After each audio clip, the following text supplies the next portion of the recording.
Spacey shit.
Ladies and gentlemen, boys and girls, to another day of NSG Valorant Summer Champs. I will be one of your casters for the evening rapture. Rapture's the most rapture man on the internet. Joined here by my side, by my main man, the tech guru, Marky Mark and the Funky Bunch. What's good with you, baby?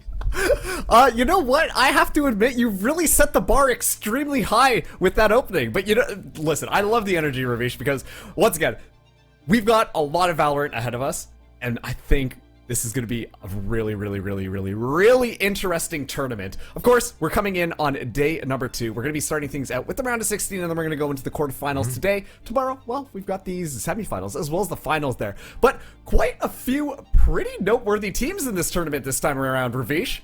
Yeah, there's one, the guard. That's it. You just rip the band-aid off.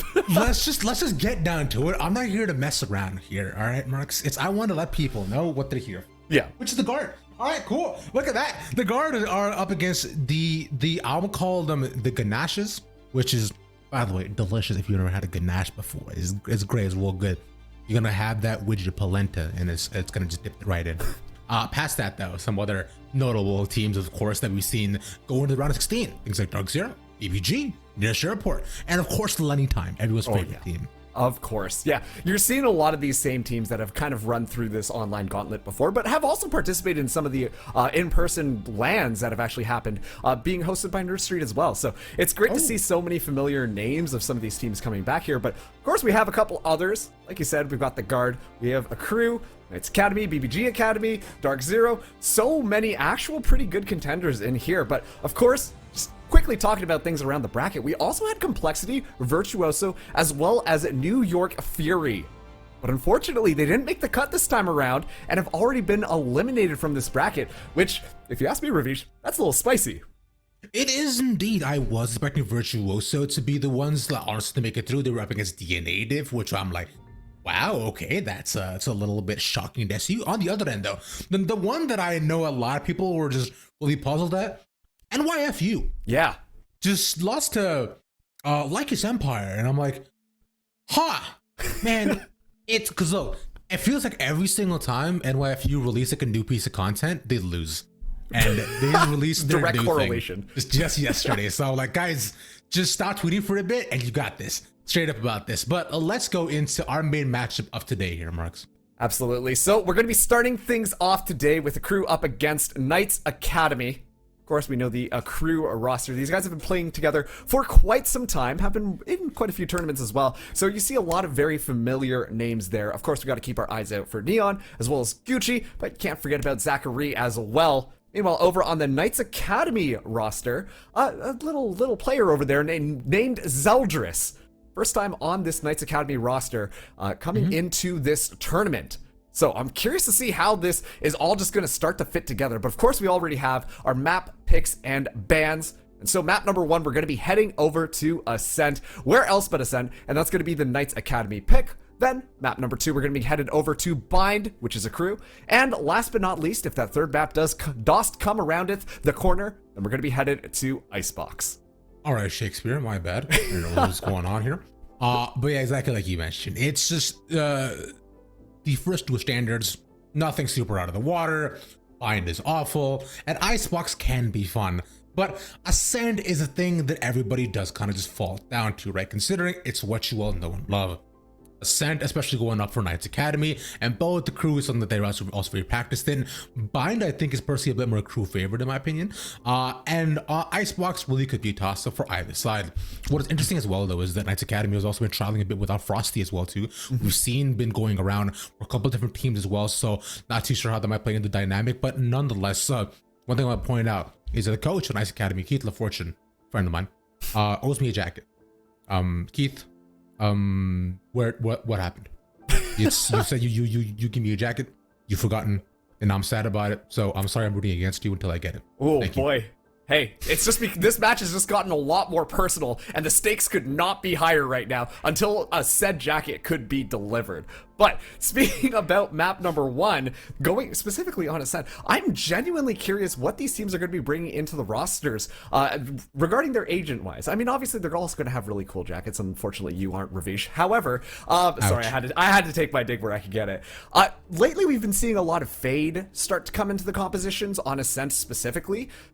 But some teams are still sticking on bringing on that Sova. Obviously, Sova, kind of a mainstay when it came to Ascent before Fade got introduced into the game. You know, you just hang out on that B site on the defense, you just shoot that recon bolt, and then you just spray through with the Odin. And chances are, those cardboard walls, you're gonna have a great time on them. But lately, because Fade has started to come in, we see a lot more aggressive playstyles coming in. And already you can take a look at what these teams are bringing to the board, and it does look like we are gonna be getting that double Fade composition. What I find interesting, though, is bringing a Raisin from Frosty. How do you feel about that pick, Ravish? So I think Raze on Ascent is sick. I think she's a very, very underrated pick, in my opinion. It's been a lot of fun to see how people are developed, and in terms of entry, she does offer a lot of options. Of course, the double pass back, and there are also a lot of nade lineups as well, which can slow down these pushes, which is exactly what you're looking for, especially if you're not running a Sage. And that's the biggest thing you're looking for, is just to be able to kind of halt a push after a certain point when you're not running that, which as you see, Sage is on the other end. And what is the classic strat for most of these teams is the no duelist Ascent. Now you see that currently right now out of a crew, and it's something that we've seen out of VCT. It's just become the mainstay, especially with Chamber being disgustingly overpowered. Yeah, disgustingly overpowered is a great way of putting it. We've all been in the driver's seat with the Tour de Force online, just lining up those kills and just slowing everybody down. But I just wanted to quickly comment on this no duelist composition. Specifically, I think we're starting to see this turning point in Valorant where a lot of people are just more reliant on the utility. And Duelist's utility, very good at getting yourself in, trying to just frag out, create a lot of space. But if you bring in like a Sage wall, you know, you've also got a lot of scouting, a lot of flashes, a lot of smokes. Generally speaking, you can just kind of walk in there just based off of that utility alone and kind of just frag out. And so I'm curious to see whether or not this Sage pick coming in from Gucci is going to do enough to kind of stop the explosive potential that Frosty's going to be bringing in here. Like I said, Duelists, they got to go in, they got to go fast. They're inspired by Sonic the Hedgehog too. They just want to get in, get the space as much as possible, even if that does mean kind of getting traded out. The fact of claiming some ground for your team is extremely important in Valorant. And so I think right now what we're going to be seeing is a crew fighting to make sure that Knights Academy do not get that space at all. And that way they will be able to collapse upon them, will be able to execute on them. Meanwhile, Knights Academy, they're going to be pushing extremely hard. I like that Fade Raze combo consistently. You toss in a tether, toss in some paint shells, you're going to have a great time. But also too, you know, you throw in the haunt, you get that information onto the site, Frosty just flies in onto it while they're shooting the haunt, Frosty's shooting you. So I think that this is going to be honestly just a duel of the styles that these two teams want to play, and I'm super curious how this one's going to turn out. Well, we can find out right about now as we finally loaded in to the first map of the day, as we're of course still in a brief pause. Okay, now we're done. Thank you. Going on to Ascent. Remember, friendos, we got round of 16, and afterwards we got quarterfinals. Up after this, there will be 2 best threes today and tomorrow. We will finish off the bracket with the next 2 best threes of the semis and finals, of course. EO3s all along the way as we head in. So far, just mid being taken over. It's at the pistol, and PK is just running in with 3 stacks so far. Not spotted. There's no chamber util there. Interestingly enough, they're going to spawn. And honestly, Neon might be the first point of contact here. If Frosty gets this kill, it could be absolutely massive, but Neon says no, not this time. For another one, not able to secure that, but that more or less is going to slow down a lot of the momentum that the Pittsburgh Knights Academy are looking for. And look at this, you can see they're running that spike back. They're going to be trying to push onto A, but they're going to be met by a Fade and an Omen. And now the information is given. This is going to be a tough execute. So then the fade out user was already just thrown out right at the beginning. So it betrays the shots. Zachary stuck between 2 different people, gets pincered and taken out on the site. So Spike should be planted as it becomes a 3v3. A retake already in the first round is not what I was expecting, but hey, I'm pleasantly surprised as there's 3 stacked. And through just spray alone, VNS. And just take out 1 becomes 2. And make that 4 for VNS. And you know what? I like what the Pittsburgh Knights were trying to do there. Sorry, the Knights Academy were trying to do there, because lately I've been seeing this strategy a little bit more often, especially on the pistol rounds or honestly save rounds as well on that offense, where we see teams just go all the way back into the CT spawn and then just hang a right, and then next thing you know, they're in A heaven, and it kind of flips the script on the defending team. And I think that's kind of what they were trying for there, but you raised a really good point that the chamber utility was not able to get any information, which just allowed them to get that far. I genuinely think that if Neon did not find that pick, it would have been a devastation for a crew, but Pittsburgh Knights squeeze it out, and now there's gonna be a B hit. Not much going on so far between them, but and they'll rush themselves onto the side util dump that's classically there right at the beginning. Is then exempted, and so for now allows them to take the side freely. The switch up of the gun, Oxy gets 2. Okay, that was kind of clean, but that'll be it for now as it becomes a 4v2. A crew have to just simply suffice or giving up the round and just maybe getting 1 or 2 picks on the way out. Yeah, Gucci does have that Marshall in hand, so might be just looking to try and punish the economy of the Pittsburgh Knights Academy, but it doesn't look like too much is going to be able to come of this one. So, you know what? It's kind of just a GG good round. Go next, because, yeah, once again, you had the gun disadvantage. You would have ideally wanted to take out a couple of people, which you're really just trying to make that one happen a little bit more, but at the end of the day, yeah, what can you do? So this next round, though, is going to be a very pivotal one for a crew to be able to win. Obviously, with their economy, they're going to be able to buy up all of their weapons. They were able to take 2 of the members of the Knights Academy out, which means that they're going to have to probably just kind of stick to their guns. And by guns in this case, I do mean sheriffs. They want to make sure that they have enough to buy up the next round as they take this bonus. But since they do have those Spectres, Ravish, I'm hoping that they do decide to play a little bit more close quarters. Obviously, they're probably not going to want to take any long-range duels, but they might get met with some aggression on this A side already. With them already leaning towards the A side, like you were saying, I believe the knife actually was able to spot and target 1, that being VNS. While the spike in his hand, they'll instead opt in to go in for the mid push and take tree control. They spot nobody there, but there you go. Take out the chamber TP is nice, but it'll be slowed. There's no rotates have been committed. Yeah, Zeldris just kind of holding onto that mid control, but Neon was able to spot that out. I still like this though. Crew have been doing a really good job at just stopping the Pittsburgh Knights from pretty much going anywhere. Just making them scared to take any positioning, which is really making this hard for them. Still though, we see Knights kind of default to a lot of these very patient pushes so far. Giovanni just get caught, has to push away into the side, takes the doable 1, but Pancake for the trade. So is Riku. The 2v1 ends up in their favor. And now we're back to this 3v4 retake for the crew. Last time this happened, go too great. And if they actually get caught up by Heaven once again, this should be a 3-0. Remember, under bonus as well, but Neon wants to make it more even. No offense to be had so far. They could possibly use from the shadows, but Zeldris is gone. There's a 2v3 onto the side right now. Venus has to win at least for 1 here, but he's donezo bunzo. Oxy might be able to at least delay it. But 3 1v1s is what they want. They might not be able to get it in Neon. Things up. Yeah, I'm not gonna lie though, Oxy kind of clean with that headhunter. Able to just find kind of a nice flick. Still. I genuinely think that was a pretty good round coming in from the Pittsburgh Knights Academy, because they killed quite a few members of a crew, and you know, it was a very important round, and obviously a crew were able to win that one, so stop the roll from going forwards, but quite a few of them died, which means that they're not going to be able to have all of those necessary rifles in hand. We're seeing Gucci actually go for the judge, but I imagine we're going to see a couple of SMGs, and Neon probably just going to stick to the tour de force this round. Meanwhile, Pittsburgh Knights, this is when they can really bring the big guns out. We're going to be seeing Vandals across the board, and they're probably going to be looking to make this as punishing as possible. They do have a slight gun advantage coming into this round, and hopefully they can capitalize onto it. Already making moves onto this B site, but Neon with that tour de force might be the thing that stops them as Frosty goes down. No. My man got a pixel.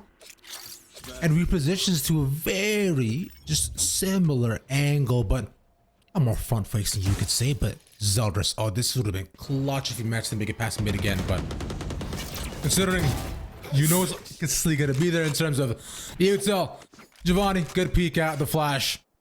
At 2 being gone right at the beginning, this looks to be the comeback right now for a crew to make the round score just a tad bit more even. Rika should know the Zeldris is there. This last time his teammate did get caught, waiting patiently for the peek out, and there's the swing. Well done. They're going to be going into this B site. Still have Neon in the back with the 2 to 4s, but that's going to make things a lot more difficult for the defending team. Here comes Oxy moving in on site, but Zachary takes them out. Zaki again, anchoring, and only good for 1. Forcing. Nobody there for this trade. Nobody there to help him. Considering they backed away. And Avina says the angle, he can just keep them all off. But you're looking at VNS as well. Watching downstairs, one on Speedway. Pancakes takes a space down Speedway as well, and the op shot is just so much work. It has to be up to him. The jump shot, 1, 2, spray. That's 2 clutches for VNS. Yeah, you know, it looked like a little bit of a game of whack-a-mole, except this time you're shooting the enemy team as they just jump in front of you and you're just spraying things down. But a great play right now. We're going to be watching a little bit of a replay there. Just like you said, just got the pixel there. It was more than enough, and yeah, VNS cleans out that round, gets the clutch, wins that one back for Knights, but still, I think this is an interesting strategy that the Knights Academy have consistently run. They're very reliant on their mid presence, but Accru are starting to figure that one out. Accru are going to be on a save this time around. But I'm curious to see whether or not the Knights Academy are going to change things up or continue to stick to that middle push. Looks like this time they're just going to be full sending it onto this A site. And I think they're going to be pretty successful if they do try this. That's actually such a close slow order to be considered. They actually cleared out every single one of the close angles alongside the Hansa. I would have said they would have rushed onto the site, but Neon Lizard are taking 2 for free, and the wall is still available. Oh, this push is so chalked right now for PK. But that definitely does help sustain the bleeding a tad. Oh boy. Is someone a force onto P? That's just so much value that Oxy was able to got. It looks like they are going to force onto B, and I think this is the right move. Obviously, we have sight, but yeah, they should be able to just walk through that Sage, and they just got to watch Neon coming in from the spawn. Considering the wall is there down Speedway, so they're either gonna have to break it. They know one is there, and considering Gucci has to be cleared out. Oh! But still, the Flash gonna provide just some supplementary support so far with 2 pushing in. Gucci's there. We're trying to clear the angle, and this pre-fire connects.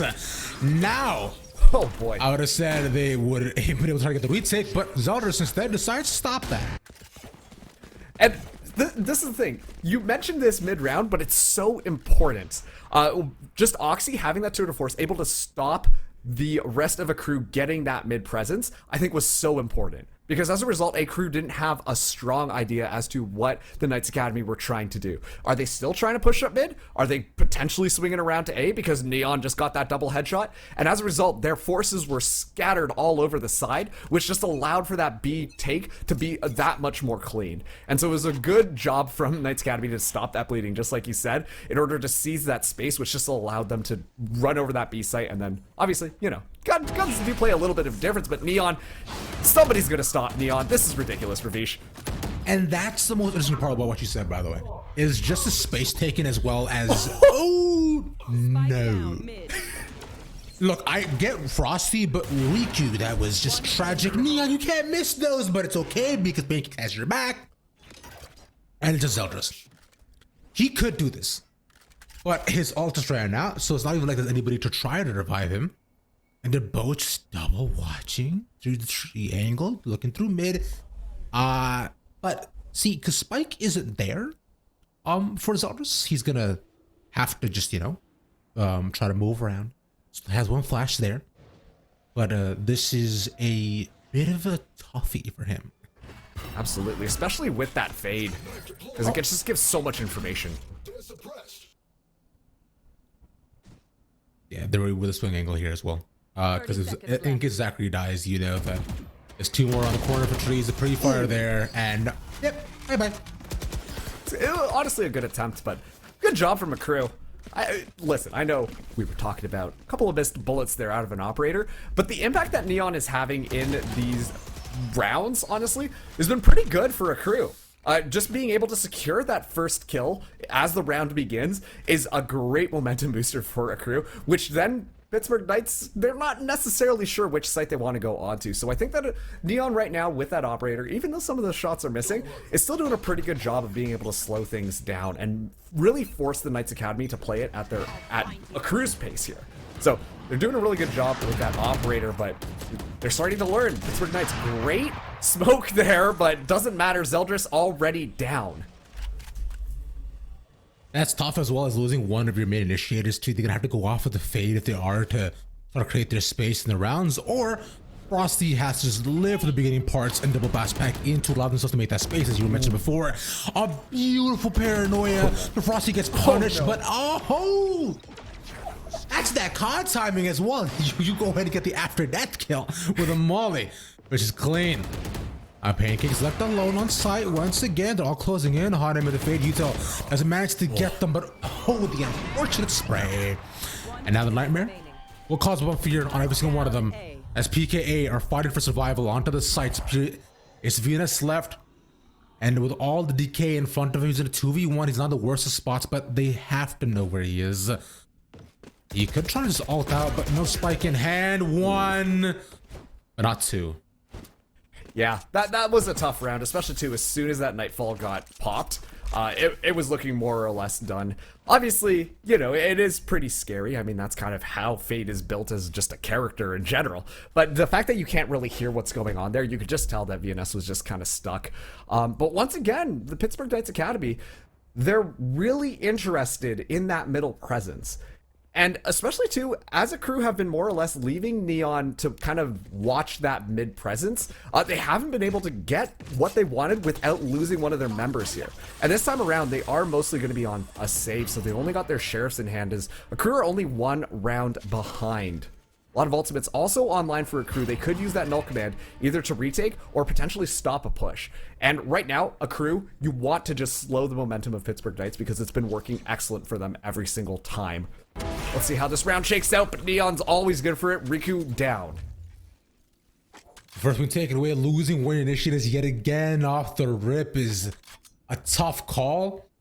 And considering with some of these pushes, the fact they've just lost their spike, or the spike holder to mid push, is just what makes these rounds tougher and tougher.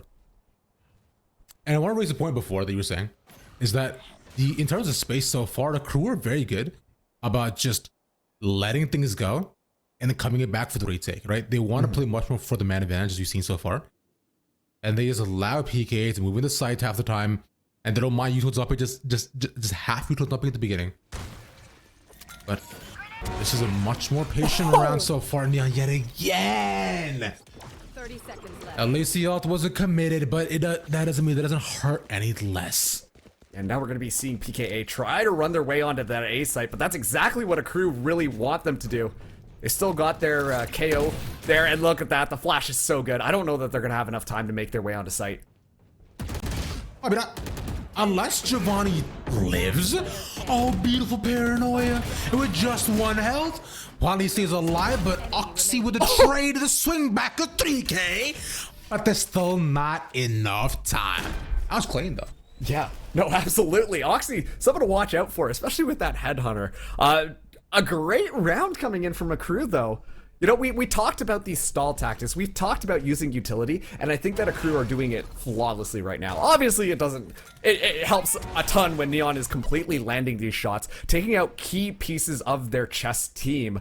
But, you know, it's just a really good job of a crew just playing things patiently, letting the Pittsburgh Knights Academy take whatever space they want to do, just move in wherever they want to do. And like you said, Rouge, a crew are totally fine with that. They're just going to back up, say, okay, we can just chill out for a second, and then we're going to re-engage because they've got that utility to really just go fast and into the site regardless. And I think that's kind of where the Pittsburgh Knights are not, or sorry, PKA, they're not really matching them as well. We're seeing these like one picks left, right, and center, especially at the beginning of the round, and there's just simply nobody else around to support that. As a result, Neon's getting away with murder for more or less free. half the time too, it feels like the fade is going down, and right now that's usually the person who is bringing the spike in, so it doesn't make it even better, because then they get that piece of information as to where the spike could be, and on top of that too, they got Chamber just being able to hold down so much room on mid. That's the thing too. Half the time, it's not even mid. They're not even watching it, considering they have the trademark there. So instead, they can just move in from B to A instead. Now this time they are mid. They're playing non-committable to spike, trying to see how much of a crew decided to challenge them. And exactly like you're mentioning, they move back very quickly. Nobody peeks them out through mid. They just take these safe angles after the defense onto A. All three stacking it though. Still, we'll see the spike move over a quick rush back onto B. Yeah, and I think this is not necessarily the solution that PKA were looking for, because they were just trying to bait a crew into pushing out, potentially get a pick. But once again, a crew, they're more than happy to just kind of do the thinker and just stand their ground and hold on to things. Like, look at the Sage Wall. It's completely just going to slow them down. And PKA, they don't want that. They're going to wait this one out again. Potentially, okay, Showstopper is going to be online. If this gets a pick, this could be huge. And it looks like Gucci's going to be down.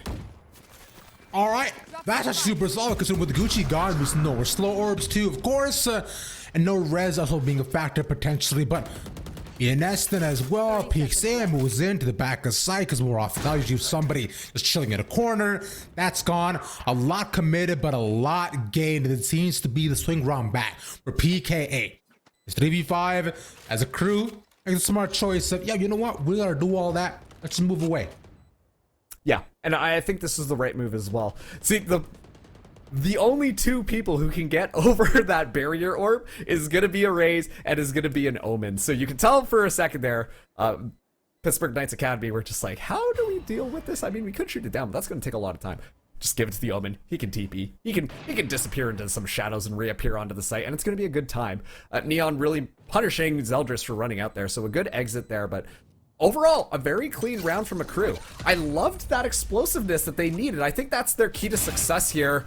Zachary able to take out Oxy, punish the economy even more, but they need to execute fast, and they can't be just dilly-dallying around this site, because a crew, they thrive off of just kind of hanging out and just playing it easy. They just want to chill out, and they're going to catch you off guard, and you're not going to have a good time.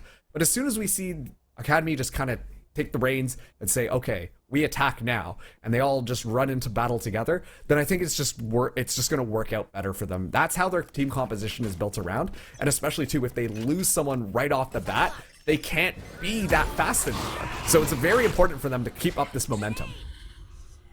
Speaking of being fast so far, the current fast push that they're trying to execute, stopped by the Fade Utah at the beginning. And the Haunt as well, look, manages to catch two. Yikes. And offer all that info, PKA get decimated in B main. Ichi's now with the op himself. Unfortunately, a little bit off so far. Can't do what Neon's doing, but it's still more than enough as a double opt up on a Wednesday afternoon. Oh, man. I'm pretty sure I just witnessed what happened when people ran over no man's land in World War I.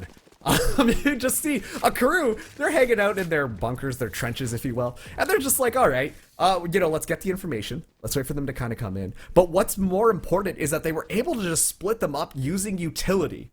We saw members of PKA just run in onto site, but as soon as some of these slow orbs came up, as soon as some of these flashes came up, these smokes, suddenly they were all split up, and then it's just easy pickings for a crew to kind of capitalize on that chaos. Obviously, Pittsburgh Knights Academy were able to pick up a couple of kills, but still overall, once again, a really good job from a crew in holding this defense. It's currently 5-5. We're gonna have the Tour de Force online for the Knights Academy. That spike is still left in spawn. Looks like they are interested in taking this A site, though, as they move in. They do have the Nightfall on Ravish. That could be a very good tool for them to try and push their way onto site. Well, hopefully a crew have a nightlight, because I'd be scared if I was them. It's Wednesday afternoon, don't worry. You're right, there's still the sun outside, but as soon as the sun ducks behind the earth, oh, that's when I need a new change of pants. For now, we'll be able to say, Nightfall be a prep so far. Oh, but they actually catch them with the knife. Riku has to wait just a little bit longer Tipper attacks key so far. PKA slow play once again. And honestly, that knife was key. Got so much information, I'm gonna give that away. So a huge paranoia comes in there, as already this trade's going through. So 1 for 1 though. They managed to spot them all on the site, but just because the paranoia stops right in the middle, alongside the smoke as well, it just becomes tougher. Nice swim back. The spike is dropped. Zachary taking a chance, and it does work out. Only gives it life for it. PKA are stuck onto the site. They have to commit to the plant here and now, but they know. As it's 2 already, and Neon already with 1. They could just open the door and leave, but they got 9 seconds, and the plant will not come through. It's VNS. Oh, nice. He did it with the bait and has more than enough time. Oh no. No. Oh. Man, he TP'd in front of him. Oh, bad timing. That honestly just was timing. I like the idea there, VNS. You know, it was really smart. No, because you teleport away, you know, you get into a little bit of an angle, understanding that the person is going to be watching from heaven. Yeah, just throw out some smokes once you're in that corner, and then maybe you have a chance to maneuver around onto the side a little bit. But yeah, unfortunately, just a little bit of poor timing coming in here. Still, I love the utility coming out from a crew. I think they're using it so smartly. You could see that they were ready to push in onto the site, and right off the bat, paranoia, haha, joke's on you, you're gonna have to wait a little bit longer, which just allowed a crew to set up a little bit more and do damage control, honestly. The Pittsburgh Academy were real ready to just move in, but as soon as the paranoia went through, it just kind of put the stopper on it. So we are gonna be seeing the Knights Academy. They're gonna be on a little bit of a save. This is the last round in the half. They're looking to even out that scoreline, but a crew have just been looking really good so far, and Neon finds Riku. Once again, the fade is down. This B-side hit might work out for the Academy. Just yet. You know, at least they had the flashes, right? Yeah. It sucks that they lost their fade, but the fact they've lost when initiated at the beginning of every single round has been the toughest part about a lot of this. Let's getting spotted though is tough, but instead they'll use that as an indicator to rush themselves into the site. There's a nightfall once again to match the captain down by garage and down by logs as well, but that'll be it for now, as once again PKA are held towards the back of the site, and Frosty's stuck on Speedway. I was gonna say, if that should go through alongside the hot, would have been trouble, but now nobody getting double. Yes, nice shot, but tagged once again. The wild bank should be good enough, and he's leaving. Well, he tried to. Yeah. Giovanni says, watch the door on your way out, just kind of slamming it on VNS's back as he's trying to exit out there. So a crew are going to take the first half, 7-5. 2-round lead, not bad at all right now. I do want to talk about VNS a little bit, because I think that VNS has been honestly playing things extremely well thus far. Obviously, when you have a character like Omen, you know, you can teleport around, toss out some smokes, but VNS has honestly just been getting a lot of value for the team. We're seeing once again Riku fall down every single time. That's got to be so painful for the Academy to be able to move in on. But VNS, generally speaking, has been a very reliable last person standing for the Pittsburgh Knights Academy. Unfortunately, though, a crew just win it out based on a pure numbers advantage. Regardless, though, Ravish, now we're swapping sides. Let's see if it's going to be another pistol round for the Academy. They won the very first one, but already Zachary faced a little bit of trouble. Gets caught out, but is going to be backing off. Grab the spike, and it looks like this time a crew, they're going to be running their way over onto that Mary B site. I wonder if they actually bought both Prowlers right at the beginning. Initially, I know I do, because as an initiator, I buy both flashes at the beginning of each pistol round, because I'm like, why not? But as the first flash goes out, Zeldris right alongside the corner. Flash himself and tries to get everybody else, but Gucci's in the window. Oh, that's how he managed to bait them all the way towards the other side. As trades galore, though, but Giovanni's getting 2. Frosty might be able to trade things back if he inches his way into the site, but to watch him mark it. The spike goes down, and VNS is gone. Frosty, it's up to you. How cold are you? Are you wearing a jacket? Are you warm? Oh, he's warm. Listen, Ravish, I know you want that jacket, but you got to keep that out of this right now, okay? A solid pistol round coming in from a crew. And honestly, this is how I think that they want to continue to play some of these offensive rounds. Obviously, that was just the pistol, so yeah, you know, pistols, woohoo, fun times for everybody. But the thing is they don't have a duelist to kind of engage like that, so they need to be playing a little bit more creatively. And I like, once immediately they took the site, they set themselves up so that they could deny anybody even from moving close to B side. And I think that really helped them in the long run here. So this time they're going to be running things down. Riku does have that shorty on site, but a lot of utility being used, so it should be a pretty easy site take for a crew. Yep, they just rushed away into the site. Oh, Riku's caught and marked and dead.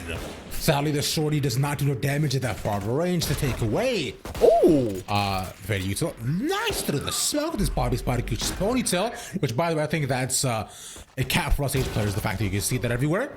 And a body shot. Once again, takes out Frosty. Oh no. Got flash, won't do much though, but Zelda's close range can just right click them. He has 6 bullets, so he can't kill all of them, right? No. Not gonna kill one. VNS. Goodbye. You know, book was open, decided to close it. But hey, that's a good round from a crew. They had the gun advantage. Had a very easy time being able to run things in onto site there. Obviously, Riku just caught in a bad position. A lot of the utility just kind of coming in, trapping Riku in. Once again, a crew, utility is going to be what is going to carry them home. And we saw a very clear example of that as they decided to just run their way onto site. So the Academy have to do a really good job of trying to shut that down. And I honestly think that it's going to be up to Zeldris with those 0 points to be able to try and catch them. Because if you can shut down their utility, I think a crew are going to have such a difficult time trying to do anything. They're going to be stuck in their spawn and not able to move around. And it's going to be a bad time. Frosty holding it close, but already Neon's found 2.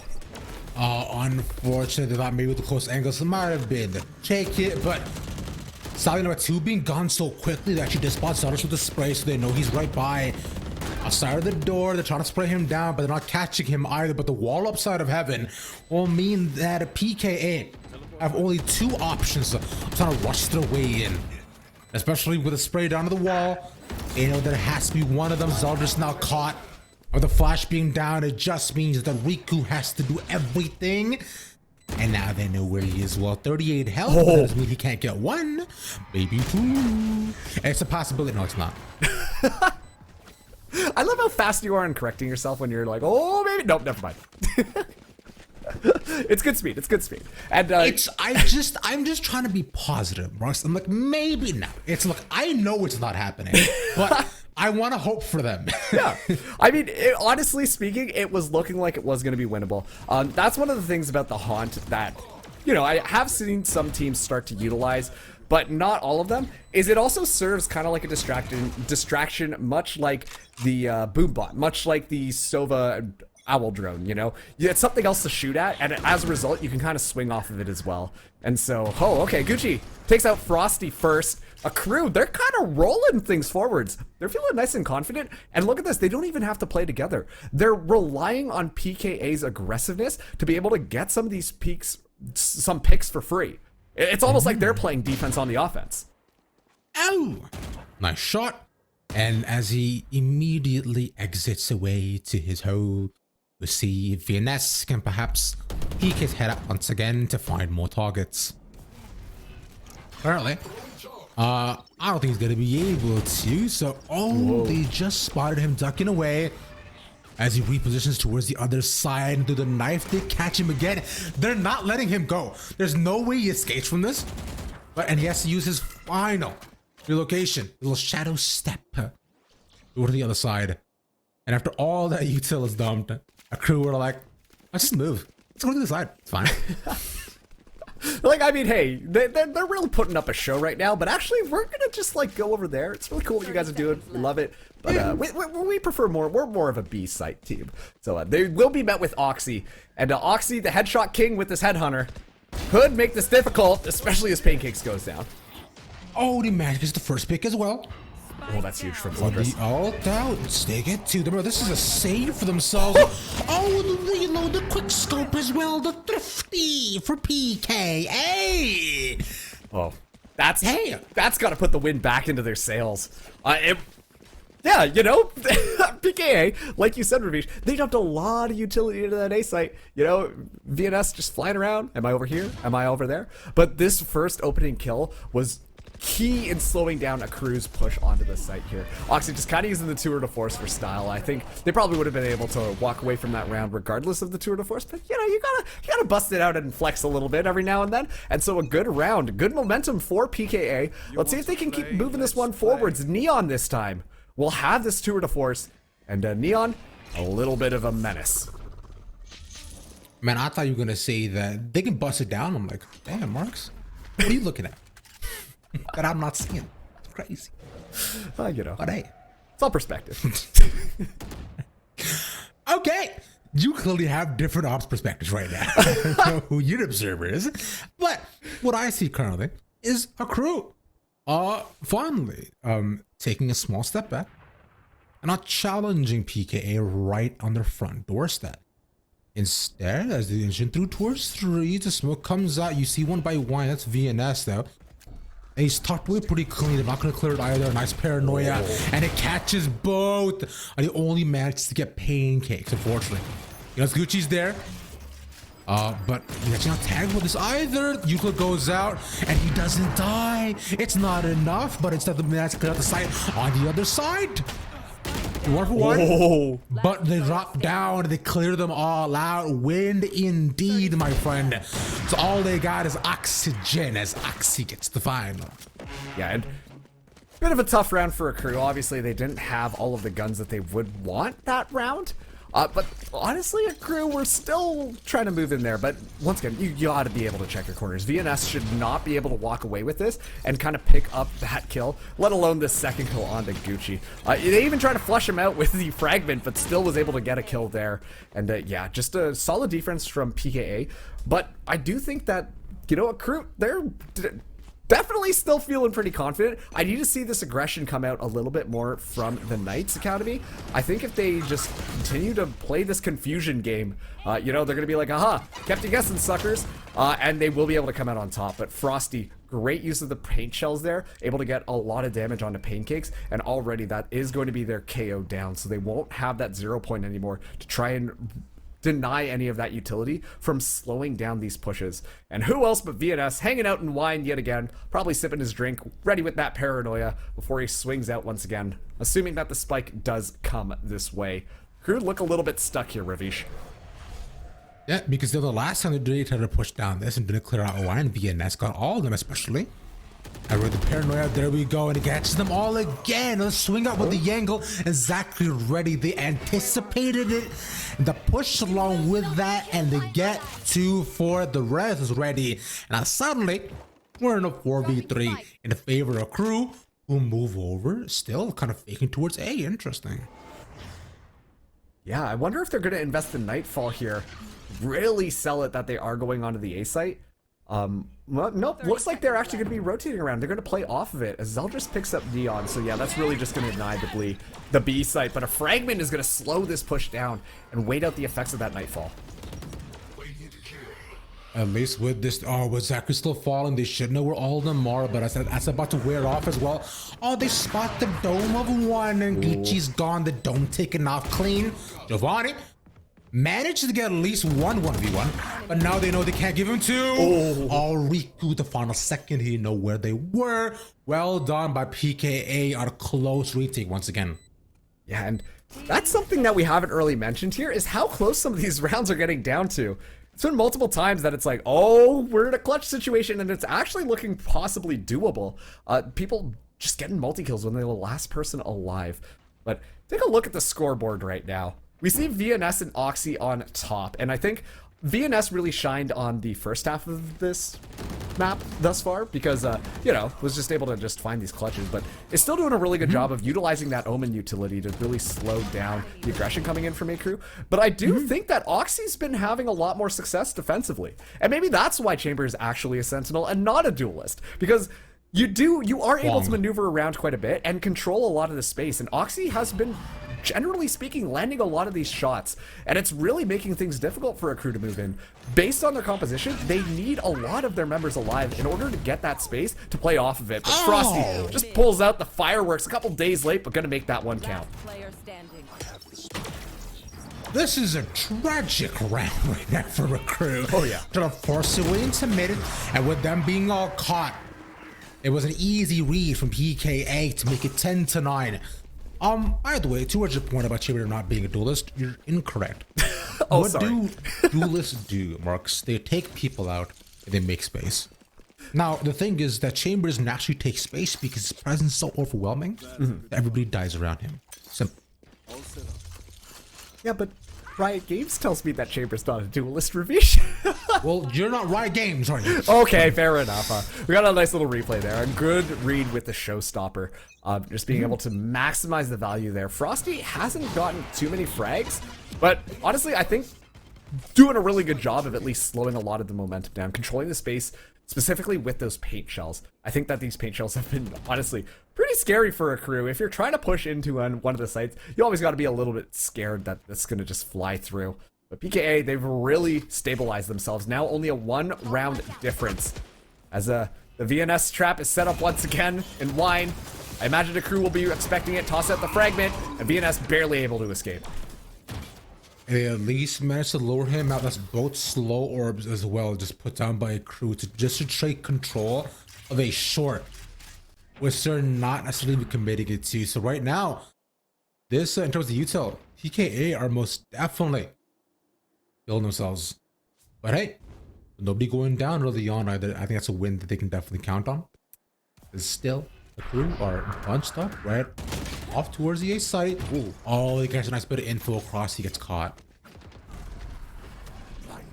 This one plays out now. Double teleport going to be online from the shadows. Maybe get a little bit of information here, but still PKA doing a really good job of just stopping them from moving in. Reposition works out. Good on VNS for staying alive, but two already managed to make their way all the way in. Using Nightfall once again in response, but oh, they get Oxy. That's so good.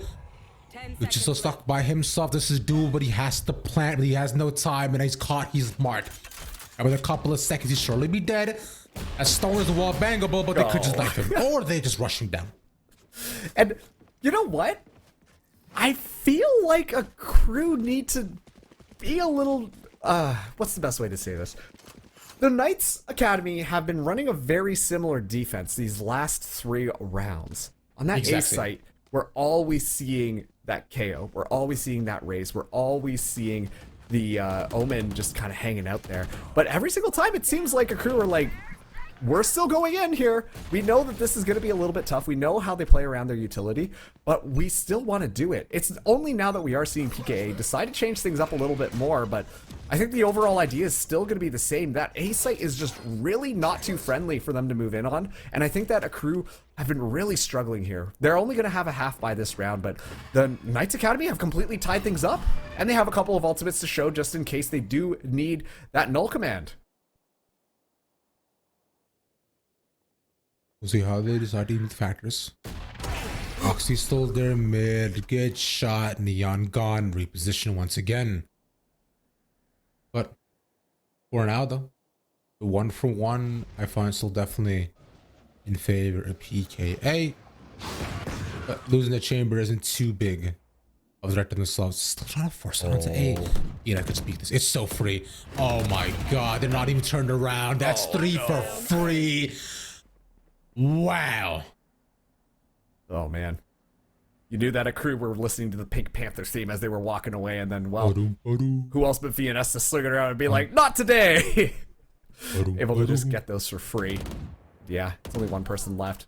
That's one. That's two. And maybe he might get more from the crew. Oh no, not you. Oh man, oh boy. Okay, so the Knights Academy, they're going to be taking the lead finally. As, yeah, a crew are kind of left scratching their heads.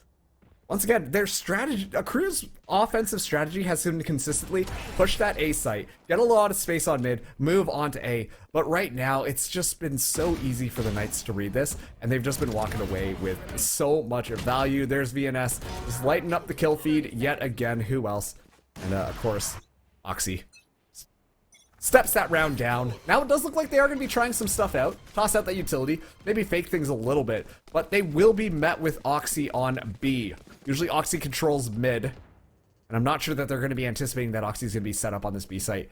And that could be extremely painful, especially too if Oxy's able to walk away with a pick for free. They could try to smoke him out potentially, and they use that as a trigger to walk his way in. But they found Oxy actually holding close, so he moves all the way to the site. The ult does get popped though, but considering just the shot connects, it's 2 from Oxy as they're forced to weigh in. The op is down though, so at least it helps out. And this might finally be the way they get themselves onto the site. They're still challenging Knights so far, so they're just committing. Zeldris is still there. He can easily just gets 2. Oh, but Riku's gone. This becomes tougher and tougher. He's got to look in the right direction. The swing, and they win. And Neon, there's no shot. Yeah, not even a bullet fired out of that operator, but Zeldris kind of looking like RoboCop right now. Zeldris, honestly, this is why you bring a KO to a map like this. You could toss out that fragment that just completely shuts down momentum. And what we saw there come in was Zeldris toss that fragment out, just like, I'm gonna go chill in the back. You guys can just do whatever you want to do. But that also allowed enough time for the rest of the Knights Academy to start to swarm in and just completely shut down what a crew wanted to do. So, just like that, PKA, they're gonna be on map point. We need one more, and then they can win this. There are a couple of ultimates online for a crew. They do have that null command online, which I think would be a really good engagement tool, but it really will only work if they're all grouped up together. They should all have rifles in their hands, so they will be coming into this fully equipped, but it is do or die right now, Ravish. Let's find out. Knights still, the spike I meant is still in a non-committal position, as it's just committed to. But it's the mid push once again, but I was gonna say, they hadn't been spotted yet. And now that they are, it gets tougher. They do have the KO ult as well, along with the res. But on the other side, that tour de force is just so menacing. You sounded like the narrator in SpongeBob for a second there. Welcome to Bikini Bottom. Oh, that sent chills down my spine. Please don't do that again. Just good. Oh man, but okay, this is an interesting strategy coming out from a crew. They're taking their time right now, but I think Knights Academy are more than comfortable with it. Finally, the null command comes online, but Oxy says no to Neon. It's not a good start for them. Not a lot of time left on the clock. As Paranoia spray's not going to connect, good on painting cakes for the check. At least 1 for 1, a 10-second push. 10 seconds left. And they'll manage to get the spike down. Oh, the Paranoia's still there, but it should still be more than enough time. And there we go, a spike gets planted for the first time in what feels like forever. So no, Jabari's still there, but Ryu cleaning up onto the site. Oxy with a 3K, and that's just it. PKA, and taking it all like 7 rounds in a row. Damn. Damn indeed. I mean, to be fair, this was PKA's map pick, so, you know, honestly, I was feeling a little bit of pressure, especially after that first round where Kree were kind of walking away with things and really matching the Knights Academy on what they wanted to do there, but ultimately Knights Academy were able to pull out on top. Both of these teams looked better on their defense, which is kind of interesting, but once again, a great job coming in from the Knights Academy. I really just wanted to say that Oxy, just what a difference maker in that second half with the operator, with the tour de force, as well as honestly just the headhunter, able to just click those heads and really turn things around. There was a 2K lineup headshot that I remember that came out of a thrifty round. And I think that pretty much set the momentum, honestly, for the rest of the match there. But still, good stuff coming out from both of these teams. And yeah, you know, hey, that's going to be Knights Academy being able to take map 1. But next up, we do have Bind, which is going to not be their map pick. So this could be a chance for a crew to start to turn things around, Ravish. Another possibility before now that we do have to thank one of our sponsors being Mavix. Experience Mavix Gaming Chairs, the exclusive chair partner, our nursery gamers and local hosts. All Mavix Gaming Chairs feature the Feature 9 functions of critical ergonomics to support gamers everywhere. Get yours today for as little as $22.22 a month. Use code NSG55 to save $55 at checkout. Shop at mavix.com/nerdstreetgamers. See you back in a bit.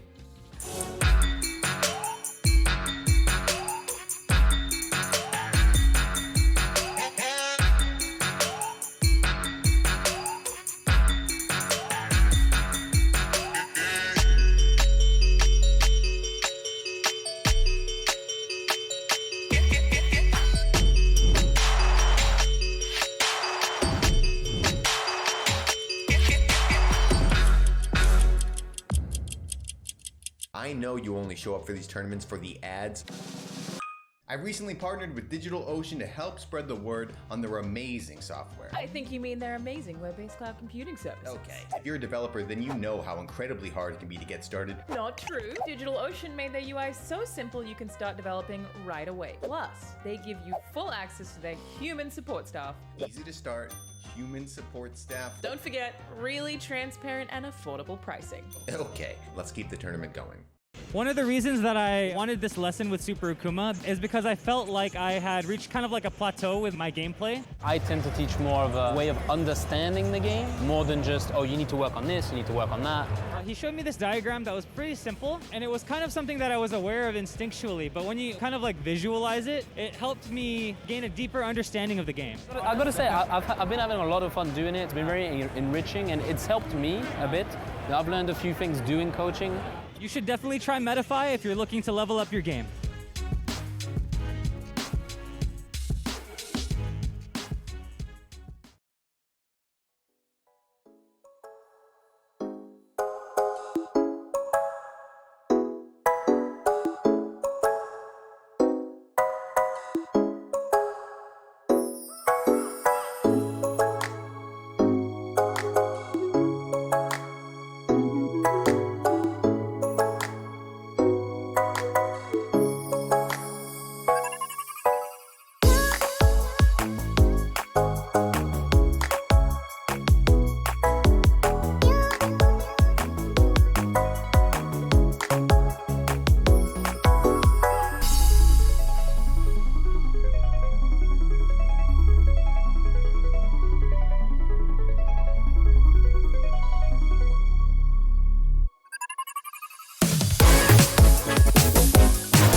Welcome back, everybody, to the Nerd Street Summer Champs Qualifier. My name is Marks, and I'm casting alongside the most ravishing man on the internet, Ravish. How you doing? Oh, Fine. oh, there we go. That was nice up close and personal. But right now, we've got a crew up against the Pittsburgh Knights Academy. After map number 1, which was on ascent, Pittsburgh Knights were able to squeeze by 13-10 and finally close things out. But we are going to be getting ready for map number 2. But Ravish, how did you feel about that first map? You know, if a crew could stop ramming their head into A site, I think things would have gone a little bit more even, in my opinion. Besides that, though, it was a really solid comeback, I would say, on the other end for PK. Because considering, you know, they knew how a crew liked to play, especially with their early onset aggression. They were hoping that a crew would just face check them half the time. And they did. Now, some duels they won, some duels they didn't, but eventually it got to a point where the momentum was definitely in their favor. Oh, absolutely. They were behind quite significantly for a little bit in that second half, but yeah, off of the back of players like VNS as well as Oxy, a crew just couldn't find an inch. Every single time they tried to do something, it seemed like that the Knights were just ready for them. And, well, hey, the rest is history. So we are going to be loading up now for map number 2. Obviously, map number 1, Ascent, was the Pittsburgh Knights Academy's map pick. So now this could be the chance for a crew to start to tie things up and even things out. Force out that map number 3, which will be Icebox. But first, we have to get through Bind. And how do you feel about Bind, Ravish? I hate Bind. Okay, I'm glad we're in the same Just boat like, here. straight up. Dude, Bind sucks. It's 2-lane entry, 2-lane exit. Yeah. And there's like one gimmick. It's like a kid with, it's like a kid who does like one dumb trick at a birthday party. We get it, man. You get coin disappear. Can I go now? Thanks. You know, I'm glad we're on the same page about this because I think that Bind is such a difficult map to attack on. Or sorry, no, defense. This one on defense is very difficult. Like you said, the gimmick here is that there are those TPs, but taking a look at these setups, a crew are going to be bringing in a Viper. And I'm going to be honest, I really like this Viper pick. Viper's not somebody who you really do see too often on Bind these days. Quite a bit of the smoke pressure just kind of flies around onto the back of your Brimstone, but I think that it does a really good job of being able to control the space. That Viper's wall, man, it just really slows the other team down, as well as just allows you to relocate yourself a lot easier. Well, if you remember a long time ago, Back in my day. back when Viper was good, or back when she was bad too, the only map she was viable on was Bind. And currently, even when she was disgustingly good, anybody played her on was mainly Bind. So to see her back again, not definitely shocked either. But it is interesting that a crew are defaulting to a double controller setup. Sorry, a double controller along with a Sentinel initiated, and still letting Pancakes have the Raze because this is realistically Raze's best map. On the other end though, it's similar, pretty much the kind of basically the same composition you see everywhere else with the Brimmy being stuck in. So hey, I mean, things worked out, and for now, we'll pop right into the map with smokes and walls being put up. Yeah, a lot of information just kind of being taken away from the Pittsburgh Knights Academy, but Zeldris was able to walk up there and actually grab that ultimate orb. Now they're swinging out together and spot Zachary in the back. I think this might pressure a crew to rethink whether or not they want to attack that A site. A lot of information given as well, but looks like they're just going to play off this Viper utility. Uh-oh. Well, hey, at least it's 1-for-1. But considering the Viper's still alive, so they're fine. Losing the Fade isn't too bad in the first round. But PKA, once again, unfortunately, are getting the better of these trades early on. We'll see if they can continue to trend the pistols. Ooh. Oh! ENS was not ready, and now a crew can rush into the site. Yeah, this is where that Viper's utility is really going to make it that much easier for them, because they can just kind of play the confusion game while they get themselves set up. And now the spike is going to go down. Frosty, though, in a good position to punish, is able to catch Giovanni off guard. Oh, but instead so is Pancakes. Instead they got U-Haul control. There's 2 points of contention that will point out a lot during this entire map. It'll be U-Haul and Hookah. If the attacking side does not have control of it, that means the site is very tough to take. Pay attention to that. Oh yeah, absolutely. I really liked though that they are kind of letting Riku just get that information. You know, toss out the Trailblazer, see what's up before you do commit onto a site. But sorry, not Riku. That was Giovanni. This time around though, Zachary going for the hero rifle. Gonna be buying up a Phantom on the second round. Looks like they're gonna be looking at this B site. Oxy though does have this headhunter, and we've seen Oxy do unspeakable things with this headhunter. See if he can do it again. This is the first shot. That's speakable things that he's done so far, so. Maybe unspeakable on the easy. other end of the spectrum. Big hit, pops in, and 2. Take it away. A 2-for-1 deal. That's one you take any day of the gosh darn week. It's the kind of pizza that I definitely want. But we're still being dumped out. I guess they have the gun advantage. It'll be the spike dropped pretty easily. With that plop down, Zeldris has a shorty, and Frosty has a classic. Now, there's nobody behind them, so they have to just hop right into the site. The question is, how many will they get? Make your bets, Mark. Not many, but if they can at least find that Phantom, that would be pretty neat. I don't think they're going to be able to do so though, as Viper's playing really far back. A lot of information given off of that haunt. Looks like they are going to be trying to engage with these classics, but they're going to go into the spray and pray. Okay, hold on a second. There's 2. Prove me wrong. That's going to be enough to really just damage the economy of a crew. Okay, it doesn't matter at this point. It's all just going to be... Honestly, I consider that a win for PKA, as they were able to take out 4 of the members of a crew just with their classics as they engaged there. I'm eating my own words right now, Ravish. You lied to me, Mark. Sorry. I have a bad habit of doing that sometimes. Damn, that's crazy, bro. You should get that checked out. But It's medical. Okay. Like you were saying, it becomes just that much tougher. But considering, you know, they're at a pretty even state with all of them losing almost all their weapons. Although we do see some light shields on the crew side. They can, of course, commit more to the full util. But the Trailblazer, for now, will manage to only get the info of people stuck up in garden. There's no way Neon's blind peeks this right, moves away, and he TPs out. And it looks like right now, a crew are interested in that B site. They have left that Viper all the way back onto A to at least stop rotations. But also, too, that gives a crew a little bit of a plan B. I guess it's plan A in this case, of if they do need to fall back. You already see that they do have hookah control, but they're having a really difficult time trying to get anything more. So I think that they will be starting to make their way onto this A site and playing off of this Viper wall. Like you said, Ravish, it's going to be tough because they don't have showers control. And already, Ada's got that piece of information. Trailblazer goes in, it'll spot one out. Is rushing in. Frosty doesn't get spotted either. Two continue to clear out the corner. It'll be 1-for-1 by the end of it, but Oxy. That's to make things more even, but you can see PKA rushing into the side. So betrays galore. The utils being invested, but Zalda can see and still see. Now falling is just now Zachary. Now he's looking to possibly get a 3. What? Oh, Oxy says, "Hey yo, it's you and me." A cute little play, what we saw happen in just by U-Haul there, which was honestly really smart.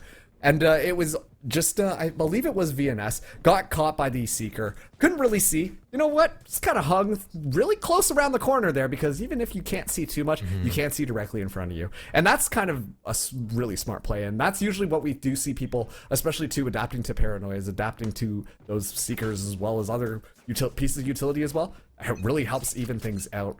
But the broken buys on both of the teams. Obviously a crew a little bit worse for wear. Honestly, just kind of sticking to their pistols. Meanwhile, this is going to be PKA just, you know, using their rifles still. Pancake's able to get VNS right off the bat. Well, here we go. It's just going to be... Okay, a crew, they're just going to run it down. They don't really care that they have the weapon disadvantage because they've already got 3 picks. And considering with that going in their favor, most definitely.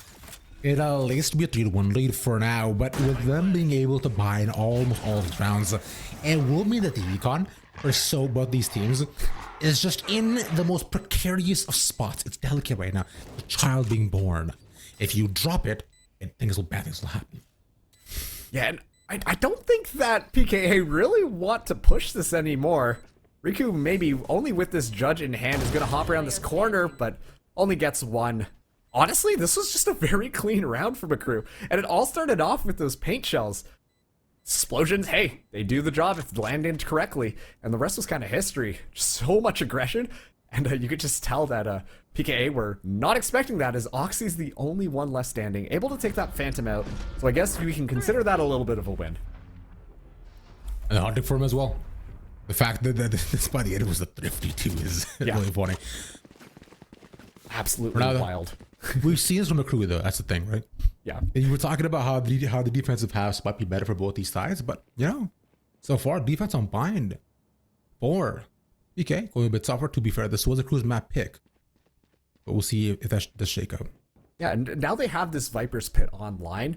The thing is though, well, Zeldris has the Nightfall, and that's something that's actually extremely difficult to try and work yourself around, because the Nightfall is going to identify where the Viper is inside the Viper's Pit.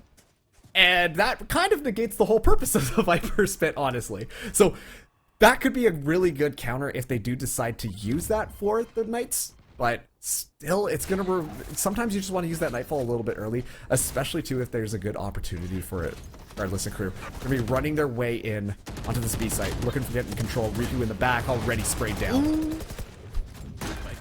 So they're running in with judges in hand alongside Phantoms. They didn't stand a chance, Marks.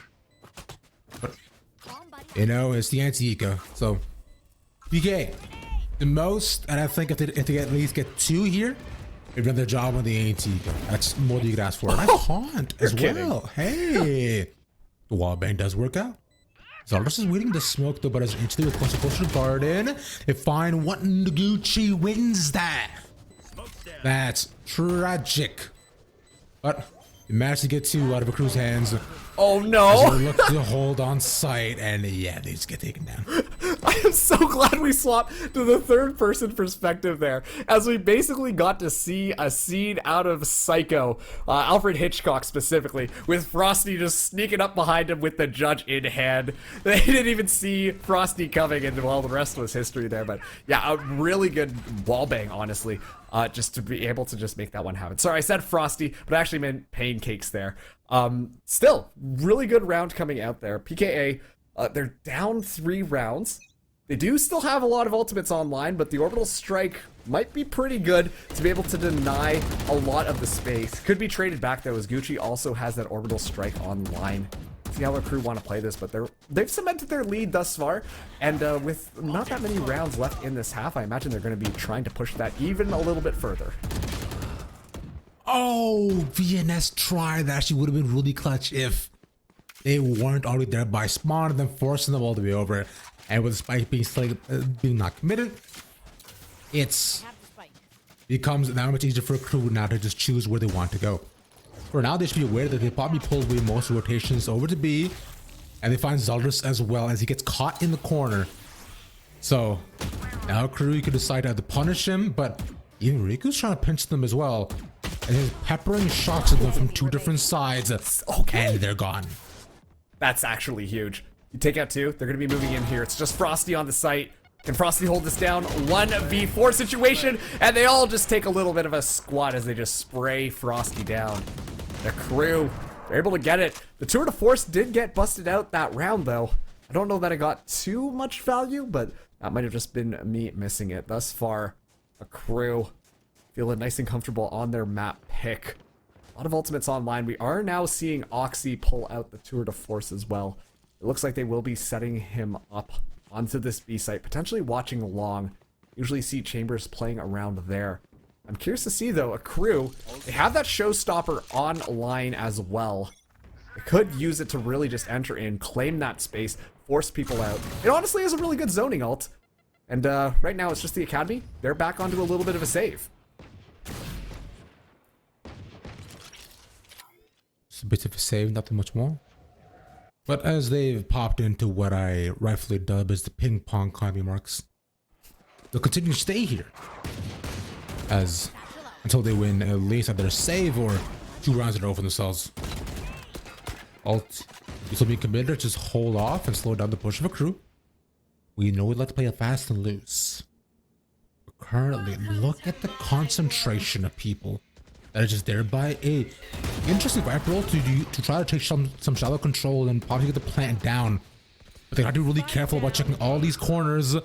And most importantly, the Viper has to stay alive, which they're not doing too bad of a job of doing. Zachary pops out as Gucci cleans up of everybody else. Oxy has not moved over from the other side. Like, hey, yo, where'd everybody go? Yeah, this is basically just the round for a crew. You know, I really liked that play. They just set up the Viper's Pit, you know, got themselves the space there. And like you said, really just needed to focus on keeping the Neon alive. But that really just kind of acted as a massive distraction as all of PKA turned their head at that bright green aura that got set up onto the site. Because that just allowed Gucci to just kind of run in from the side. And as we saw PKA just kind of looking in, trying to see where they wanted to enter in, well, it was easy for Gucci to just be able to spray them down. And that just made it so much more clean. And you can tell right now, we are seeing a crew. They look so confident on their attacks. They're not afraid to just kind of take these 1v1s because generally speaking, they are winning them out. And I think that this is really tough for the Knights to be able to stop them. So far though, a crew have been really diligent on their A site attacks. I think the Knights Academy needs to be a little bit more aware of this and try and just lock down that defense a little bit more. Even though B site is also pretty hard, I think that they are going to have an easier time trying to retake that B as opposed to the A site. This is a really tough defensive scenario for this team, Ravish, because right now, a crew kind of look unstoppable. Especially considering they're playing attack on bind, mind you. Yeah. So, now with this one slice slip over, it'll only get softer and softer as the same sort of momentum and the kind of peaks that we're seeing so far from our crew continue bouncing forward. But currently, this tag time match while we used to discuss, hey guys, can we slow things down a bit? You know, can we hold them off more so? Can we not util dump right at the beginning and then perhaps wait to see what they do afterwards? It has to be incremental slowdown. Or we decide by the end of it, hey, maybe we should more than likely just, you know, being not necessarily facing them head on, because being 5 rounds down is tough, but not impossible. We've seen PKA come back from a lot worse. I will see now how this timeout was fruitful for themselves. They're triple stacking at A this time and double at B. So pretty playing decently default, but the immediately rotate went over. Okay. Yeah, and honestly, I think that PKA, if they do lose the site, they have more than enough tools to try and re-engage with. They've got the Seekers, they've got the Nightfall, they've got the Orbital Strike. A lot of these ultimates can really force the issue onto a crew and make it difficult to try and stay alive. You know, you just nuke the back of site, you get the information where they are, suddenly they can't hear anything. It's like you're honestly playing a horror game. Who said Valorant wasn't a horror game? I don't know, but they're definitely wrong, especially with a lot of these ultimates that PKA have online. So right now, they really just need to focus on keeping themselves alive to make sure that they get the value there, because they've been sitting on these ultimates for a number of rounds, and unfortunately, they don't get that much value if they're just sitting there. Your Pinky pops in along the molly's being put on 2 sides. Nice Nightfall thought he's identified everybody who's on site. 30 seconds left. Although the showstopper goes wide, so there's one being gone. The side of a crew and just the ultimate is being used to slow them down. At least for now, nothing more found. The Seekers also used as well. Perfect. So a lot invested. Nice quick scope from Oxy, but not much more found. 10 seconds left. The crew barely have enough time to plan. They find Gucci. They should be able to spot this, and VNS sees them, but can he stop them is the question. Yes. Nope, but Frosty can. Damn. Okay, see, that's exactly what I wanted to see. It's like, oh, it was just so perfect. All the puzzle pieces were coming together. That was great, Ravish. PKA, they played off of their ultimates incredible. I want to use the word smartly, but I know that's not. There were some very classy, intelligent plays. How about that? That's some good word texture there. I loved that ultimate comboing that just came out of there. We saw as soon as the showstopper came online, you toss out the Nightfall. Suddenly, nobody wants to hang out on the site. Okay, they're restabilizing a little bit. Sure, cool. Let's move in. Next thing you know, Boom! Big laser beam from the sky. Uh-oh, are we on Alderaan? Is this Star Wars? Probably not, but let's get out of here just in case. And then finally, you got the Seekers to give that information. Really just track them down onto that A site. Obviously, Oxy lost their life pretty early on, but still, got a pick. That's what we love to see. That's a very important momentum shift for PKA to feel like they are still in this map. There's still 4 rounds left in this half. They have to get that confidence back before things end and a crew run away with it. And that was a very good step in the right direction. I've never seen Star Wars. No. I just took emotional damage. I'm sorry. I'm sorry. You know what? I've seen clips. It seems boring. Whatever. Oh, anyway, Killing me. towards the A site. Yeah, we have to use a lot of resistance. I want to say, resistance like in Star Wars. The rebels, you mean? Yeah. All the guys that were like, "Hey, chill." That's it. That's exactly what crew is trying to do. All being put down, and they all get caught. The Yutza works out as Vietnamese gets them all. Finds one after the next. Zachary has to go run, but the spike isn't there. Oh no. Yeah, Zachary left all alone. Honestly, I think that was just a really good read from PKA. This is more the style of defense that I think is really going to help them shine. Just play off of their utility and try not to take these duels. Since the crew have been doing such a good job of being able to just win those fights, just don't give them those fights. Instead, toss out some utility, swing off of it, really just let the utility shine for itself before you try and engage there. And that's ultimately why we saw those multi-hills just line themselves up. The swing came through, they were ready to run things out, orbital strike online. It's an absolute fiesta, but it doesn't matter because they just kind of held their ground, held their angles, used that utility to force the positioning, and then it's just easy for the Knights Academy to be able to capitalize off of there. So very good stuff coming out of them. 3 rounds left in this half, a showstopper online for Frosty. And the Knights Academy, they're looking like they're pretty comfortable again, or at least they're getting their comfortability back. A crew, though, that confidence is starting to slip a little bit, and they can't let that go. They still need to feel like they will be able to win this, otherwise they're going to have such a hard time being able to engage and just communicate with each other. They say the communication is key to all successful relationships.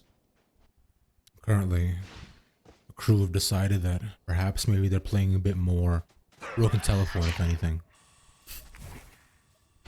You play the game Mark's Broken Telephone? I have played the game Broken Telephone. It's a fun game.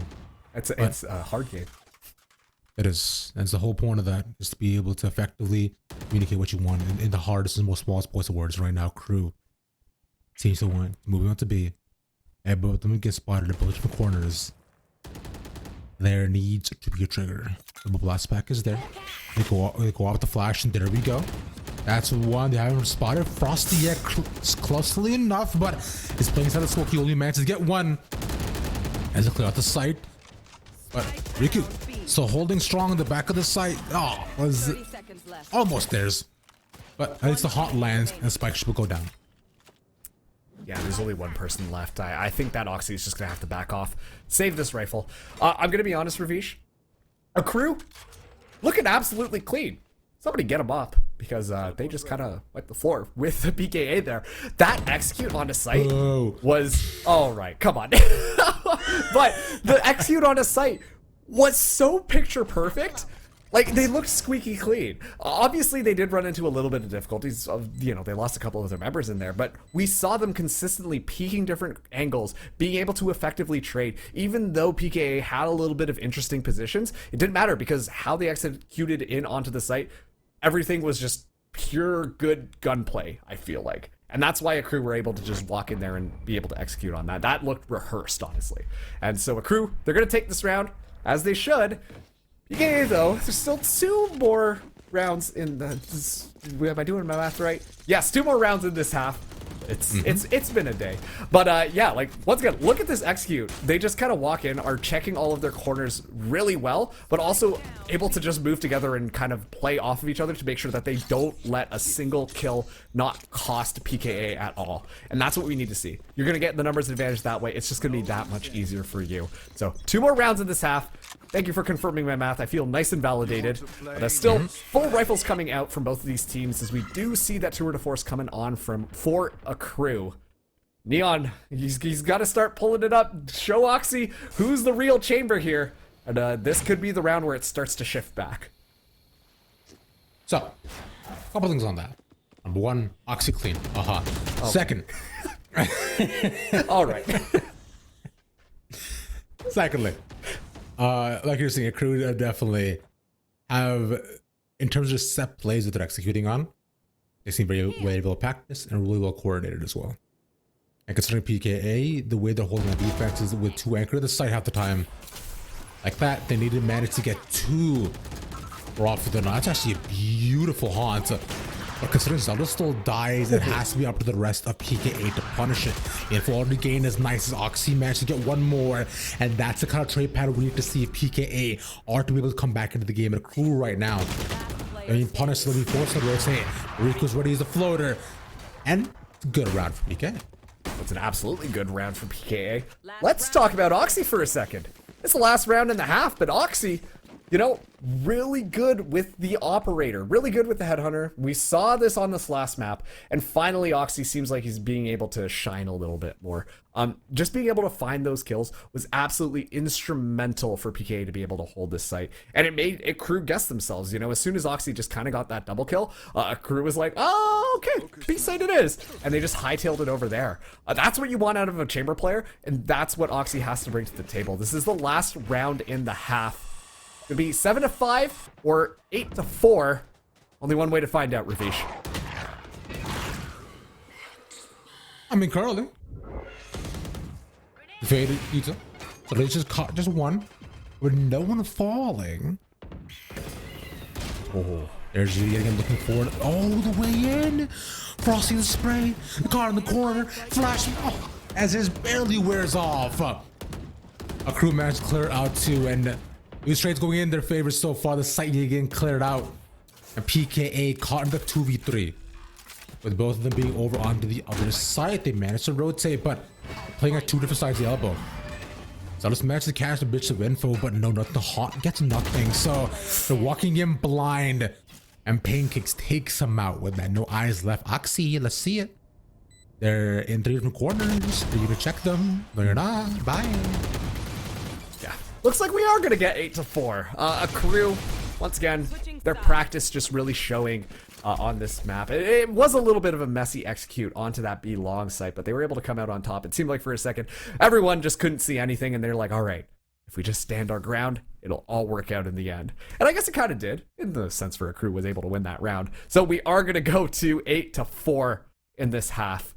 Now PKA, they are on the attack. They need to be able to get this pistol round. I think that's going to be really important, because as soon as a crew kind of hit those double digits, assuming that they win pistols, win the other round as they're able to get SMGs while Knights might save, that's really tough. Coming back 4-10, it's doable, but it's not the easiest thing to do. So I think that this pistol round is going to be really important for the Knights, and it's, you know, we'll see if they're able to get it. A crew won the pistol round on their attack. Maybe Knights will be able to trade them back immediately, just able to take that shower's control and grab that orb right off the bat. It's a very fast and explosive start. You know, fast and explosive. The nade doesn't actually match to catch anybody as it does explode, but it'll be slowed down right away. So none of those things that are happening that you said they would, Marks, yet again. God, but nice swing back from Pancakes. We'll see Giovanni match get the same. Oh no, tucks in the corner. But the question is, do they actually check it? No, she was moving away, and they don't check him either. And with him being gone, they see Giovanni can't find the wall bang. He gets him. Oh, that's so clutch, but still makes it 2v2. Oh, Riku gets caught. The frenzy goes diff. I mean, the frenzy did go crazy. Venus? Nah, okay, he was like, are you saving? Oh, yeah, And honestly, VNS should be able to get the spike down at this rate. You know, yes. still has the molly online, still has a smoke. It's going to be possible, especially too, as a lot of the utility has been lost for a crew. But I think a crew are definitely fine with that one. They might even swing him as the spike is going down here. Looks like that is going to be the case. And Resi diff. yep, there you go. It was there. That's the one. Yes, there it is. But honestly, I think this was a really good round for a crew. You know, they're going to be able to potentially get that double digit. I'm curious to see if we're going to see Academy try and force up. I don't imagine that we will. But still, it's just, yeah, like this is so hard to walk into, and this is why you bring a Viper onto blind. You know, you just set that up. It's just so intimidating, and then we saw the double swing come out, which is almost going to guarantee you at least a pick, especially on the pistol round.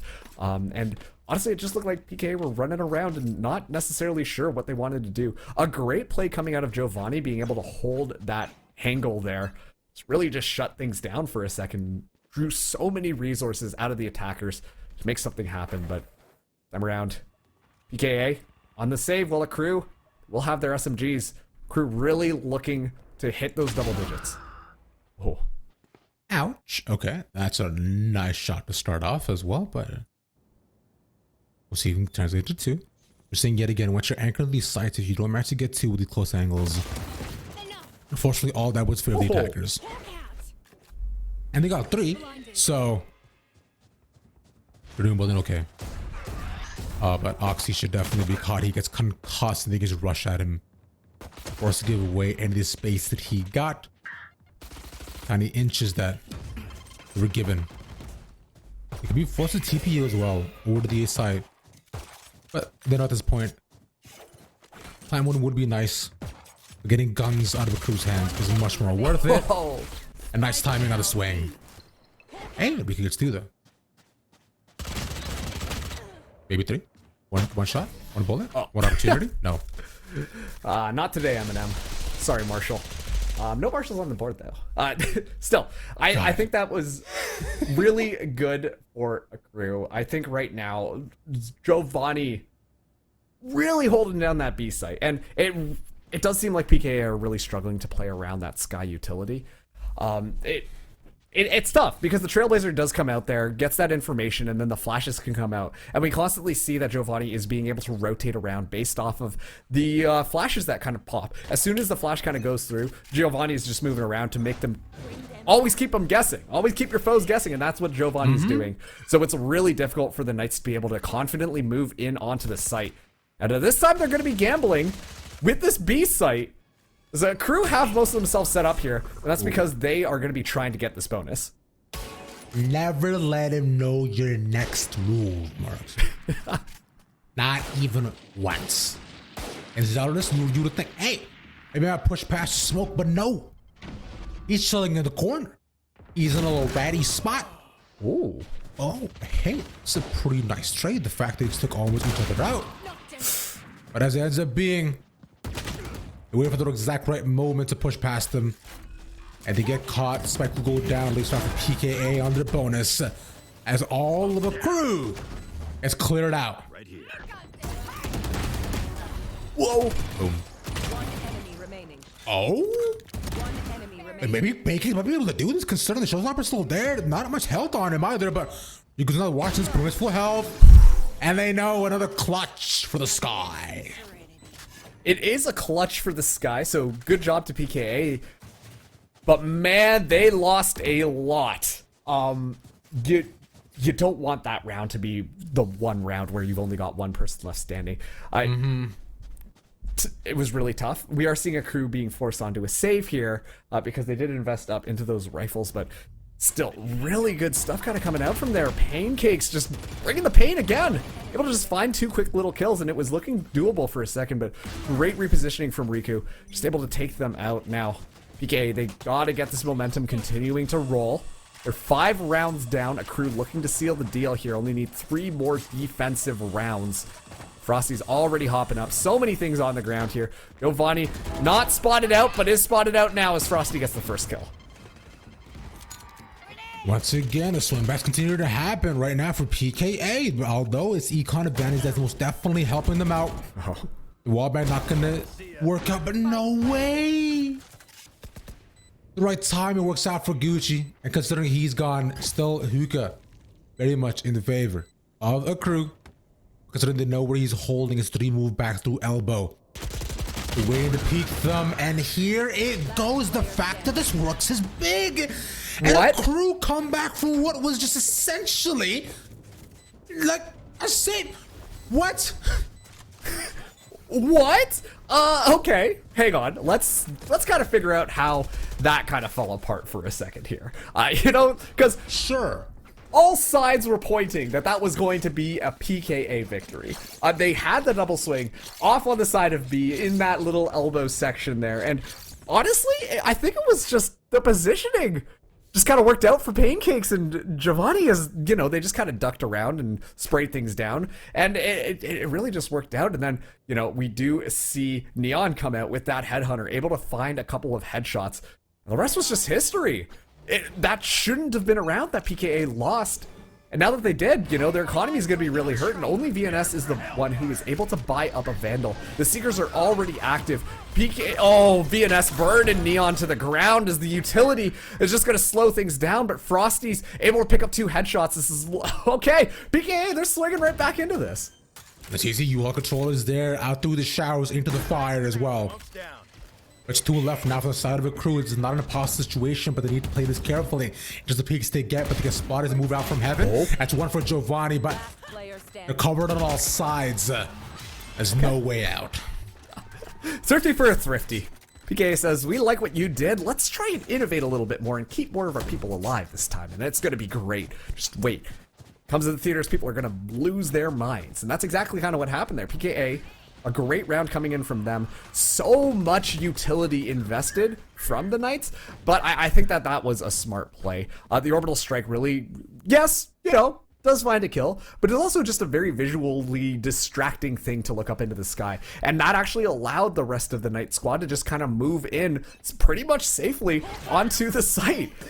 Just, you know, able to find a couple of picks off there. Neon 2 to force in hand, looking for it, finds Oxy's head, a great start, finds the foot of Frosty. It's not looking good for PKA this round. It's looking awful, actually. With them losing 3, them losing 4, them losing 5, the round's done. Ravish, I'm really happy that you watched Sesame Street growing up. That's what I'm learning right now. You got this counting thing down to the wire. You're killing and I it right love now. that. I would want something else, and I'm like, oh, he's dead? No, never mind. Bye. There it is. But yeah, PKA just couldn't find anything. They were kind of giving up the 1v1s for a crew consistently, just playing around those angles. And once again, their economy is going to be punished for it. Not a lot in their pocket. They do have 2 Spectres. We'll have that 2 force to try and make things easier. It's going to be a showstopper online as Frosty finds Gucci first. Nice pick off as well right now. PK after playing everything perfectly. Nightfall comes out. Zelda's now in it. And Pancakes with the run back as well. But now from here, they are decayed. But one shot does it all still. Oxy now left as they clear out the back of the site. The 4v2. PKA get 1 round back. But it has to be every single round from here on now to take us to overtime. Zachary! They ain't seen it again. They will clear the back of the site. He No gets way. 3. Player standing. You almost died with Frosty. Yango, look, watch it, waiting. Okay, nice shot first. Yeah, Zachary shouldn't have been able to walk away with that 3K, but I think that just kind of shows the game sense coming in here. Zachary got that wallbang, not really knowing that somebody, or wait, no, sorry, got that first shot, able to get the spray through to just after VNS got the spike down, but also able to just pick up that kill on Riku as well. That was some crispy phantom play right there. Now Frosty, sorry, not Frosty, the PKA, still, their economy's not perfect, but a crew do have that Viper Spit online. And that could be really tough for them to push into. It's going to be invested into showers here as Oxy gets stunned out, but the smokes have been invested onto this A site. PKA are going to have to commit here, but Frosty's already down.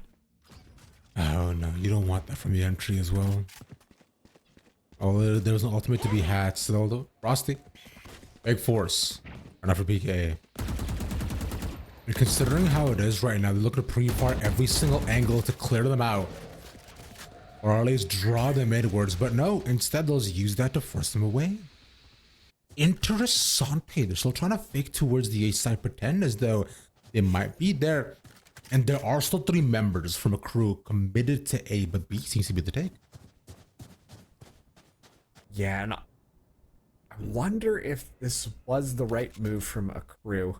Guiding Light is tossed out there to really just make a crew guess themselves, but Neon still has his operator spotted a gun barrel.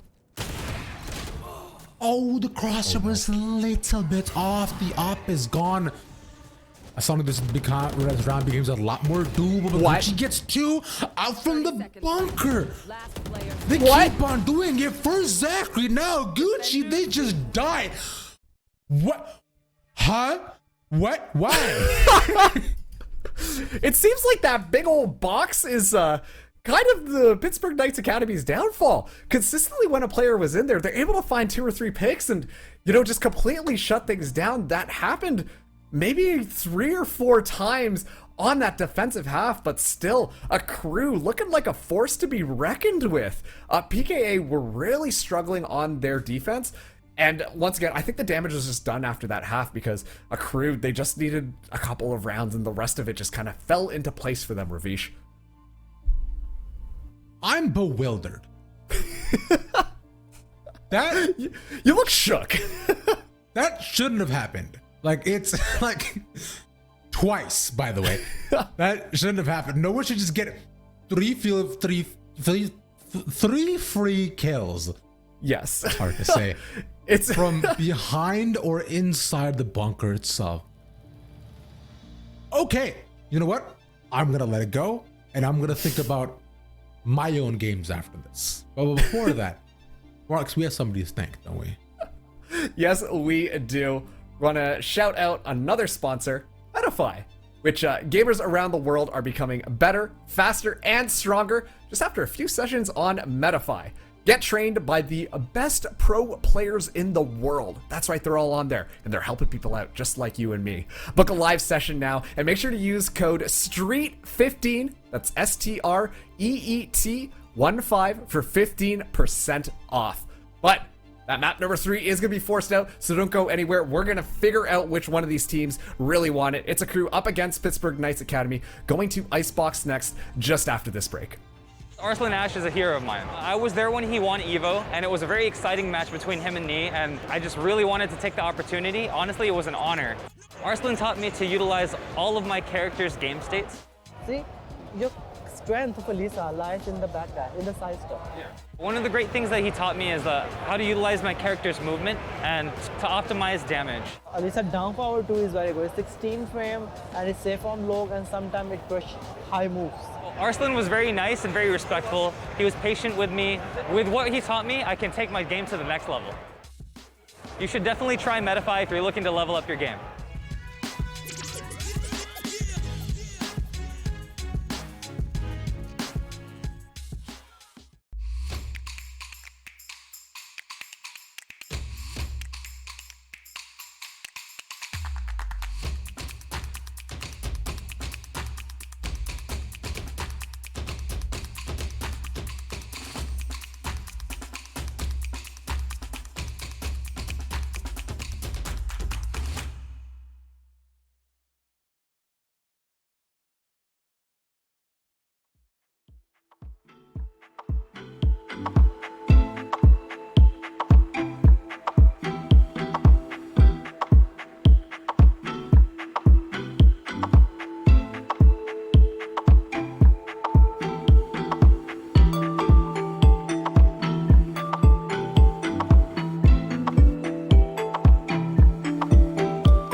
welcome on back. I hope you're hungry because I know Marks isn't. And considering we have map 3 on our way, hit that right, Marks.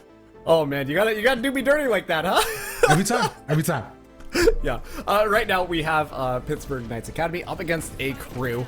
Last map we just had was blind map number 2. And actually, hey, a crew looking really darn good on it.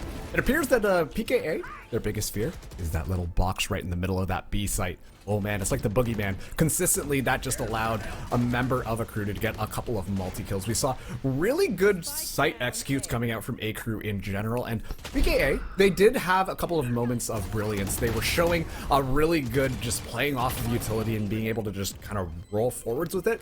But unfortunately, there was just too much momentum in a crew's sales, which once again, kind of makes sense given the fact that this was a crew's map pick.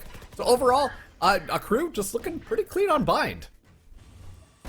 Yeah, I hear you saying. It was definitely a bit of a rolling start from a crew. And considering how the first map was close to itself, I expect Icebox to be much more the same person. I do have some stats for you. Oh boy, I love statistics. Ooh, well, hey, you know, a crew has a 69% win rate on Icebox. Oh boy. That's not good because actually I've got some statistics for you as well. What's that? Knights Academy only have a 54% win rate, so. 53.3 to be exact, actually. Okay, wow. That's You've got better crazy. statistics than me, dude. I know. I'm impressed right now. Well, hey, thanks. But because, so as you've seen so far, it seems as though that a crew might be just a little bit favored going into Icebox. And considering the aggression they've shown, Icebox is about fast pushes, you know, just instant rushes. But the defense is from Knights first. Yeah, and we've seen that, you know, it's a defense first hand can be tougher. Yeah, that's definitely true. But I actually think that Knights Academy might be in a pretty good position for Icebox. Obviously, they are playing with a couple of new players this time around, but one of them is Oxy. And honestly, I've been incredibly impressed with how Oxy has been playing this chamber. And especially on Icebox, chamber gets so much value. There's enough long sightlines to really just make pretty much all of his utility just so effective, and the TPs around the map are just absolutely essential. There's a reason why we see Chamber consistently run on this map, and it's because of the usefulness that Chamber is able to bring. Once again, it's going to be interesting to see whether or not we do see a no duelist comp coming out from a crew. We did see them do that before, and looks like we're going to be seeing them do that again. This time, they're actually bringing a Killjoy onto Icebox. Killjoy has started to get a little bit more playtime on this map, but I definitely wouldn't consider this a quote-unquote meta pick. But you know what? It's a crew. I'm sure they've got something that is going to be working out really well, and I'm excited to see how that Killjoy kind of synergizes with the rest of the team, because they're bringing in quite a few Sentinels here, and I think that that's just going to really allow for a lot of controlling of areas and spaces, and also too just denying Knights Academy from being able to make their way into things. It's going to be really up to Zeldris with those 0 points to try and ease out a lot of that utility and make it a lot more easier for the Academy to be able to engage off of, you know, the team not being able to use any utility. And based upon that, it's... Look, I think Icebox is a toss-up in a lot of different ways. Okay. Because considering even after the changes, it is definitely, in a word, snowballing. Because it's very on brand. What can essentially happen with a lot of these different teams. The executes are very defaulty, like more often than not, because teams know that about 4 things work with their comps and such. So past that, it's up to small adaptations, the quick rotations like that. As a double peek down and move in towards the other side.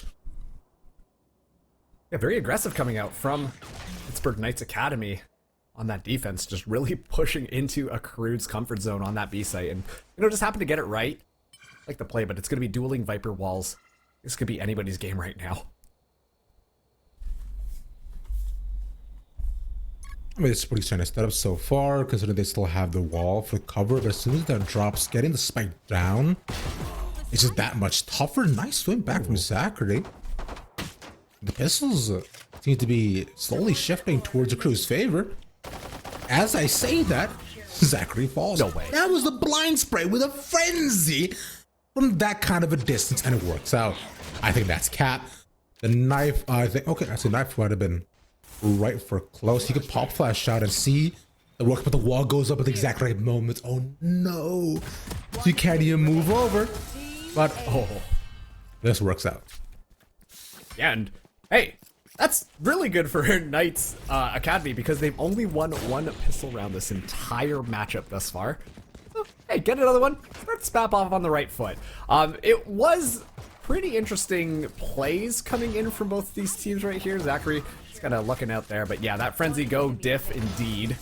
But still, good double swing coming out from the final 2 remaining members of the Knights Academy to be able to seal the deal on this round. They're going to be opting for Marshals this time. Only Zeldris and VNS will have those Spectres.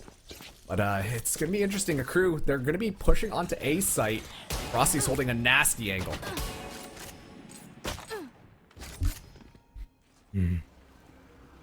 Nasty angle so far, but no, I'm not necessarily grossed out yet. Yeah. I gotta stop lying to you, I'm sorry. It's it's okay, it's a metaphor, you can't control it. But instead though, with the buy-up that we have so far for PKA, it's just domination. Yeah. From on the slide. That's it. Yeah. Oh, honestly, couldn't have said it better myself. PKA, they only lose 1 member. And so that's going to be looking nice and pretty for a bonus round. And Riku's actually going to be buying up a Vandal this time. But a crew, this is their time to shine. They're going to have full rifles in hand. Interestingly enough, Neon is going to be buying a Phantom. Usually you see that Vandal, as a lot of chambers prefer that 1-tap potential, but still does have that Headhunter, so it's still definitely going to be online. But I'm curious to see how a crew want to play this offense this time. They set up their Viper's Wall onto that B side. Might be easier for them to push into it as well. They do have the Killjoy utility to catch any of the rotators around. I think this is going to be a very solid B hit coming in from a crew. Out of charges. Check mark there. And past a certain threshold too, they should be able to know exactly what they're pushing in from. And with that being shot away, they'll still commit 2 people. PKA is watching the site. It's still very much an option, and considering where PK are moving towards it, if they manage to double back through mid and back towards A, this could be pretty solid commitment, but there's now just a ton of reinforcements. And a crew are weighing their options and they're making the right call. Oh. Good pick onto Frosty, but I don't think that they really want to commit to that. It looks like they're setting things up to make that fake sell, and sell at will, as Zachary's gotten all the way basically onto that A site.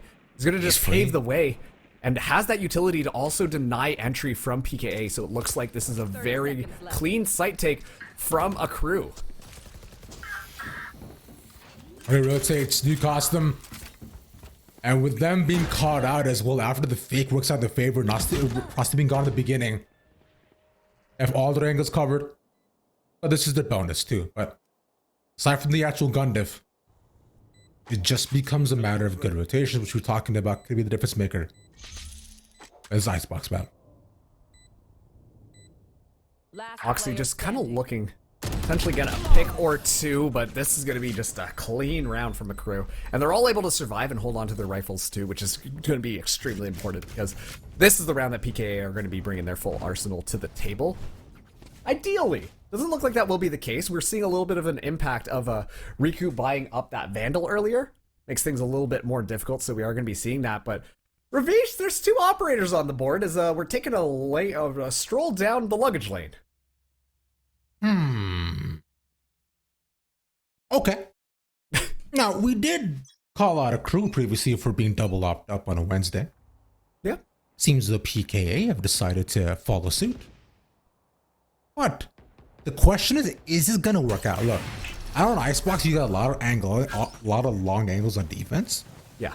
That you can use to just potentially abuse, but right now on both these sites, Frosty was an op expert, especially they are on the jet as well. But all this info being given over and Oxy's first shots and second not connecting. They know they're under the threat of the op, but they're still not committing to the site. And that's really tough because that null command got activated and is kind of pushing into them. Makes it difficult for a crew to make a move. Zeldris relocating now, is able to catch him off guard, and that's going to be spiked down. It's I was gonna wait to see if actually they managed to see pushing past that, but Crew getting 2, and this trade's going in favor of them. Every time Zachary's managed to push his way all the way towards the end of the site, they got no idea. Ines is dead. Yep. Now Frosty looking to push as well. The timing's not there to actually spot him either, but they still have control. The spike should go down. They commit the Viper's Pit to it as well. Yeah, and honestly, I like the committal of the Viper's Pit because that more or less makes Frosty's operator not as effective. It's a lot harder to find operator kills inside of a Viper's Pit. So 2v3 on this retake. A lot of stall utility though. Could be tough for Knights to be able to make their move.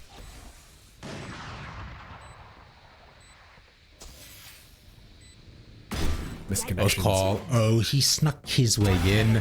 That's gone. The quick scope. Riku, but Leon could actually just hold this.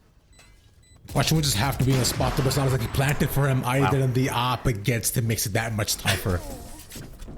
Okay, well, I mean, in my words yet again, seems like that's the trend for tonight. I was honestly pretty clean execution. Misconnections kind of happening in that Viper's Pit, but Frosty able to take out the Viper was absolutely massive. Allowed Riku to make that operator work. And on top of that too, able to carry it into the next round. But of course, we can't talk about this without talking about Neon being able to go in there and more or less keep the round alive for a Crew. Looking very clean, but in the end, hey, maybe those double operators are really helping him out. So PKA 3-1. Feeling nice and comfortable. Not going to opt for 2 operators this time around, but still have that one online for Oxy. You know, I would have actually liked for them to actually just stick to the strat. It would have been way more interesting. Considering all the pressure does put down, but yet again, because of Virtual Solution dueling power, the way this set up to also change so drastically. The card in the corner of the spray doesn't connect. That's a lot of damage nonetheless. Oh. But the lockdown to this too. They could just try to swing this and take it out. It's so close. Will they? Oh, they're backing away. I think that they're going to try and commit to this, but it's just going to be so difficult with the Viper's Wall in play. I can't say that I really liked that lockdown. It didn't feel like we saw the a Crew really capitalize off of it. Fortunately, they've also just lost another one as BNS is in a great position, finds Neon, but gets traded. Placing swarm grenade. Swarm grenade out. 44 seconds left on the clock, though. The wall being gone, compared to the plant rise right now will be even tougher. And as they're watching high, Zeldris goes low. And down they go. Yeah, another round for the Pittsburgh Knights Academy. Yeah, just going back to that lockdown quickly. You know, you called it as you saw it. It looked like they were going to back off of it, but then decided, wait a second, no, we should move into it. Which, the lockdown didn't cover enough space to really flush VNS out there. And with the Viper's Wall set up, it's just such a difficult place to just push into. And as a result, the lockdown almost got no value, which, you know, if they sold it as a fake, I think it would have been a bit more effective. They could have been going in a lot easier, but it just kind of fell apart for them. So not good for a Crew. They lost that, but now they have the Tour de Force online. Frosty's in a little bit of a ratty position. Doesn't get spotted out either, so is going to be able to hold it nice and close. That could be devastating. I believe he hasn't activated the dash yet, but as the opportunity is just holding up the high top angle, and his Yay side the second option once again for a Crew. His attacking half so far seems to be getting rougher and rougher for themselves. But Zachary managed to inch away into the side and get all the way to the back. This could be where we see the same sort of take that we saw in rounds 2 and 3. Ooh, Oxy, able to escape out of that one. Holds the ground, but Slow Orb's gonna make it hard. A flash goes around the side. Gucci, only 7 HP left. Stuck inside the corner. And with Giovanni dropping right in front of him, he just got knocked down. No health, no bullets, and no rounds. Going in the Crew's favor, man. They get no rest either. No, honestly not. It felt like PKA were the Justice League ready to just beat up on a bunch of little non-threatening villains at that point. To be fair, there was a little bit of a gun difference, but PKA just jumped on them so quickly, able to secure all of the kills and just shut that round down. A crew have really been struggling on this attack. They're not too sure what to do. I liked the strategy of having Zachary consistently flank, but it does seem like PKA are starting to recognize that and are setting up countermeasures to prevent Zachary from getting that level of space. And even then, look at this. They're denying the momentum onto that B site to once again set Frosty up in that precarious position that might not get unpunished. So they actually get the tag on VNS. Like you were saying, Frosty not there. And the dash still activated. Either he gets tagged right at the last second. And with the punishing coming through, these do still have the Viper Spit, I was going to say, but... And they're now committing it. There we go. Push comes a snake bite. They used to hold them off, but the wall is more than enough till they secure the plant for now. As that gets secured, we'll finally see a spike drop in 4 rounds. Yeah, and honestly, this is really good for a crew. This is the thing. They were able to completely zone out VNS, which means that Viper Spit might not be able to sustain. I think VNS was just able to get into the side of it, but able to keep it up. Zeldris finding Gucci, though. Now Null Command is online. Yeah, still in towards the side, finds one up, down, but he's still pushing all the way towards the other corner. At the end of the corner, that's gonna be the pit down as well. As there's trading shots outside of green, the Riku gets 3, and the defuse is more than free. And this is the thing. I think that a crew's post-plant positioning was honestly pretty good. I don't think that we can necessarily fault them for that. Obviously, when the Viper's Pit went down, it's kind of a bit of a free-for-all. Everybody's swinging their mess around, going, oh my goodness, you're over here too? Ah! And then just kind of spraying things down. So a little bit of mayhem coming out here. But PKA are still able to win it out, and that's what's important. We are seeing now a crew are going to be taking a timeout. And honestly, they need it. It's 6-1. We basically saw this on the last map for Bind, except it was a crew up 6-1. And PKA were able to somewhat swing it back around, but if history does repeat itself, Ravish, it's not looking too good for a crew right now. PKA are more or less running away with things thus far on Icebox. You know, I did mention before there was a particular word that to describe the momentum shifts that can happen for a team. Yes. Do you remember the word, Marks? No, what's the word? It has to do with ice. Things that roll. Frosty the Snowman's actually made that one. You know, when we go back into winter, right now it's the summer champs, so when we're in the winter part of it, I'm gonna hit you with a snowball in the face just for that one. Ouch. Good old Canadian special. How about that, Ravish? You want that sounds like a good time when you come to my house. I'm not gonna feed you either. Cool, so damn back it. into You got me there. Moving back into the actual game, though. A small pause, perhaps, giving the crew a breath of life and relief. The alt economy as well is decently even, but considering there are 2 Artist Fury that can be dual alongside the Sage, so the res can be used to at least hold them off. This is Artist Fury number 1 committed. They find one tag, but VNS not going down. They catch him in the corner. And there you go. Having him stuck there will at least allow for a 1-for-1. But Oxy can make this so much more even, and Reno. That's 2. Riku from mid, and there's no real place to go. No, there's no escaping this. And right now, PKA are making it known. It feels like they're coming in here, and they want to make a statement. They're not like, okay, hey, how's it going? We're going to win. It feels like they're coming in this with full confidence, and they're playing it so well. I love that early B defense setup that we've seen over and over again. The snake bite flies out, denies the space. The Viper's wall up just in case they do need to fall back onto things. And every single time a crew have fallen for it. I think a crew really have to just back off of that B site. Maybe getting a little bit more mid presence is the move here. Being able to pressure them out because, once again, because Zachary's been lurking so much, PKA have been doing a really good job of trying to keep check of that A site as well. So they aren't even spreading themselves that thin, where it would just allow a crew to walk onto site. Now they have the Viper Spit, as well as the Resurrection online.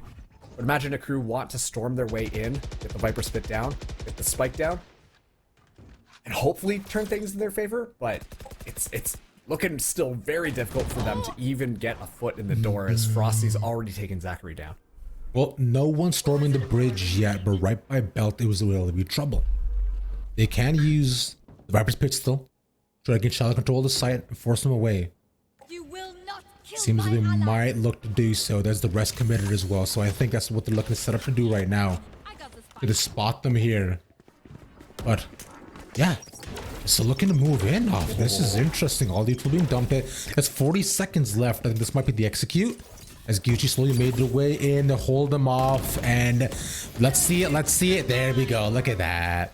Actually go down. Ooh, and a good pick on to Zeldris as well. Make it a lot easier. Hunter Sphere, you're going to be online trying to fish in this Viper's Pit. Comes up with a snake, but looks like it's going to be no biters after all. spikes down. Placing alarm bot. I think so far. But you haven't surrounded on all corners. It's up to all the members of the crew to watch all 5 sides, and one side will take it away. It's up to Oxy to perhaps pop down. I've seen them pop out of people's shoulders before. Look at this beautiful angle set up by our observers. Thank you. But still nothing works out. The spray is there. Wait.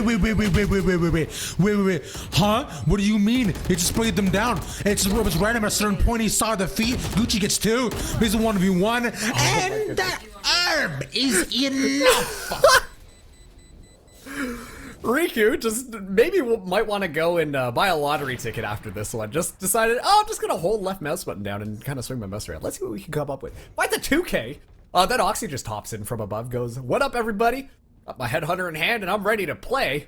Able to pick up another one as well, and it was looking extremely dicey here. Look at this. Just flick the mouse around, and immediately Oxy just flew in there. But good patience coming in from Gucci. Standing that ground. Not over-rotating, not getting outside that Viper's Pit. A good round from a crew, but I don't know that they can necessarily do it again. It looks like they are getting a little bit more comfortable on this A site, which I like a little bit more. They do have that lockdown available. Could flush out the Knights Academy, but still, that's going to get them in. I haven't seen phenomenal post-plant positioning coming in from there, and PKA just looked a lot better on their retakes on this A site specifically. Same pattern, util being thrown, like you said, the lockdown available, and there we go. With that being thrown out, it does cover the entire site, and there's way to rotate up. Frosty, you mad lad. You actually rotate over. Oh, but there's still 2 more people covering it, so he gives up his life for 1. And unfortunately, a trade of 2 there would have been a net positive. But it's still enough to find the info on where they plant right above Nessa, 2 being caught. There's a 4v4 on the retake. No, they're not going to commit the 2 or the 4 either. Oh, see? Okay, that's 1. He still has the op in hand. As they're going to clear to the mid and brute force themselves all the way off the site. That dart is so big, it tags every single one of them. Considering they're all holding so close, they're bunched up in an order like a little marshmallow, and they're all going to melt unless they get them all. Wait, what? Neon? Okay, a crew with a comeback. Listen, it seems like a crew really like playing Left 4 Dead. That's what I'm kind of learning from that. Just able to swing off of each other really well towards the end there. I was going to question that post-plant positioning a little bit. Apparently, if you just outgun them and kind of just squad up, hang out with your duo, you're going to have a good time, especially with Neon with that operator. So another round coming in from a crew. They were able to secure a couple of these just off of their ultimates. But it gets a little bit dicey because they don't have any more ultimates coming into this round. It's going to be especially tough as VNS is going to identify that A site has been a little bit weaker lately. Going to pop that Viper's Pit, and now this is going to be so difficult for Zachary to be able to set up this flank, let alone get any space on the site at all. And it might just force a crew to have to push their way onto B, where they're going to be met with the chamber and a lot of resistance. But this isn't Resistance 3 though. I don't play that game either. I've never played it. What? You didn't miss out. Thanks.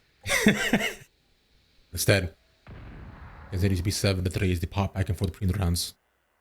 TKA want to make it a 9-3 half potentially if they want to maintain their lead, and comfortably so, because the pistols have been go back and forth. This could go either way. The peek back, Frosty yet again, and a 1-for-1. And 1-for-1 trades have not worked out for them. Unfortunately, the Frosty is just kind of committing his life on the line with these ultimates too, even with the raids as well. There's been very few instances where he's managed to get 2, but right now it's just seems though because the multi-tries are going in the crew's favor. Even right now, he spots to pop out. Nice shot by VNS. At least to hold him away, and our crew are stuck in a really tough position considering the spike has been dropped.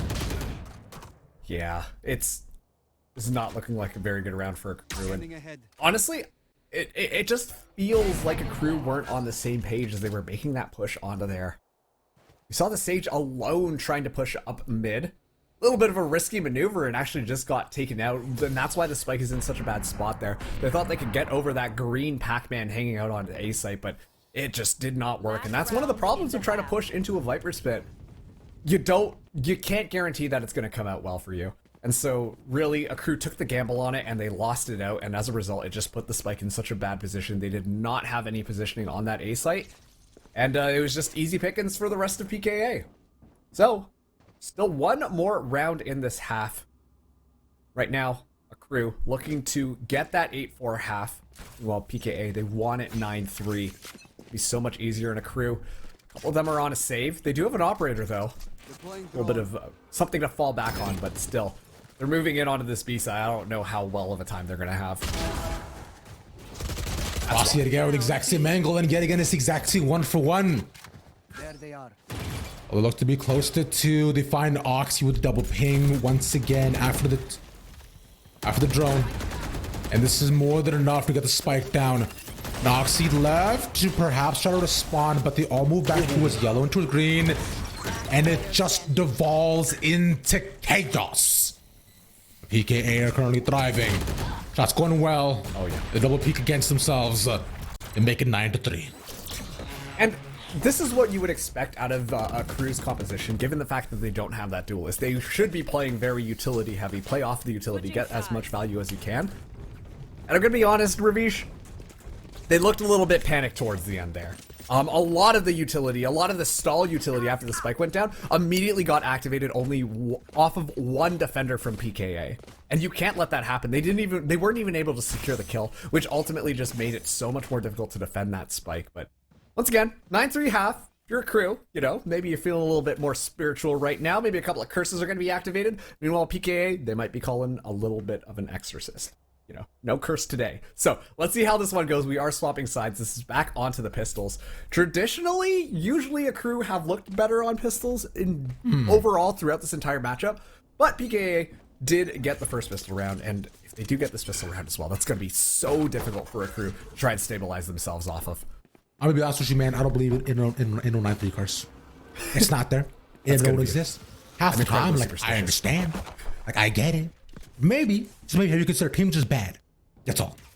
I have not considered that, no. Well, hey, there you go. Okay, whatever you say. Either way, though, early shot that this is the force away PKA. Consider it, but they did manage to spot 2 onto the site.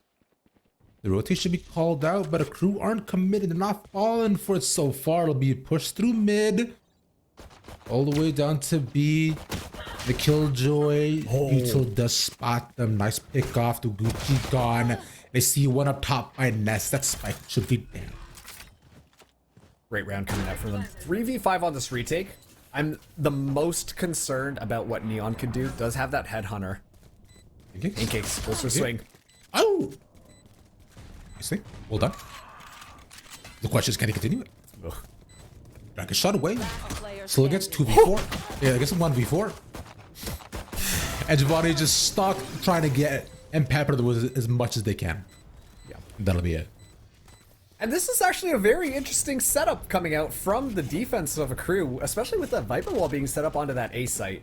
Unfortunately, just kind of left the B open, but PKA would have been able to dodge around that very effectively anyways. The good thing about taking that mid control and running it down onto B that way is if any Viper is kind of set up on that site with the very standard Viper wall that pretty much every single team with Viper is going to be running, you can more or less bypass that. You're like, oh, that wall's cool, but we're still on site and we can get the spike down. So I think that's what they were aiming for with their strategy anyways. Now, PKA, a lot of Spectres, Marshall in hand, a crew, they are still on their pistols, are able to rescue that ultimate orb, get the chamber a little bit closer, but Giovanni holding closer, but Neon finds one. Oh, You're the kidding shot. No way, man. Shorty almost connected onto 2 of them. But the absolute gun, if that's currently present, is enough still for PKA. But the fact he managed to get 2 from a crew, that on his own just more than enough damage. Neon's is stuck on the outside, possibly waiting for it to expire. But definitely spotted VNS move below him, but he just gets timing instead. And Zachary again with another sortie. So they did their job. They got 3 of them, in fact. Yeah, and that's pretty good for a crew. That means that PKA may have to force themselves up here. And it looks like we are going to be seeing a couple of Vandals come in. But honestly, it's still not a bad position for PKA. They have an 8-round buffer for a crew even tie them up at all. And this is going to be the round that a crew are going to be able to have those rifles in hand. Gucci only able to get a half shield. Might mean that not all utility is going to be online here, but yeah, looks like PKA going to stick to the bonus except for Frosty. Frosty's feeling a little bit icy with it today. Going to bring the Vandal out here looking for those 1-tap headshots very fast onto this B site. Yeah, already gotten so much room. Taking up a ton of space here now. The question is going to be just this peek, and no!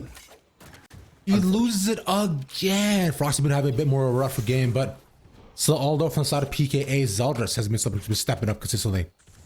Especially on this initiator role. Really good peak so far, making space for the entire team. But by still in his hand, they need to clear them out alongside Riku. Oh, this is tough. They have to be forced back into yellow and nothing really makes space for them. This gets tougher as compared to the plan. Yeah, okay. They're going to be able to get that down, throw in the fragment there to try and get a little bit more space. It'll be 5v4 on this retake. It is possible for a crew to make this one work. Watching us now, though. On the wall being sounded, just a little crack at the side to peek through. Good job on VNS for winning that. There's the fusing. Oh, it's just not enough to stop them, though, and they have to be forced on the outside. Well done retake by the crew. Yeah. Well, a little chaotic towards the end there. But and also, too, they did have a gun advantage. But still, a crew able to come in there. And I really like that stage wall coming up here as well. There's some... Fortunately, just in such a good position to punish that. But you know, this is why you bring a Sage on. You're able to just control the space, really just give yourself a little bit of an obstacle to allow things like that to happen. Just play off of your teammates and make sure that can work. Still though, I feel like that B defense is a little bit lacking. PKA are having such an easy time getting that spike down right off the bat. Especially too going into a crew's composition, which is mostly defensive. A lot of their utility is just to slow things down and trap off angles. But the null command activated this time as Oxy gets a headshot. Giovanni's looking a little bit elsewhere instead, and now through this they manage to wait their way onto the side. The null command does enough to hold them away, but Zachary and Pancake is still there as they now find the opportunity to move in towards the side. They should be faced with just one. And it's just better and faster shots for PKA. They just pew-pewed more. That almost felt like synchronized swimming. They were just like, now we execute maneuver. Oh, triple headshot. Nice. Very cool, friend. Teamwork. Woohoo. Valorant. Yeah. Hey, there's nothing you can really do against that. Honestly, pretty unfortunate for the attackers because VNS, pretty unfortunate for a crew because this is going to just, well, they're on match point. And they're on a little bit of a save. Neon is going to be able to buy the tour de force, but Zachary only has that sheriff in hand. Elders tosses out the knife preemptively, but PKA, they got to be feeling nice and comfortable, Ravish. Oh, they're chilling. Although no real ultimates on their hand, there's also none on the side of the crew. But the tour de force being put out, it is essentially the last hope. If that gets taken away, things might get even tougher. The 1v1 to start things off. This game has basically just been 4v4 in every single round execute. But look at this from Oxy. He's made his way so far deep up mid. Levi did get spotted the last couple of seconds. And now Oguchi should see him. This is tough. He sees this back and he's gone. I think that's going to more or less signal to a crew that this is going to be an A-side hit. Yeah. A lot of utility coming out as well. Giovanni tosses down the slow orb. This is the execute. Spike down A. Jackie spotting one and Giovanni as well. Over to the side.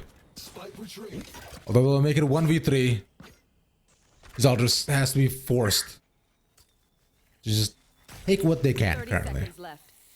But Spike is in their hands. This isn't impossible. They still have to take out the op on Neon's hand. But not much work can be done.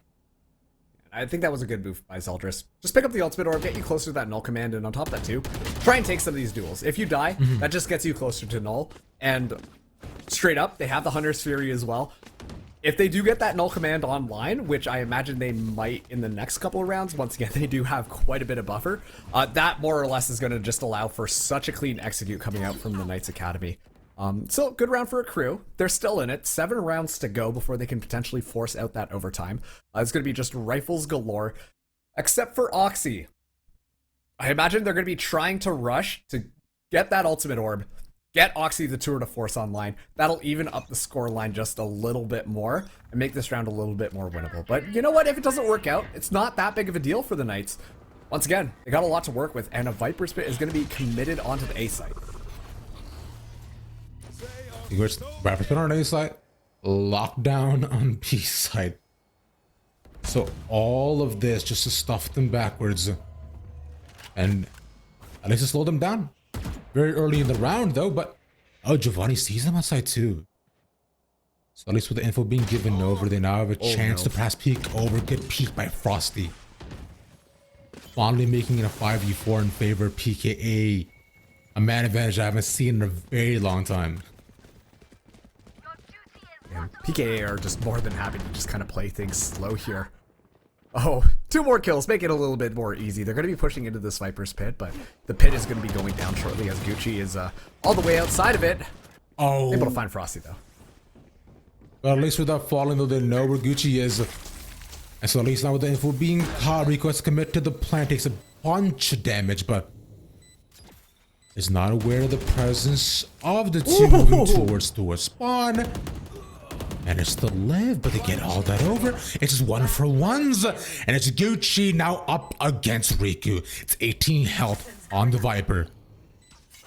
They're right in front of the actual Spike. And with the wall being dropped, they should be able to see the trajectory of the arrow from Riku. Surmise where they are. Over to the back. And Knights Academy, in 2-1 fashion, go over a crew and move over. Quarterfinals. Dang, Knights Academy looked really darn good on Icebox. You know, a crew came out with a no duelist composition, and I have to wonder whether or not that was part of the downfall there. Once again, I kind of questioned the Killjoy coming into this map just because I wasn't necessarily sure how Killjoy fits into the lineup like that, and we did see Zachary be able to get a lot of flank potential coming in there, but unfortunately, it just didn't seem to pack as much of a punch as when you bring a Jet. You know, we saw the dual operators coming out from PKA multiple times. You got Oxy, you got Frosty just watching those long sight lines, but honestly, PKA were confidently winning duels, and it's hard to beat that if they're consistently getting those frags over and over again. So a great job to PKA, as like I said, they advanced to the quarterfinals. I almost said semifinals, and that would have been incorrect, Ravish. I'm trying my best not to lie to you anymore. That's my personal promise. But we do have the bracket coming up here just to kind of see how the rest of this tournament's been going thus far. And look at this, already some of the scores are coming in here. So Lycus Empire could be moving things forwards as long as Sonic's, Sword Gaming, and Cosmic Divide. Some of these teams already got their bags and are sent packing. Unfortunately, a crew are one of those teams, but still, a crew looked really good on Bind. That seems like that's their map, Ravish. Like you mentioned, I mean, Bind is kind of nuts. They've been really good on it, but considering the stats as well have lied to us. So their crew, you know, they definitely made map number 1 really close. Perhaps they managed to take that over, send over PKA. We might even be seeing Icebox, but the map series Knights held out well. But for now though, considering we do still have a couple more matches to finish on up, we'll see you back in a bit for some more nursery action. I know you only show up for these tournaments for the ads. I recently partnered with DigitalOcean to help spread the word on their amazing software. I think you mean their amazing web-based cloud computing services. Okay, if you're a developer, then you know how incredibly hard it can be to get started. Not true. DigitalOcean made their UI so simple you can start developing right away. Plus, they give you full access to their human support staff. Easy to start, human support staff. Don't forget, really transparent and affordable pricing. Okay, let's keep the tournament going. Day one of the Nurse Street Champs LAN over at Georgetown had a lot of exciting moments, a lot of upset potentials, and one team that really stood out to me was Texas A&M University making the upset happen in Group B over BBG Academy, but BBG Academy made a big comeback happen in the quarterfinals. They made out groups on the low side and took down one of the tournament favorites of Psycho's Murray crew, which otherwise known as Exet and Friends, but UG Academy being one of the favorites as well. We expected it to be a fantastic match, and indeed it was. Coming on the other side of the groups, it was Fluid Gaming, it was BAP, and it was We Live Here, by the way, being teams that really stood out to us and teams to look forward into day number 2. And on day 2, we followed We Live Here, by the way, from the quarterfinals where they took down BAP in 2-0 fashion to the semis where they had to take on the Titans of BBG Academy, who were coming off of their victory over Psycho's Money Crew, or Exet and Friends. And, well, a tough map won, but the momentum was just enough for We Live Here, by the way, to close things out in that series in the semis in 2-0 fashion once more to find themselves in the grand finals. And on the other side of the bracket, it was a tough road. It was a rocky road, but it was TAMU Maroon that eventually made their way on through to deliver an explosive grand finals. And after 3 long maps and an overtime at the very end of it, it was explosive. When the dust settled, when the smoke cleared, it was TAMU Maroon sitting atop the comically large throne here at the Georgetown, Texas LAN.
come on back. I hope you missed us because we didn't miss you. I'm sorry. That's has to be done this way. Are we choosing violence right now, Ravish? What is that? I'm playing. Okay, I'm Ravage. That's Marks. And we're going to head into our second and final best of the day in the quarterfinals. We had actually summer champs. We get ever and ever closer to the mainland event happening in Philly. Hold on, now, but before we get to all that, let's look at this updated bracket to see and understand what we are in for. A couple of the quarterfinals still on the way, but we will be seeing Knights Academy and following them up against Cosmic Divide, while Sonic Sister Gaming us going on. We got a couple more on the way as well. Yeah, and once again, Knights Academy, we were able to see them face a crew in the best of 16. They won that 2-1, went to map number 3. Now they're going to be coming up against Cosmic Divide. See how this one is going to be working. Cosmic Divide have played together quite often. Honestly, they've been in this tournament as well through a couple of these online qualifiers and have honestly looked really good. They've always made it up into the top 8 historically. So, you know, they're here to really just make a name for themselves and get even closer to getting themselves qualified for that. As you know, a lot of these games are just to get you points in order for you to do it. But once again, Knights Academy, hey, if they're on Icebox, I think they're going to have a pretty darn good time, Ravish. Because on Cosmic Divide, you know, we do, of course, got Terms, who's nuts, you know, who's pretty gosh darn good. TCAT is nice, you make a name for themselves. So I think, you know, if they manage to show up and show up today in that top performance you've been talking about, might be able to take them down of Knights Academy after a grueling 3-map series they just had up against a crew. Now, where we'll be seeing them play will be Icebox once again, going back to Bind, which is, of course, you know, Cosmic Divide's pick. And finally, the decider will be Haven. So, am I surprised? No. No, I don't think so at all. Specifically for Knights Academy. You know, they're still riding that wave. They're inspired by the movie Surf's Up with those penguins that love to just surf in the ocean because they're riding off of the high of being able to shut a crew down on Icebox pretty dominantly. So I think they want to keep that momentum rolling forwards as they enter into this series. Of course, we did see them struggle quite a bit on Bind. Cosmic Divide feel a little bit more comfortable, so I am a little bit more curious to see how that second map is going to play out. But of course, if we do get that map number 3, then we're going to be going to Haven, which we haven't seen yet today, at least. And so, honestly, I think this one is going to also be a pretty spicy match, Ravish. I think we've seen Haven enough. That's just... we never have enough Haven. We can always have more Haven. I'm sorry, but it's true. I love Haven. Are you okay? I mean, how deep do we want to get into things right now? But Haven is a fun map, 3 bomb sites. I think there's a lot of interesting strategies, especially now that Fade's into the mix. It could be fun, is all I'm saying. As you're just gonna honestly just stare deep into my soul and really question our friendship by the sound. Because that's the best you can sell me on is, hey, it could be fun. Cool. Thanks, man. What if I told you it's like, hey, Marks, do you want to go on this hike with me up a mountain? It could be fun. That's what you're saying right now. Hey, and for those of you who know me, I would say yes to that. That does sound like a lot of fun, Ravish. I think you might have messed up your analogy here. Maybe the metaphor wasn't necessarily Marks, you want to sit at home forever? It could be fun. I mean, hey, if you throw Valorant in front of me, then I'm not going to complain at all, Ravish. Hit me with a third. What you got? Hey, Marks, you want to start this map? It could be fun. That I can't agree with. Once again, I think that this is going to be a pretty interesting series between these two teams. Also, too, just kind of how things are going to just play out here production-wise. This is going to be the last set of 3 that we are going to be doing tonight. And then, of course, tomorrow, we get into the semifinals and the finals. So, this is going to get interesting. Of course, can't forget, the Guard are also in this tournament as well. You know, we'll see how things go, but there's pretty stiff competition this time around for this this online tournament, and honestly, I think that it's going to only get more intense as we continue through this. I was going to say, I was just a little bit scared for the Guard because they were currently 1-1 up against the Ganaches, and they just managed to squeak through. So, hey, you know, I'm glad for them, but just the fact that the Ganaches have taken a map off the Guard We'll see what things end up being for semifinals tomorrow. They will be up against Lenny Time and Team Rekaroo. So it's well, just the winner of these two teams. So Yeah. we'll end up seeing what's gonna happen. I think it'd be really funny if they're up against Lenny Time because knowing the players on Lenny Time, right? I'm gonna see all that smoke on Twitter. And I can't wait to have that unfold. And Lenny Time version 19 now are honestly a pretty darn good team as well. They've been looking really good in the previous versions of the Summer Champs. And you know what? Hey, if anyone's going to give the Guard a run for their money, Lenny Time's a pretty good contender. Of course, let's not get too far ahead of ourselves here, because Knights Academy and Cosmic Divide, only one of these teams are going to be able to advance to the semifinals.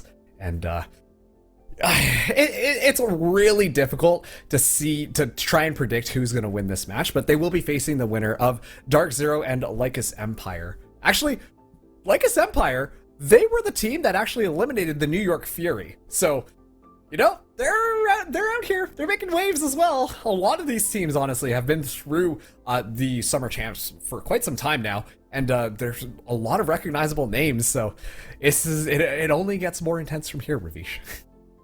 Well, I can feel the intensity just dripping like sweat off my brow currently. I mean, you can tell things are starting to heat up as we head into Icebox. Oh, you just got a lot more intimate with your voice there. Especially as things are starting to heat up.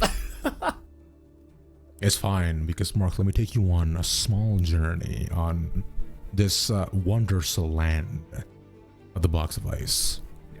Propositions are in front of us. Knights Academy and Cosmic Divide. Let's get ready to roll. Yeah, you transitioned a little bit into a WWE announcer there. But, you know, like, Autobots. Depending on how these teams want to play it, we might be seeing a little bit of a brawl. Just based off of these compositions alone, this is pretty standard stuff coming in here. I will mention Zeldris coming in on the KO once again, versus Icy on the Sage. So we do see Cosmic Divide going for that double wall alongside the Viper. You know, you do have the barrier orb to get yourself a little bit more room. We've seen that B-site execute over and over and over again, tried and true, but they did change the map a little bit, and now it's not as easy for them to do it. And honestly, I liked the PK Academy defense, especially too, holding down that B-site. This time around, we are going to be seeing PK Academy start us out on our offense. It is going to be Cosmic Divide on the defense. And we're loaded into the map. Ravish, let's see how this cookie crumbles. Well, now I want a cookie. But currently, it seems that I will not get a cookie. What I will get is just B-site for PK8 for free. As they just managed to rush in, and look at all of that. Here comes the reinforcements through mid, but it's just far too late. T-Kaz goes down. It's a trade for one by Mina. But it won't be much more past that. So there's two up behind yellow and two right towards green. As he gets one more through the smoke, they fire away. Then we go down to 2v2, but the shots are clean. Mina gets 3. And the VNS looking to hold out. But up against all of them, the reload, the jump peek, the right click might not be able to work. He's just delaying. VNS knows that is in his favor. They see him, he's not defusing. They gotta stick this, and there's just no shot, no opportunity. It's gonna happen. Well done, nice clutch. Oh, man, yeah, VNS is playing that time down, but it looks like PKA might have actually checked themselves into Summer Games Done Quick with how fast that execute went there, but Cosmic Divide took a little bit of a gamble, leave that site nice and open, and it just allowed that spike to go down astronomically quick. It was so easy. Then, hey, I think he did put on the WWE voice. Things turned a little bit messy, a little chaotic, got down to a 1v1. VNS just so smart playing around that time, so it's going to be PKA with the pistol round. This time around, they're going to be able to buy up those SMGs. Let's see how Cosmic Divide want to be able to hold them off. They're once again stacking A. Stack A, though, does work out by the end of it. Considering it's all 5 of them here, Marks. So, as you rush in, Frosty Dash actually about to run out, gets one, will just commit to just staying on top of the site. They make more than a space. They don't see Nerve, but they're almost all dead. It doesn't necessarily matter. Nerve gets 2 as he pops on the green, but his face goes blue. And yeah, hey, that was good from Nerve. It was looking like it was about to just be a flawless round for PKA, which would have made the bonus so much more easier, but they are going to be forced to have a little bit. Good trigger discipline here. For a second there, I was a little bit worried that those classic were not going to connect, but was able to take 2 people out. And so this is going to make things easier for them this round. Some of them are going to be buying up a rifle. Riku going to be the person with that. Now, Cosmic Divide, they have rifles. Let's see how they want to stall this out. It looks like it might be a B-side hit. So frustrating sights. The 3rd round op from Mina, by the way. Let's see if I mean they managed to get 1 and it'll be 2 for 1 trade by the end. Frosty can't get much on top of that. But that's interesting. Mina's only relocated right behind Ness, should have an opportunity to get 1 more. The spike goes down. The relocations are the exact same as they were a round ago. It's just going to be all about these peaks and how they manage to actually take them. The wall goes up, it ends up being a 1 for 1. And Zealous' flash is going to be crucial. He allows him to reposition. He pops down. Wins a trade against TCAS. And the pop flash once again, Mina has to go down. And the shot goes wide. A big pick off from Zeldris. Becomes a 2v1. I see left. It's 1 from him. It's a pop all the way around. Zeldris not looking his direction. The pre-fire not working out either. They're playing ring around the rosy. And Zeldris gets it. So one thing I want to comment on from both of these teams that I really was able to pick up on that round was they're extremely good at trading back and forth. I think that's why we're seeing this go down to the wire and just have that 1v1 scenario. PKA able to win that one out. I think that was just a result of how they wanted to actually being able to set up their unit. And on top of that too, Zeldris just being able to pop play it nice and close. And you know, a little bit of ring around the rosy, eventually catching Icy off guard. But instrumental. It's going to set Cosmic Divide back even more. We're only going to have Sheriffs. And this time around, we're going to see that tour de force popped. Mina has been doing an excellent job of shutting them down, but the null command is going to make that tour de force so much harder to use.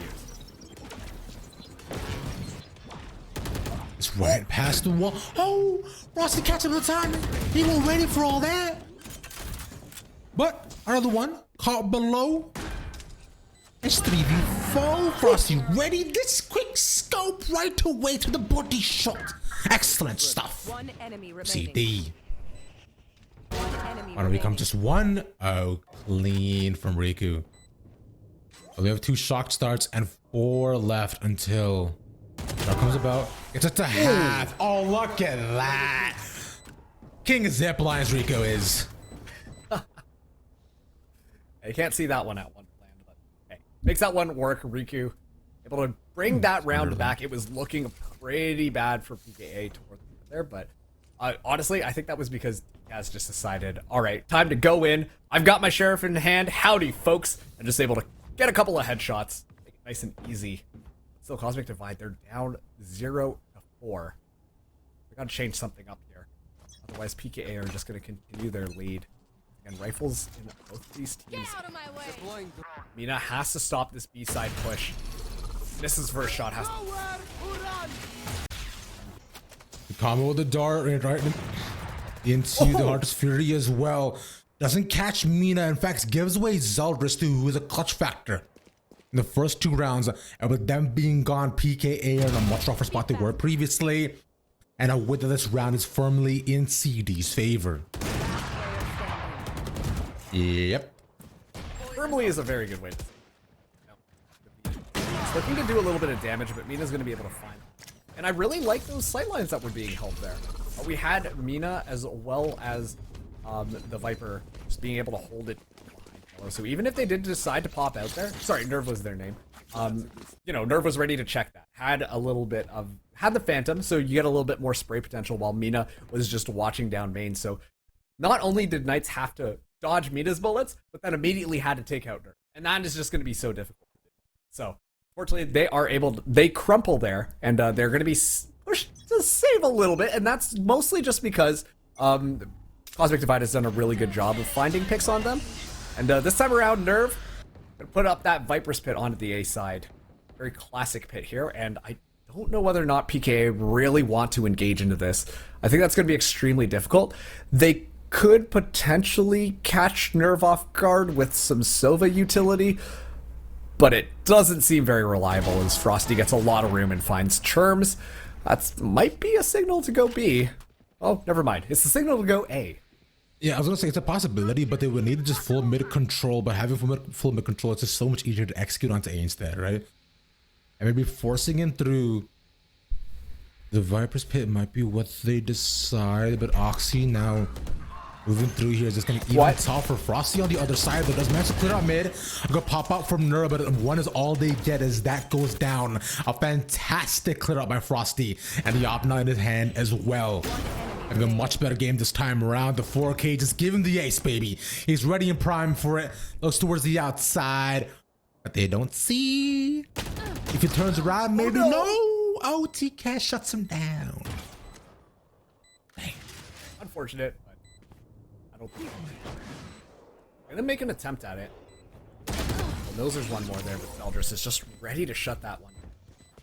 And so, a good movement into the Viper's Pit. I think that because they just swarmed their bodies into there, eventually someone was going to flush out the Viper, because you can't be looking every single direction. They were just so ready for that. Honestly, I think that Frost, like you said, has just been bringing the Knights to victory here. Able to find so much value, so many picks, get so much space for Knights consistently. And that's just made their lives so much easier. Cosmic Divider struggling to stop this train from rolling. Roll this train will do. I had a completely just obscure thought, Marks, by the way. I'm here for it. So I'm gonna derail this train. Oh no, okay. You know those things that you walk on at airports, like those walking things that we just saw, right? Oh, yeah, as well. Oh, did they play? Yeah. Why aren't they everywhere? I just think about this. Like, it would make walking just efficient. Because I just think about it. You know that city in Pokemon where eventually they went to like find Rayquaza and Deoxys? Because I remember in that city, they had those walking things everywhere. Yeah, they did. Why don't we have that? I mean, there's a not funny answer, and I can say it, but something urban planning, something infrastructure, electrical costs, maintenance. You know, I see the point, but also, Ravish, walking's good for you. You know, sitting is the new smoking. Sent to you from a public health professional. Smart one as we look towards things right now for BK. And again, they managed to take a lot of space towards mid and kitchen. It's also in their favor too. Oh, that was sick by Frosty on Nerve. So now with him going down, they get to rush down onto yellow. Mina's not ready. He gets it with a ghost. That's illegal. I don't like that. And TK's alongside his amigo beside him is gonna have to possibly rush into the site. Maybe try to get one off this. Frosty's looking towards kitchen, and the dash expires at the exact wrong time. Flawless from PKA. This is looking very familiar right now. That 6-1 scoreline. I'm pretty sure we just saw PKA do that against a crew. Unfortunately, though, timeout's already been called, so I don't know necessarily what you could really do here. But once again, Frosty just kind of going up, says, let me solo this. Just goes up mid, able to find some picks, open up the site for the rest of PKA, and the rest of the team can just kind of come in and sweep. So things are looking really good for a crew. I mean, sorry, not a crew, PKA. As the Cosmic Divide are back onto a save, and I don't know. They just seem like they're stuck in a cycle of consistently getting a save, get the rifles, get shut down, have to save again. That's the ping pong economy there, Marcus. That's all that is. As they're just consistently bobbing, weaving between trying to get something back. But this could be it. This is where they can possibly take a turn for the better. PKA right now, though, have allowed the opportunity to get shallow control on the site. They're all held up either or towards nest or right below it, looking towards mid. 2 picks off. Nerve might be able to get a decent trade, spamming the shots. Gets Riku by yellow. Still though, Spy still taking down to 3v3. Take flight. They spot out ENS. Sure, he's looking for it. Able to find the headshot there. Pops the Hunter's Fury, looking to pressure out around yellow, but Oxy does not care. Gonna just take the bullet there. The Sage Wall does go up now. I see on the defuse. It's winnable. One enemy remaining. It's enough. As it pop out the wall, Terms yet again. He's been in the situation before. It's literally 4 rounds ago, and he does not clutch those yet again. Zeldris, my man. Oh boy, that is unfortunate. Cosmic Divide, that was a save round for them, and they really gave PKA a bit of a run for their money there. It was looking like it was getting down to the wire. I mean, obviously we did isolate that 1v1, and these were looking very winnable. A re-peek at this. Terms finds that headshot, immediately lets the Hunter Sphere go, but unfortunately they just kind of stack up there. A good read by Zeldris to shoot down that wall in order to just find the first kill, and then it's just a 1v1, but PKA still running away with things, and now they have ultimates online. We're going to be seeing both the Blade Storm as well as the Null Command popped. Frosty going to be moving in first. Now, the Null Command is considering how far out they are. It's protecting right on the outside, not towards Belto, but oh, TKaz. Considering even though you shut down, the shots are immaculate. They just get them in the air as if they're shooting birds. Is this Duck Hunt? I don't quite see a dog laughing at me just yet. Really? Scooby? That you? But Zeldris, yeah, there's no room getting in. And I have to wonder if that round is a little bit of overconfidence coming out from the Pittsburgh Knights Academy. You know, blades are popped, Null Command active. They just kind of held that W key and just, you know, jumped around a bunch. And, you know, Cosmic Divide just being able to sit still, you know, take your time, take it easy. Just let them just kind of run in to their sight lines, and then you can just spray them down. Cosmic Divide really didn't need to do too much that round because PKA just kind of ran into them. So, you know, PKA, you gotta ease off the gas pedal just a little bit. Don't let it get away from yourself too much. Cosmic Divide still looking to potentially get this to 7-4. Still, it's gonna be, sorry, 7-5, but that's still very tough because this attack from Pittsburgh Knights look really good as Frosty finds T. Nice straight back in here. And get it back TKaz, get it again right through the wall. He gets a second kill like that as well. But the clear of the sight is just traded what we saw in the previous round. What looks good, so good. The Cosmic Divide suddenly turns right in their favor once again. And they rotate back. They're seeing they're going through mid. They got slow information as Nerf is just peppering shots through the wall. They still can't find them. Mina, oh, this shot's a little bit too low. As they find Nerf up on belt, Mina just look to save the up. I think they're getting chased. Oh yeah, look at this. They're like ants swarming towards a popsicle dropped on the side of the sidewalk. That's so specific. You know what I'm talking about though. You've seen it. I have seen ants before chasing something sugary. Yes, indeed I have. You're correct. But I don't think these ants find their mark and Mina will stay alive. Ooh, Yeah. they saved, yeah, much. Yeah. Maybe that operator's probably the best there. I don't know. It just seems like when PKA are able to get that spike down, they set themselves up and are just ready for it. The Cosmic Divide on those retakes just look a little bit sloppier. Unfortunately, that sloppiness is just allowing PKA to really just take it. You know, this is the reason why PKA very, very, very, very, very, very good at these site executes. But also, too, we've seen them do an extremely good job on the well. Cosmic Divide are struggling. They're going to have some rifles. Try and contest this, but great. You know, pick on the Zeldris. Got a little bit easier here. Now they're backing off and potentially running their way onto a Icy finds from. Last player standing. Spike down. Okay. Attacker spawn. Flawless. I didn't even, that was Last interessante. Considering how they've had 2 rounds like that as well, where it seems out of nowhere, Cosmic Divide just read exactly what PK want to do, and then you just knock them out of the round without even being allowing them to see a sight.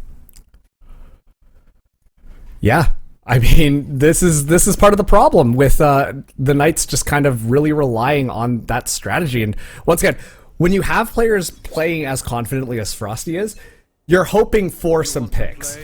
If Frosty goes down, it just immediately kind of starts to fall apart.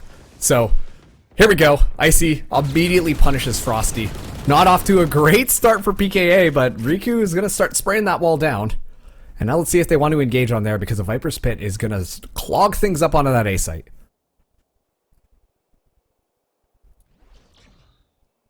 Well, hopefully they have a plunger to decide to get rid of the blockage. It seems as though Mina's persisting on making things much better. Still though, only with one being gone, I'll make that 2, sorry.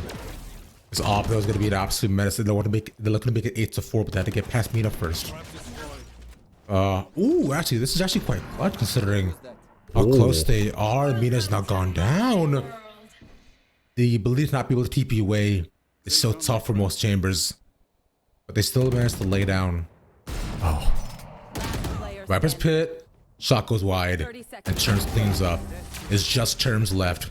That's all they need. Terms really churned them out there. That was a good 3K holding down that B site. Make sure they can't get anything. And well, PKA 8-4. Cosmic Divide still in this.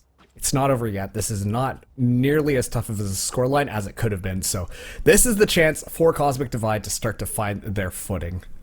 Honestly, scoreboard pretty evened out kill-wise. See a nice little replay there. Once again, Icy finding that first pick make it that much more winnable for Cosmic Divide. As soon as Frosty goes down, I think that Cosmic Divide success rate on the rounds skyrockets. There's definitely a correlation there. So good job to Cosmic Divide. They started to figure out their footing here. Let's hope it's not too late. This time they're going to be on the attack. They're looking at that B side, but Pure VNS, we've seen it over and over again, just drops the snake bite there. Couldn't deny a lot of pressure here and walks in, does not care, and the swing is going to be good for 3. Easy for themselves, they're just caught right inside the same corridor, and you know, honestly, that's not even too bad. Okay, Foster trying to punish them, but Mina's watching. And now it's CD. They gonna take their time as to where they want to move forward.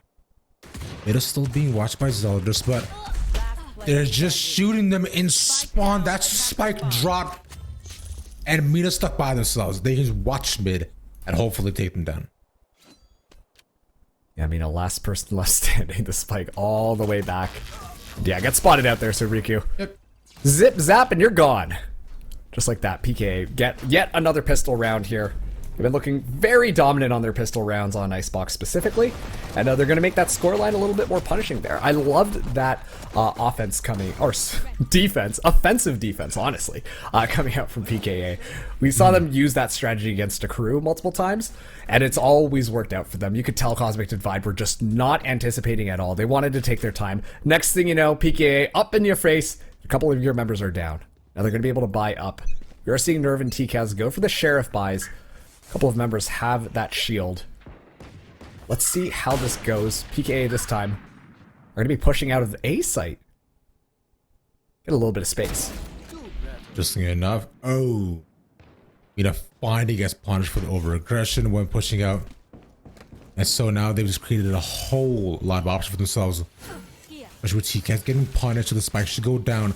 Because on the walls are where they're positioned, they want to wait and for their own Viper wall to go up as well. Right, the smoke will be double walled up, and that is an easy execute to notice how as well the plan is a little bit farther. Oh, Nerve, you were so far.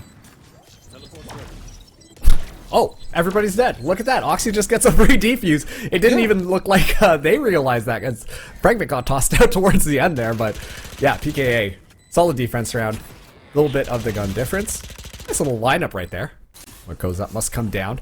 But yeah, PKA just looking really clean with it. Like you said, it was a very fast site execute where they were able to get onto the site and just really just get the spike down. But at the end of the day, it doesn't matter because they were getting outgunned, and it was so easy for PKA to be able to just secure that. So PKA now 3 rounds away from winning out map number 1 in a pretty dominant fashion for the series. And Icebox is something that we saw them look good on before as well, right? If we look at the previous series, Icebox would specialize it with that, where they were left to close at the map. They're famously been very, very good here, as more often than not, it's actually bad away from them. So the fact that they managed to get this pick 2 times in a row is a real morale boost for this PKA squad. And considering, you know, they've been kind of back and forth as in terms of results recently. They've been on a 3-game winning streak, though, we'll say that. And they're looking to make it 5 with this. Here we go. The aggressive defense coming in. Churm's using an owl drone. Didn't spot VNS, though. This could be deadly. Oh, never mind. Nerve is more. Makes it that much tougher, but so with one being gone, it's not the end of the world, but it does mean that Cosmic Divide will once again get the plant back. With this being their bonus as well, a win here for PKA might mean most definitely secure match point at least. But from there, considering they're up against so much firepower, it's only going to get tougher. All they can do is this trade so far. Exactly what's happened. It's 2v3. They're quite low though, but Mina getting one more onto Frosty. It's just Zeldris left and they can't do anything else. Yeah, and a clean round coming in from Cosmic Divide. They really needed that one. We're seeing them be extremely efficient and just being like, all right, B-side hit, let's go everybody. Let's march our way over and life is going to be great. And consistently, they're able to get the spike down.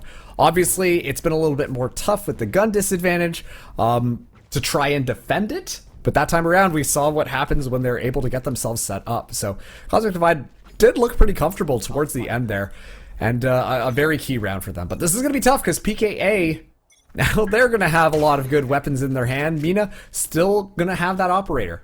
It's going to be another round 3 in this half operator coming in. But Mina has been extremely effective for Cosmic Divide, in being able to shut things down. And, oh, never mind, has a Phantom in hand as Oxy goes down. It's not a great start for PKA. No, and like you were saying, Mina managing to shut down one is nice, but Zeldris is so far up. This is tough. I was gonna say, if he managed to stick around for 2, he could have been punished. He spots the second. They have to commit to the res. They do still have the null command as well, alongside the op as well. It was a possibility for the tour de force, but Zeldris going down makes it that much tougher. That means no util being denied, and now they wall up as well. The Rico doing their absolute most to ensure the plant is not secured. Considering it's on the other side of the wall, they do enough. They spot one. Frosty coming in. Nerve able to find Riku. Frosty finds one. 1v2. Spawn on the other side as well. Nerve pop out the back. They can just hold this. Because it's a 2 against 1. They're up against the wall. You can't even deny the plant. Yeah, easy says it. Did I as well? Yeah, he even secures the kill. PKA, clean. 11-5. 6-round difference. We are going to be seeing Mina bust out the tour de force here. But I don't know if this is going to be enough. We are seeing a couple of members from the Knights Academy squad have to just get that half shield, but they have a couple of ultimates online, and that Viper Spit is going to be instrumental in just slowing down the momentum onto one of these sites. And honestly, I wouldn't be surprised if we did see it come down onto that B site. I think Cosmic Divide need to try and take a little bit more room on mid. If they can do that, they have a little bit more options on how do they move into it. But every single time, you know, we see the defense come in for retakes on mid. They need to control that to slow down how PKA are able to just re-engage onto the site. But maybe this might help them to at least slow down the push in terms of re-engagement. Oh, this is interesting how both these teams have to make these very aggressive push shots. Oh, Riku down Cube! It's just that easy. You could think he was taking a lorry downtown to London. Why London specifically? Because did you know in the UK the subway is called the Tube? I did know that actually. Haha! And it's going to be what I like to call as a potluck buy for Cosmic Divide. That means you scrounge up whatever you can and good luck to you. Yeah, and honestly, this defense coming out from the Knights, we're seeing the aggressive plays push out from one of the sites, but what I find really interesting is that they really only commit to one of the sides really pushing out at the start of the round. You know, send a little bit more pressure there, see if you find a couple of picks, but as soon as those picks do come through, then we see the rest of them just kind of swarm in on Cosmic Divide, and they're not too sure what to do. But like I said, potluck buy, let's see if the food's going to be good here. It's going to be tough, especially as that null command is more or less slapping that pie onto the ground. But still, Cosmic Divide, it's do or die.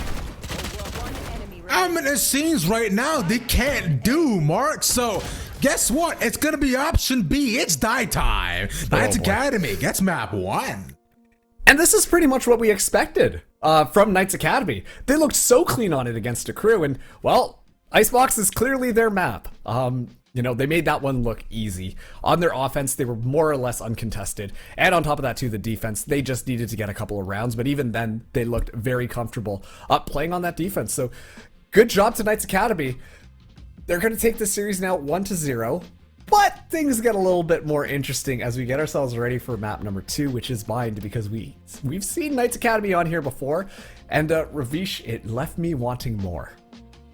It was bad. Just say it was bad. It was okay, fine.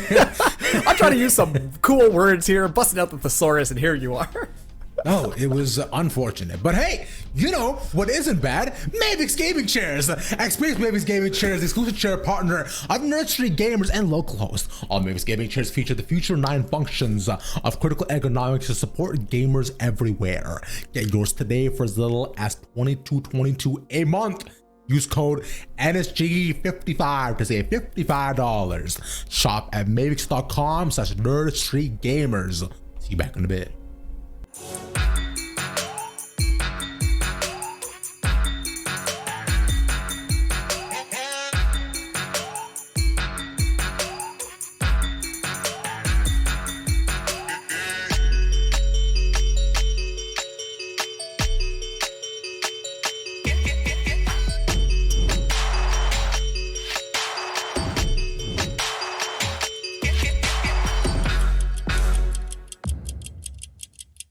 Arslan Ash is a hero of mine. I was there when he won EVO, and it was a very exciting match between him and me, and I just really wanted to take the opportunity. Honestly, it was an honor.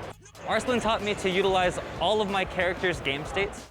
See, your strength of Elisa lies in the back guy, in the side step. Yeah. One of the great things that he taught me is how to utilize my character's movement and to optimize damage.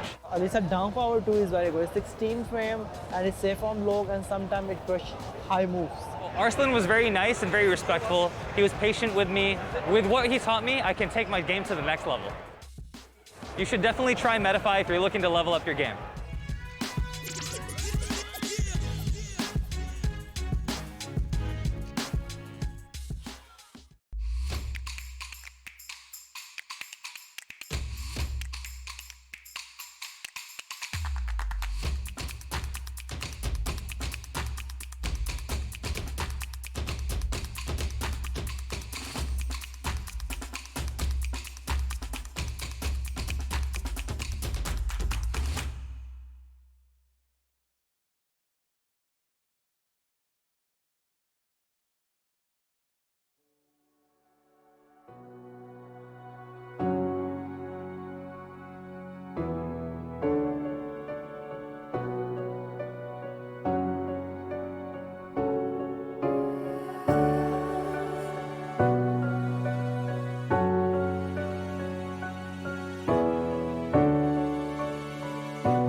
welcome on back. We're from map number 2 between Knights and Cosmic Divide.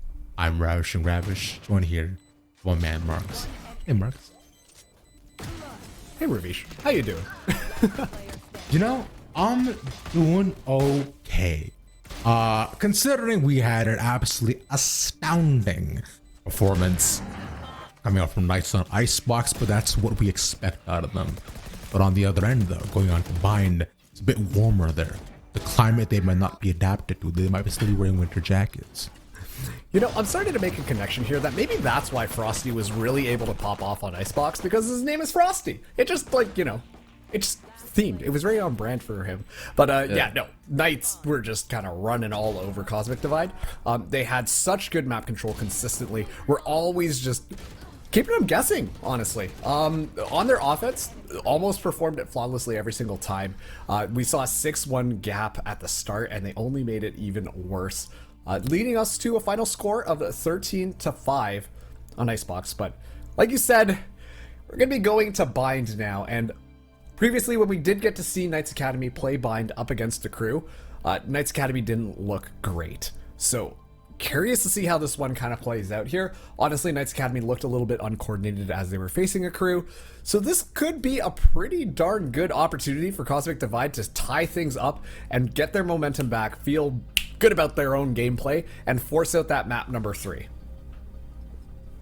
Map number 3 is right now and definitely not too far off in the horizon, so we'll have to see in terms of what Cosmic Divide can do to these 3 plus 2 people.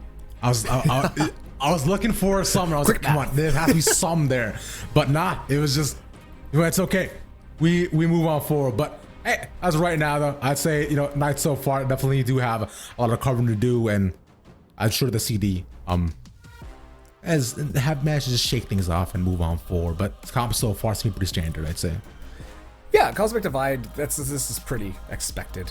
We have that race coming in here. I mean, obviously, Churms coming in on the Sky, definitely viable. Sometimes we see KO, but the Sky honestly works. What I'm curious about, though, is actually Knights Academy. We're seeing a little bit of a compositional change here. Specifically, Riku coming in on a Fade. Obviously, that pairs extremely well with Frosty playing the Raze.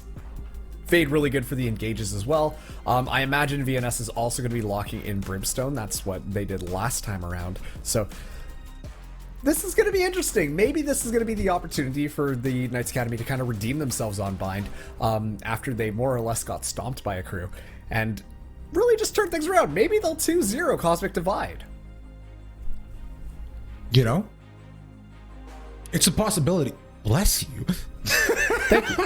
That was funny. But yeah, it's a possibility. It's almost like you caught yourself in a lie again. Like, you know, maybe they'll 2 of them. I'd shoot. Maybe not. It's like God smiting you, but with a sneeze instead. Like, how dare you try to write the script before I do? Divine intervention is at play, clearly. Are all sneezes divine intervention? I don't know. That's what you kind of set the precedent as. Oh my God. Is Pepper God then? Whoa. Whoa, wait a second. All right, before we get too far off the rails, we're going to be starting out the Knights Academy. They're going to be on our defense. Cosmic Divide starting us out on offense. Bind, traditionally really good offensively. And so I wonder how things are going to go. If Cosmic Divide can really run away in this half, that might not even give the Knights Academy a chance to try and prove themselves on that attack. But hey, Knights Academy did choose defense first. This is really on them depending on how things go, but it's going to be a A-side hit coming in from Cosmic Divide to kick us off in this pistol round. So they already used half their util right early on to stop the Showers push as well. Also the Prowler and the Trailblazer and with the smoke going down. There should at least be one more ready to go for themselves. But considering they've used more of their info gathering stuff, they even used a little Dougie good boy to scope them out. But consider they can't find that, Cosmic Divide are stuck in a much tougher position than they were about 10 seconds ago because they have no info where they're holding, and the PKA are holding 3 there. We got 4, sorry. Paint Shell is even going to be tossed out here just to deny the space as well. I don't know. I think that Cosmic Divide have to make the rotation around. They're not getting even an inch on A. And so they say, let's solicit this biscuit and make our way onto B. They're going to be met with a chamber here, but Zeldris comes in behind, and just like that, the spike is going to be down Ravish. It's not looking good for Cosmic Divide. So close so far, but they try to double back if they can. 30 seconds left.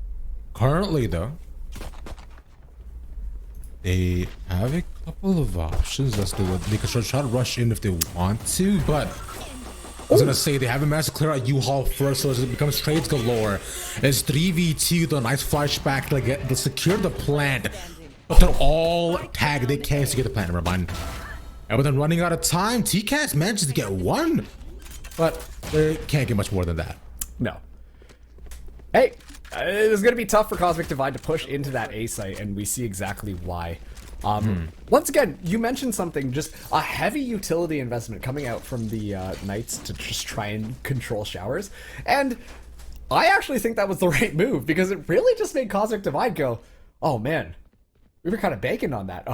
What did we do? And you could see that moment of hesitation come across in the Cosmic Divide. As a result, well, they just kind of got taken apart. Zeldris really just kind of pushed the issue, moved out forward, able to secure the kill, and that kind of forced the Knights' hand to try and make their way onto A. This time around, they are going to be hitting B, but that's a good guiding light. Already got so much information as Oxy takes out TCAS. Zeldris ready for another one. Nice shots from Oxy and Lisa, and we traded back by Botu with the Marshall Terms ready in a 2v2 position. As they pick up whatever dead scraps they managed to find on the opposing side, and now where this B side is rightfully theirs. They're coming through spawn. They'll be stopped by the molly, and nobody to elbow either. If they manage to take hookah control, this could be a possibility for them to run things back instead of Riku's going long.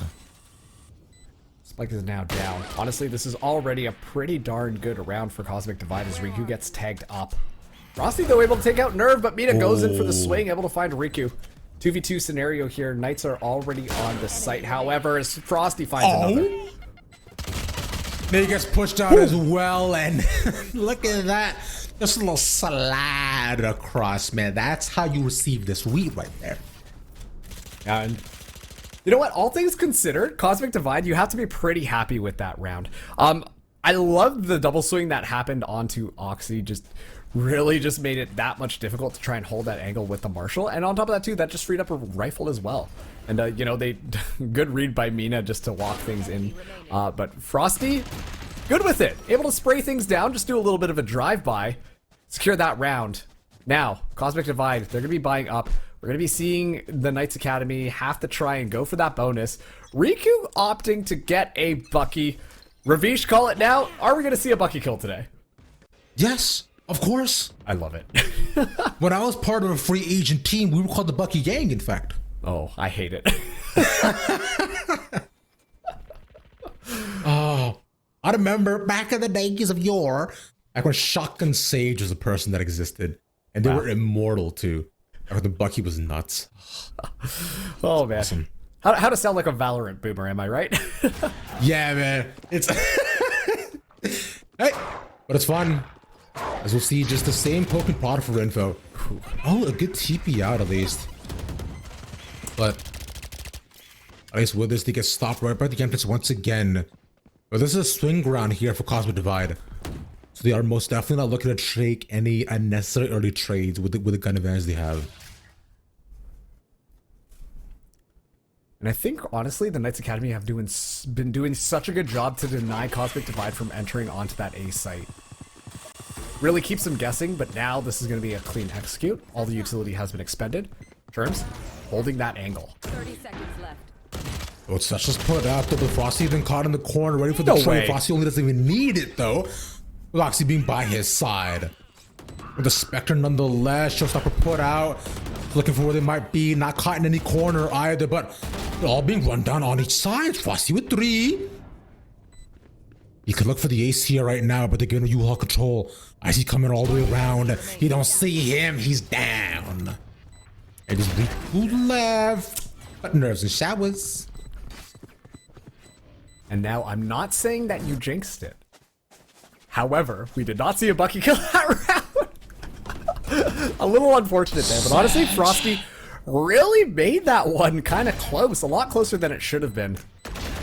Honestly, I think it was a very smart move. Hold those close angles, especially with the Spectre. You know what? Especially at a close range. Unless they find that one-tap headshot from the Vandal, the Spectre usually is going to win that one out. And that's why Frosty was able to basically walk away with murder. And on top of that, too, be able to pick up a Vandal. Now, both of these teams are going to have rifles in their hands. Very classic things, as the Tour de Force is going to be coming online for the Pittsburgh Knights Academy.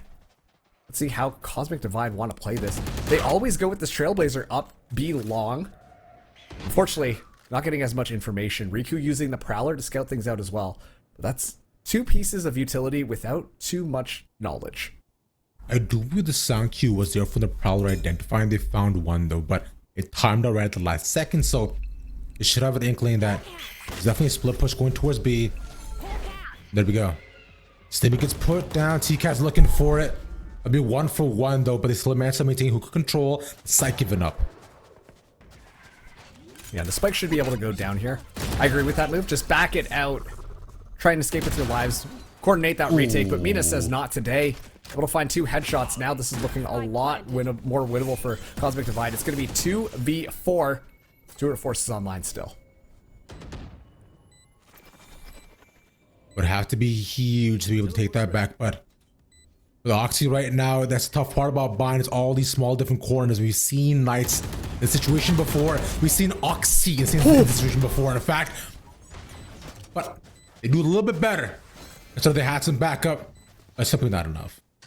Yeah, and it's always tough when you're going in with a numbers disadvantage. Obviously, thankfully, they were able to keep Oxy a little bit longer alive, but it wasn't going to be enough. So Cosmic Divide are going to tie up the score line now. We're going to be seeing them buy up the rifles. Mina going to be using the Tour de Force, try and pad out the economy a bit, while the Knights Academy are going to be on a save. I imagine that they will be trying to get a couple of the ultimate orbs. Maybe get closer to some of those ultimates. Zeldris just 1 away. The Seekers could be good, and we're seeing that pressure come through, but Mina's already shut Frosty down, as it's going to be an aggressive push coming out of B.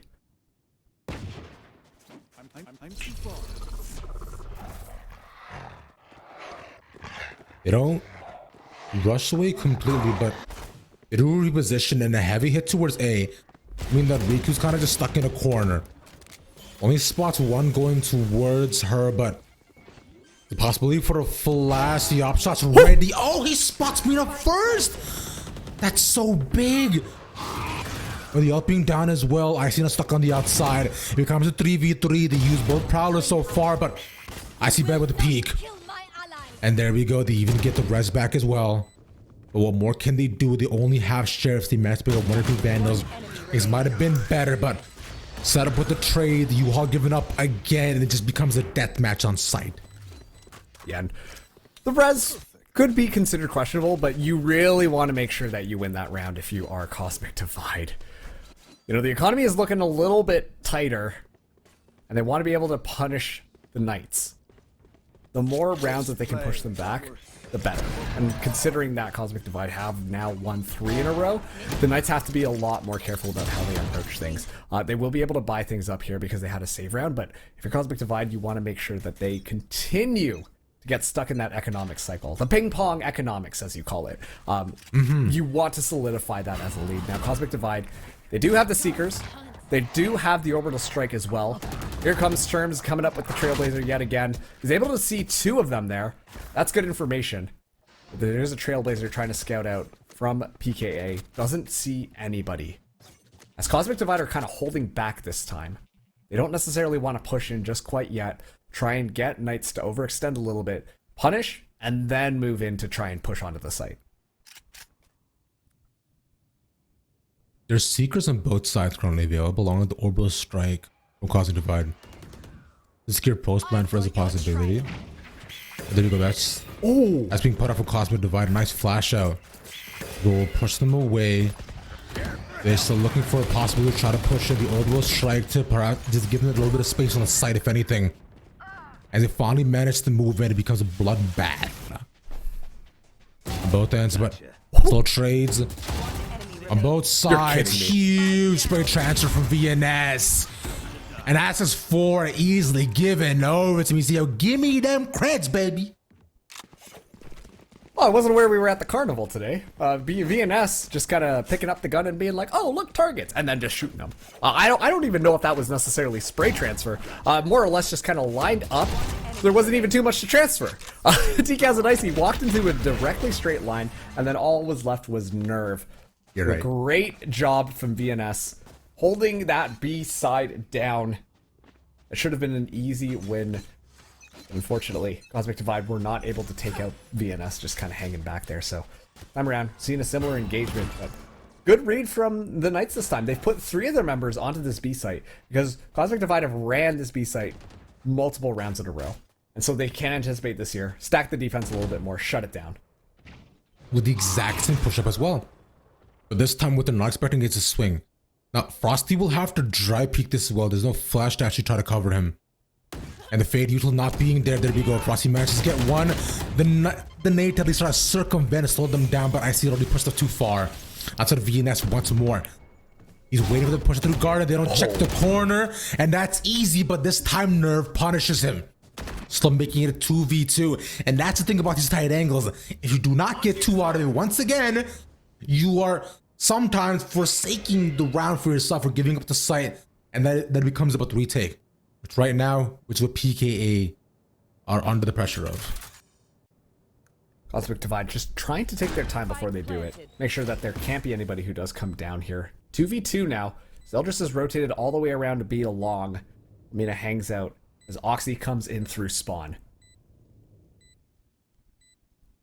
The flash is up in just about 3 seconds. Should be able to see what they're possibly holding. Nice wallbang, at least on a Nerve. But Mina, oh, there we go. They know he's in hookah. Swing out. Good stuff from Oxy. Dang. That was real close there. I really wanted to commend Cosmic Divide for being so effective at the trades on that entry coming in. Whenever they lost somebody, they traded it back immediately. There was always another agent around ready to pick up where one just left off. And especially too when you're playing offense, that just means you're going to be able to secure a site because there's no way that all 5 of the members of the defense are going to be on that single site. So very effective trades coming in there, but I loved this retake coming in from the Knights. You know, they just kind of got site control, and the way that the post-plant positioning from Cosmic Divide was set up, it really just pressured them to for them to have to retake the site, which is just really difficult, especially on B. Now Cosmic Divide stuck onto a save. Couple of half-bot weapons in here. Riku didn't get any information, but now knows that Nerve is in the back. 1 Prowler expended, still has another. Now the Trailblazer are going to go in to scout it out even further. While Cosmic Divide get themselves set up on a main. TKaz finds Frosty. That should not have happened, but the Showstopper now in their hands. Well, looking for anybody who could possibly find. Riku was there in showers, and yep, them getting taken down is up to Zeldris. They'll probably clear out the entire site. But 3 members of PKA caught in unfortunate positions and losing out on trades. This does mean now that we become 4-4. This game stays so close. Yeah, it does. I have to admit, I'm more impressed right now by the Knights Academy. Maybe A Crew were just wonderful at bind, but Knights Academy have been doing a pretty decent job thus far in able to keep this more or less tied up. Cosmic Divide this time around. That was a very clean execute coming in there. I think that the Orbital Strike was a little bit preemptive coming in from Knights Academy. Wasn't able to just do anything besides maybe stall out the spike, but even then they couldn't really get their positioning, and so they couldn't really play off of the ultimate as a result. We're able to just pick one up, but you know, as soon as that first pick came in and the Showstopper came out, you know that site was more or less Cosmic Divides. It was just... You know, what can you do? Especially, too, with Riku just hanging so far out into showers. That is the Showstopper's best friend. You're bound to get somebody in that explosion, so that's pretty much how that round cracked down. Now, it's 4-4. Like I said, Knights Academy are going to be on a save this time, except for Roxy. The man with the big pocket is going to be bringing an operator in here. Frosty does have that Showstopper. Riku does have the Nightfall. So these are a lot of really good engagement tools, which makes me think that they're probably going to stack them together and potentially try to play retake if they don't run it into anybody on that B site. And they're doing exactly that. Look at the aggressive pushes that they have as well. But On the other end, it seems like Cause Divide don't care. They managed to get shallow control along with U-Haul as well. And it'll be complete wraparound from PKA. Of course, it's the anti-eco, so I don't know if we'll see until commitments of ults. Will depend on who they manage to pick out first. Nice first shot, and IC gets one back immediately. Make that 2. So it'll be up to the other squad. Coming out from spawn, Frosty clears out U-Haul. A nice res back. Showstopper being put out. Look around the corners. Oh, no. I see right in the kicker. So make it 2v2. They're making this round a lot closer than it potentially could be. But they have to commit to this end. The orbital strike will ensure there's no way they get the defuse. All right, Frosty really trying his darndest to make sure that Knights Academy can get a couple of wins in their pockets. To be fair, they're only down 1 round now, but Frosty's been kind of popping. Kind of clean with it, honestly. Just had a sheriff that time around. It was a great fake guiding light that we just saw there. Committed to the showstopper, but you know, Knights Academy made that an extremely expensive round for Cosmic Divide just off of a thrifty. We saw a lot of ultimates come out from Knights Academy too. I don't want to discount that at all. It was expensive for them. But you have to be pretty cool with that, because even with the gun disadvantage, forcing out a lot from Cosmic Divide, especially that orbital strike, is huge for them. It's going to make it so much easier these future rounds for them to be able to play off of it without having to worry about that. Who else but Sherms, once again, going to be doing it, but this time it's going to be defensive smokes coming down onto the B site. I think that's extremely smart. Slow down the pace, but TKaz quickened the pace, finds the head of Frosty, 1 raise down. Frosty gets a bit overzealous on the angle. They might have pushed it against him. And now with that being costly... Oh no, the flash of Peter Vianez works against him. Picks out a bit too fast. And this is just the freest take right now. For Cosmic Divide. You can move in, you get the spike. And the retake as well looks grim from PKA. They could try to save for 1 more round, but they know they have to try something, but Zealous getting walled off is even more unfortunate, since I was the one person that didn't know where he was. And it just about peaks at this point. They check the second corner. Oxy gets 1 more. Oh, Batikas had to go down there. That's so clutch from him. Oxy left alive once again. Shots above. He's there. Oh, they don't respect him sky high. Look up. It's a bird. It's a plane. No, it's Mina on top of the box. Just like that. It's PKA a bunker. Find the bunker. PKA face their ye old nemesis from good old time, but it is once again the bunker. That just makes a little bit of a difference there. Mina wins that chamber duel. And just like that, Cosmic Divide, they make their lead 2 rounds instead of just 1. Pretty close between these 2 teams thus far. We're going to be seeing the tour de force coming out from Oxy. Don't think that Mina's going to match it, as they do have an operator already. And yeah, different strategies coming out from this Knights defense. They're anticipating a bit more of an A hit. You can see based on their defensive setup. But still, it looks like it's going to be a B-side hit again. I hope that they can rotate in time to potentially stall this out or back themselves up for a proper retake. I mean, it's going to matter a lot about the early engagements that they can possibly pull off, though. Aussie spotting 2 is nice, but it won't do much, but the Nate at least forces them out, but these 1-for-1s yet again seem to go in the favor of Cosmic Divide. Opsla in their hands as he continues to move forward, though. This is from Icy. Could get an angle or possibly try to wall off on elbow 2. Oh, to move back? No. Zealous, you were so close. You're just so far, you had no idea. Okay, 3v4. Cosmic Divide really slowed their pace down. A lot of utility has been extended already. They're waiting for that guiding light to potentially move things in. This haunt is going to be telling. You got to shoot that immediately, and Nerve has been spotted out. Oh, the slight ramp up. That's enough though, but good on Riku. Sublead's not good enough though, unfortunately. And we've been here before. But at least Oxy has a lot of time. Will he check above? No, Mina does it again.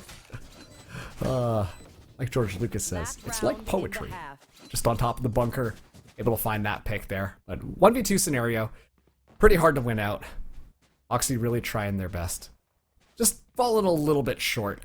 But still, I think that this, especially too, given that this is the defense coming out from the Pittsburgh Knights Academy, this isn't just a losing situation. If they can get themselves 5-7, I think that's going to be obviously great. But 4-8, not bad either. Bind, typically more offensive based.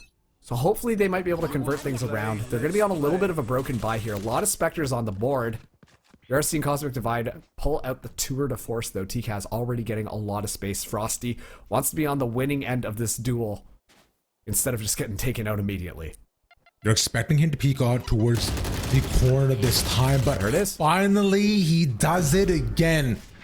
And with through the support of VNS, PKA do not want to make it 7-5. I was PKA want to make it 7-5. They don't want to make it 8-4. There you go. That's what I was trying to say. Math is hard.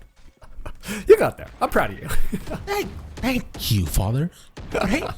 It's 3v5 right now though, and with the tour de force still on the outside, if net fall available, and they spot one.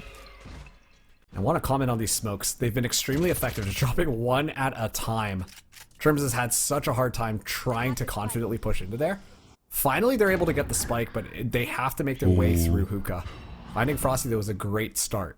The question is, though, like you're saying, it's through hookah, they have to find it, and with IC going down, there'll be two people split apart on two different ends.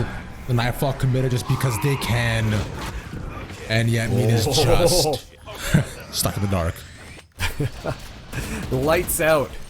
PKA, they do make it 7-5, Ravish.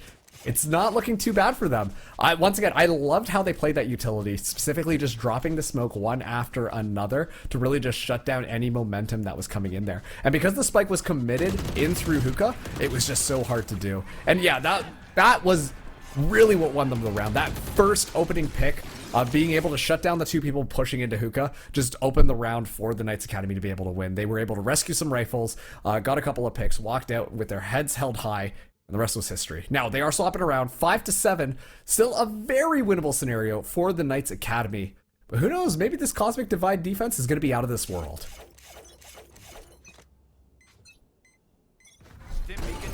I'm in mid. You flashing past Trailblazer. But they used that nade to clear out all these corners. But they were by themselves, and with no flash to actually cover it. Yeah, Cosmic Divide seem to have this entire set on lockdown, bro. There's just no shot to get past them right now. And that's about it. But Zeldris got 3. Hey, good for him. Hey, let's go with Zeldris. Once again, Zeldris, new to the Knights Academy roster. This is the first time, this tournament is the first time that Zeldris has played with this lineup. Also to Oxy. So, honestly, they're doing a pretty darn good job. Of course, though, like you said, Cosmic Divide just had that down, lock and key, swallowed the key actually, to just not let the Knights try and make their way onto site. So when that ran out, able to buy up. Now we're seeing Churms come in with a stinger, a little bit unconventional. Mina just going to be sticking to using the Headhunter. Has been pretty effective thus far. And this time around, it's going to be a bit of a split coming in from the Knights Academy, putting pressure on hookah, but really, they want shower control. You can see it, but you said it was unconventional. But it works out beautifully when holding close angles like that. That's 2 for free. And now PKA, they can, move towards A. They can try to see what they can get. But that's a spike drop, and Zeldris, how many? None. Clean. Flawless even. Yeah. Man, I was getting spooky flashbacks to when I played Deathmatch. Someone just comes around the corner right up in your face with the stinger. Not even stopping for a second, just holding it down and spraying you down. And that was basically terms for the PKA Academy. Or PK Academy. Yeah. Good job for Mina to really just make them be like, oh, we need to be looking over there, which just really allowed Terms to capitalize on it. But that's only going to work so many times. And this time around, PKA, they're going to have rifles moving in here. So PKA are going to be looking to do a little bit longer engagements. And we are going to be seeing some smokes come down here to try and stall things out. There's good information coming through. As Oxy my actually God. finds 2. That's going to be more or less, yeah, pretty clean. Wow. You know, I don't really know what to say to that. I can tell you what happened. It was they were running for the TP because they wanted to catch him off guard. Once again, trying to play a little bit closer angles. But of course, there was somebody watching that, and that was actually Oxy. And so as they tried to jump through the portal, he got 2 picks there, which just allowed... Well, hey, after Icy went through it, the rest of PKA were watching, so it was all but over at that point. You know, even though you explained it, I'm still confused. One might even say bumfuzzled, honestly. But they use the flash to move in and force away Cosmic Divide once again. Okay, but I'm hoping that they actually had to support the flash this time, because last time Frosty went in, oh, he's stuck right on top of the molly. Takes a bunch of damage from that, and it'll just be sprays galore, but nothing else though. Good hold from Cosmic Divide, but they had to use quite a bit of utility to slow things down. Now we're seeing the offensive smokes come through, signaling this hit. Frosty gonna make first contact, but TKaz in the back is able to deny that. Has the paint shells as well to slow things down further, but Oxy doesn't care. Walks in, gets a casual little 2K. Now the spike is gonna be able to go down. Oh, almost had 3, but VNS, I was gonna say, just instead will go down, and instead. And now it's just Oxy and Riku. They know one reposition all the way to her spawn, but Nervous made it up to the site. He taps as well. He has, I was gonna say defense, but it's 2v2, bro. And Oxy gets 3. Yeah. Oxy, so good with it. Able to just open up that round for Cosmic Divide, and now we can see Cosmic Divide there. Or sorry, no, Knights Academy. And now we can see Knights Academy are feel a little bit more comfortable on this map. Maybe it was the fade change. They feel nice and rehearsed now. A lot more put together. It seems like they're just executing a lot more cleanly. But of course, having a couple of people pop off occasionally really just helps. So it's going to be Cosmic Divide on a little bit of a save. We're going to be seeing yet another Bucky. I'm not going to ask you this time because I don't want you to curse anything. So it's going to be a lot of information. Will not get a kill. Able to get. Oh, wait a second. You reverse carded me. Maybe. But Nervous down though. Instead, okay, they could pick this one more, and they spotted TKaz moving to the corner. They just rush him down, but the angle's on the other side of Hookah. The spike is still positioned towards B, as they've heavily made their way all the way onto the A side, but TKaz still alive. They don't know this. They don't see him. I think Riku has an idea. Oh! Sally. Oxy loses that trade. Showstopper put out, and they catch him right as he drops down to earth. Gets put into the ground instead. Oh! The jump away is nice at least. And they go right to the TP. Charm's gonna chase them. I managed to get Zeldris as well, but there's still 2 there. What was that? A spike should be secured. Turns out we were actually watching a Scooby-Doo.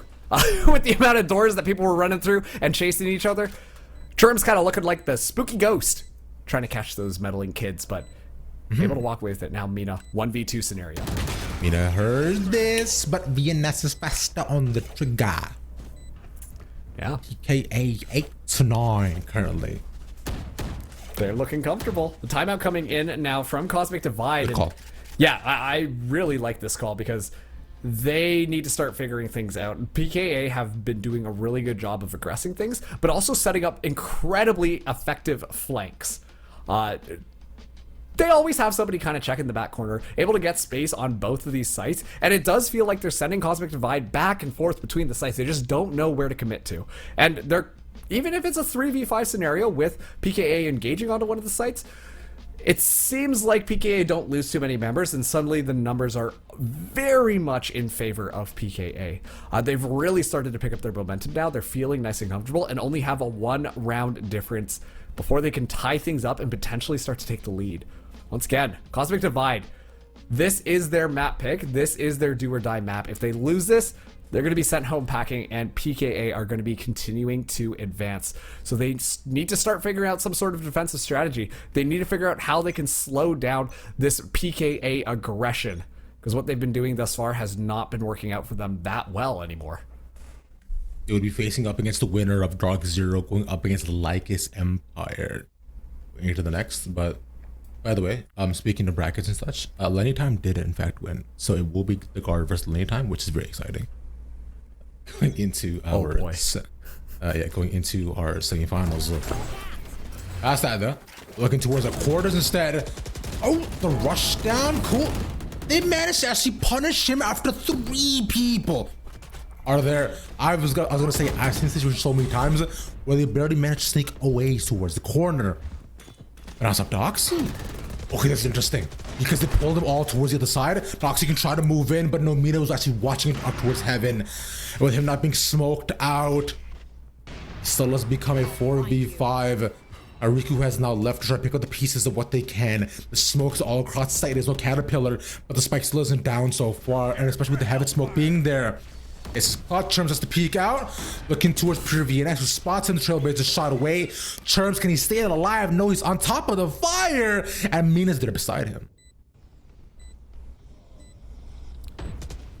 4v3 on this retake. Cosmic Divide want this round. They can smell it. I'm gonna call out beautiful overhead shot by observers one again, but BQ, unfortunate timing there from Nerve, but it comes down to Churms once more. The flash is not available. He sees the peek out. The op should be more than enough. Oh, but the reload! That is unfortunate from Zeldris.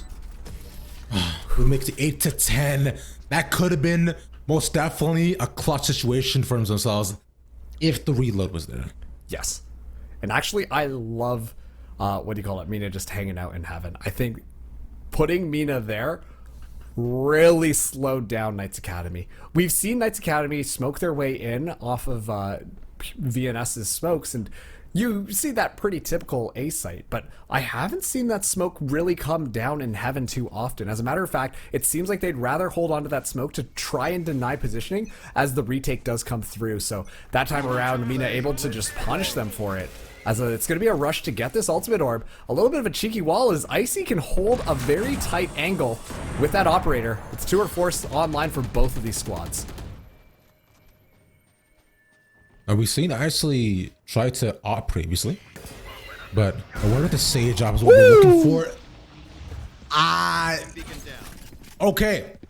I don't know how we track that, but the fact that shot connected on its own is impressive. For now though, is it a PK air still down? It'll be a rush all the way towards the B site. No way. The T-Cast through U-Haul gets 2. Oh man, with him being just shut down there. Or having just shut down. This makes his push way harder. The spike is not even on top of them no more. But Oxy has tried to punish Mina. Nice shot. It's 1v2 though. He has to isolate these, but Nerves in the corner, they have no idea. And go to hold by Cosmic Divide. Oh my goodness. TKaz just sees the Nightfall coming in, goes, okay, they're probably gonna know I'm in here, so let me just actually hold really close and just gotta hold on to the Spectre. And it worked out perfectly. They invested there, got the orbital strike, flushed them out of Puka, which forced them to come onto that A site. And an expensive round, honestly. A couple of ultimates invested, really making things harder. But yeah, we're seeing the timeout now for Knights. This is their opportunity. They could potentially close it out, redeem themselves on bind. Honestly, I think they've been doing a great job of redeeming themselves thus far. I think when it comes to just being aggression and kind of taking these, like, I don't know how else to describe them except for just like dirty battles, you know, in kind of weird positions, just like, oh, just pure gunfight, not off utility and stuff like that. Generally speaking, the Knights Academy are going to come out on top. And so I think that it's been a really good adjustment that we've been seeing from Cosmic Divide to be to lean a little bit more into the utility, hold closer angles like that, try to play a little bit more creatively to make sure that they don't force themselves into those situations where they are just going to be taking those dirty gunfights and really just minimizing the impact that the Knights Academy have been able to do. So let's see how the Knights want to adjust themselves. They're not going to fully be able to buy up here. We are seeing Frosty go for a Spectre, but you know, it's still looking honestly all right for them. They do have a couple of ultimates online. They've got that Showstopper, they've got the Seekers, they've got tools to work with. Meanwhile, right now, Cosmic Divide, they do have full rifles, an operator in their hand, but they have that res just in case things go south. Showstopper to engage here, but Mina just takes Frosty right out of the sky. Right here. They do find Mina up in U-Haul though, at least. Trying to peek around those two smokes is going to be trouble. Now they know Nerve was holding previously in the corner. Trying to U-Haul control is crucial. If they hard have a chance. I wish it was post plant. Mina actually moves their way all the way up into heaven instead. And suddenly this becomes a lot more doable if they're not smoked out. I see in the corner. And Mina just does it again to get the rush back too. Cosmic Divide are making a light work on this plant so far, but PKA are not done with it yet. They still want to go towards more. The wall off on the U-Haul, and they try to secure the plant. Zelda's still towards the other side. There's two there as well. And now Oxy up against one. They can go to opt for Mina would be nice, but they got more than enough money to even buy up in the next if they need to. Just waiting for them to peek out because they know it's not going to happen, and it's looking for exits. Oof. That's tough. Honestly, pretty close, but a very clean execute coming in from the Knights Academy. Timeout was worth it. They're back into this. Only 2 rounds away from tying things up, and only 4 rounds away from potentially sending Cosmic Divide home. Was a bit of more of an expensive round, but let's see that replay. Mina, oh, that's so good. I think that really... Frosty was hoping to just open things up. Thankfully, the rest of the Academy were able to move in and clean up around it. But still, Cosmic Divide, they're going to be on the broken buy. Mina able to save that operator over from the last round. The rest of the team is not looking as good, as we do see the Knights get set up here. Mina could punish this C-long push. I hope that they flash us out or at least put some utility to slow things down. And it looks like that is going to be the case. Wall up is there. Oh, it's so well done to catch them off guard. I love this call from Cosmic Divide. Getting taken out right away too. They just knew it might have been there. Oh, they spotted Cherms. Oh, okay. So I'm to get one shot to see Mina as well here. They could put a shot to rush them down so that they know they're holding all the way towards the back of the site. So Oxy is in a really dangerous spot and cannot afford to be given away. As it instead look to it, rush down towards A. The Molly does enough damage to be traded to util. A 1-for-1. Zelda's coming in on site though. Don't think Nerve knows this. Could really open it up if Nerve goes down. Only 10 bullets on as well. Oh. So yeah, I was gonna say it's a really tough situation to be able to try to call that. And with a Spectre as well, you need every bullet you can get. The plant being secured is nice. Now the question will be is do they save once again? They still have 1 round leeway. But for PKA right now, the most important thing is getting the op out of Mina's hands. I'm going to be honest. I think Cosmic Divide are going to... They should take this. It's still winnable right now. Even if they can damage the economy, that's going to be key. Oh, I see wow. pick on his Eldris. It's nice. Okay. And yeah, Mina saves the op once again. Oh. How long has this operator stayed in play, despite the fact that Cosmic Divide have lost a couple of rounds? Oh. Jeez, I think like at least for the I think for the past like 3 or 4, no? Yeah, I think so. Managed to like to stay alive at this point, and they're fine with it because they know that this is still one of the biggest ways that they can at least swing around back if Mina gets enough space to shoot the drops and they can continue to make plays like the wall they did down Belong. Did they recreate it? I doubt it, but I think they're still anticipating that things sort of be aggression that they had previously. Yet they're still triple stacking A. Yeah, you know what? This is okay. Cosmic Divide, they're able to buy up rifles this round. Mina still carrying over that operator, like we said. They are a little bit strapped for cash, though, which isn't good if PKA win this round. If PKA are able to take this one, that's going to send Cosmic Divide back to the Stone Age, more or less guaranteeing PKA up to match point. They have to be careful about this one, but already a lot of aggression coming in. The Guiding Light being expended doesn't find too much. But Mina finds a Riku. They were not even able to pull out any of the Fade Util, unfortunately. And 2 going down right at the entry with no smokes to cover them, no flashes either, just to be able to clear them out and away from Garden is really tragic. Okay. Yeah, they're just dry peeking onto a site. Yeah. Honestly, that was kind of the problem there. They dry peeked onto Mina, who has an operator and is kind of popping. Look at the scoreboard right now, Ravish. Mina has 25 kills. That is more than any other player in this lobby currently.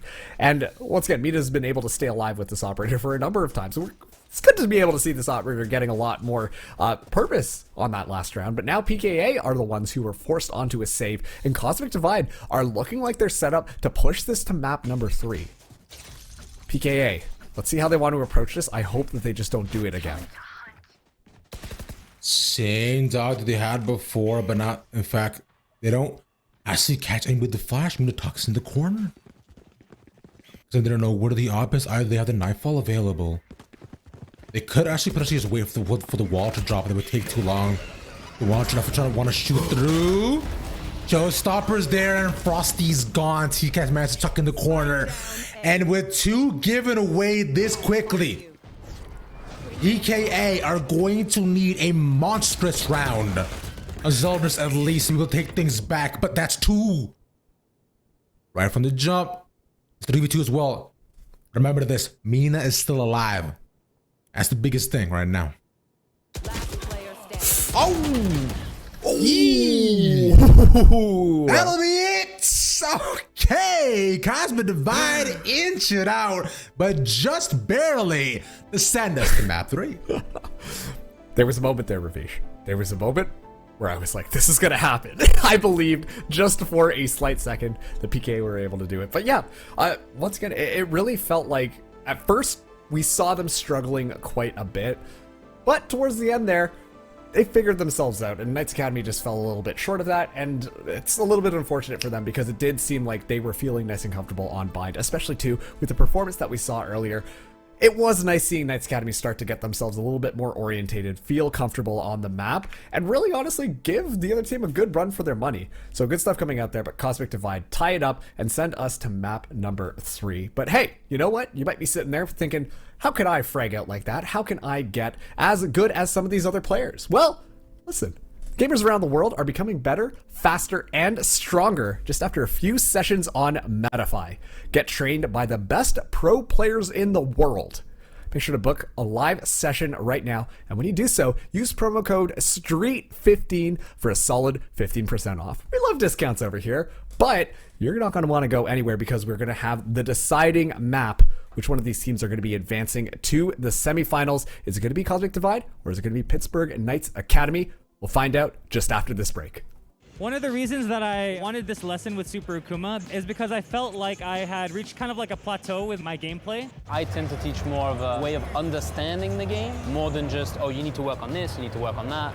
He showed me this diagram that was pretty simple, and it was kind of something that I was aware of instinctually, but when you kind of like visualize it, it helped me gain a deeper understanding of the game. I've got to say, I've been having a lot of fun doing it. It's been very enriching, and it's helped me a bit.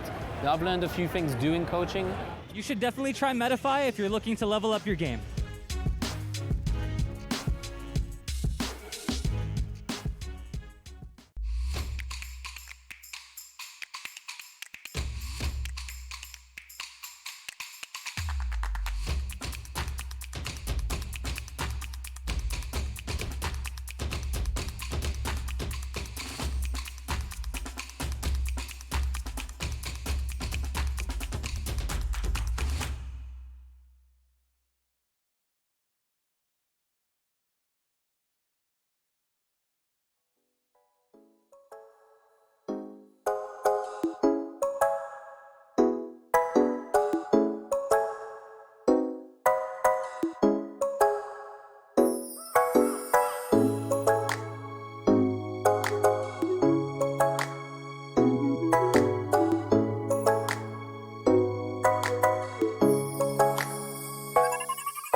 It's time. Are you ready? I'm ready. Maybe. Marks, you ready? I think I'm ready with that type of introduction. I think I'm definitely ready now. Alright.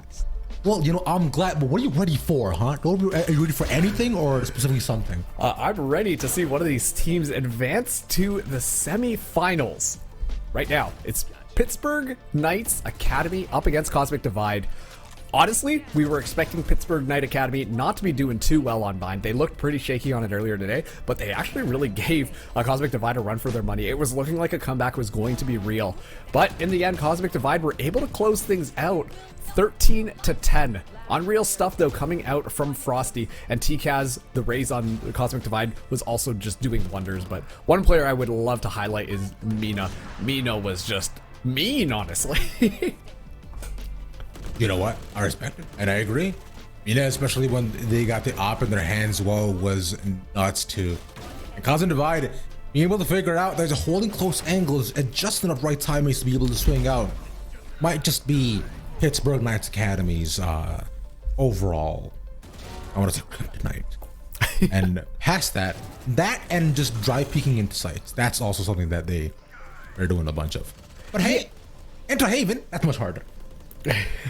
I mean, this is where I think it's going to be a lot more interesting, because we haven't seen these teams on Haven yet, and this is our third map, so this means that one of these teams are going to be going home. But Ravish, we talked about statistics earlier, and so I'm curious if you know what the statistics are coming into this, because I can tell you that Knights Academy, they've got a 57% win rate on Haven.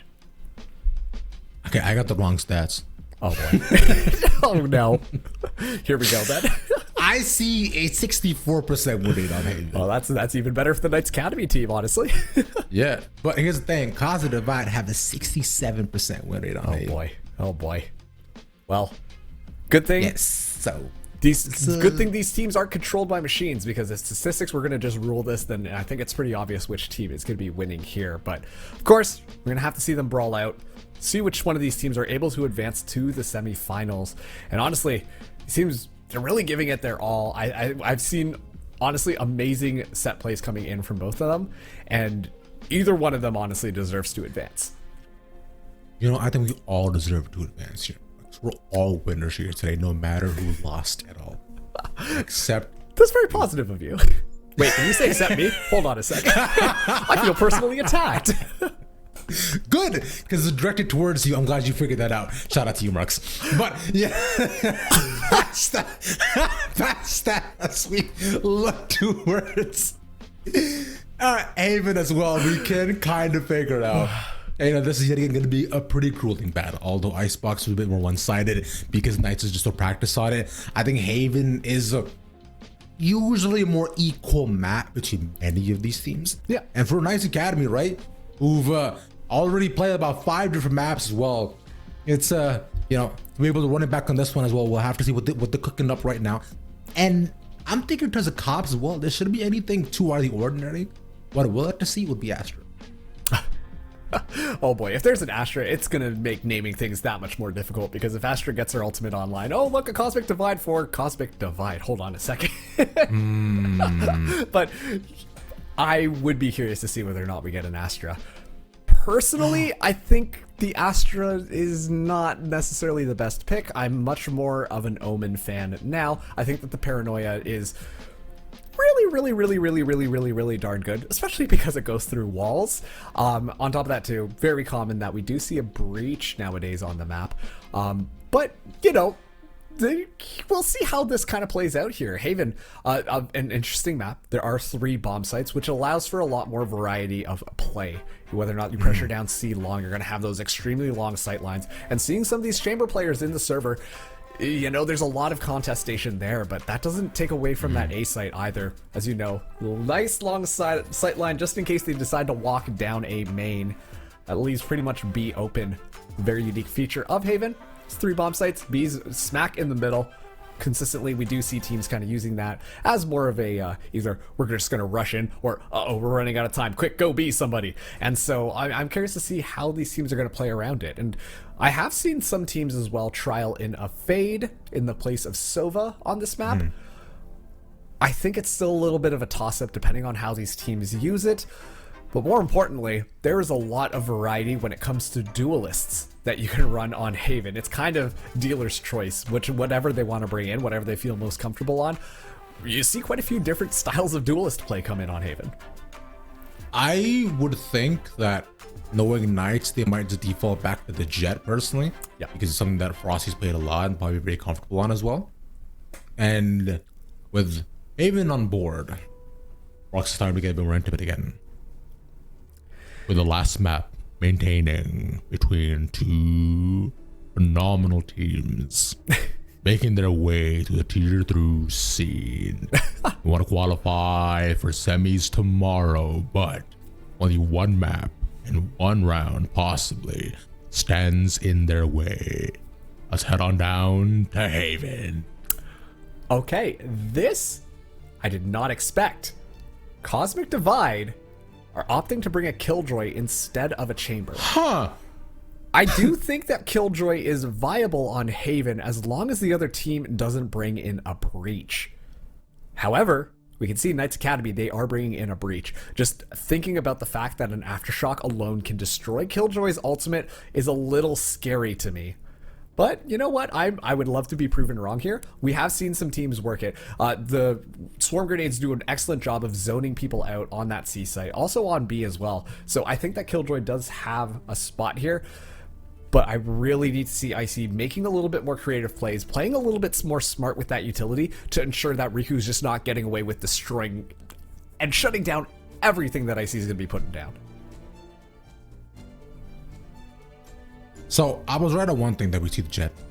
And Mina's also playing the Jet, which means that we might be double opt up on both sides.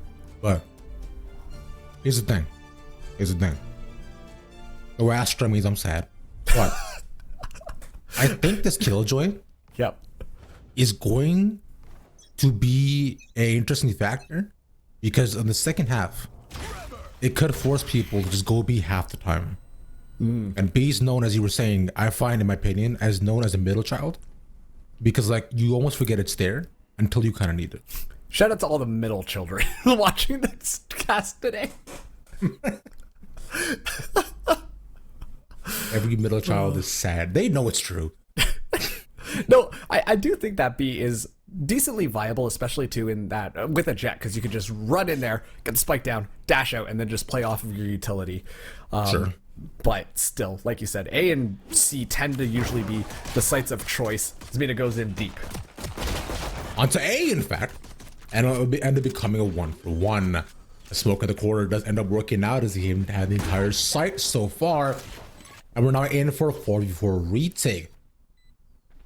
Considering where they're all coming around, they're a bit spread apart right now with 3 going up towards Heaven, maybe. Always Waspy, just one there.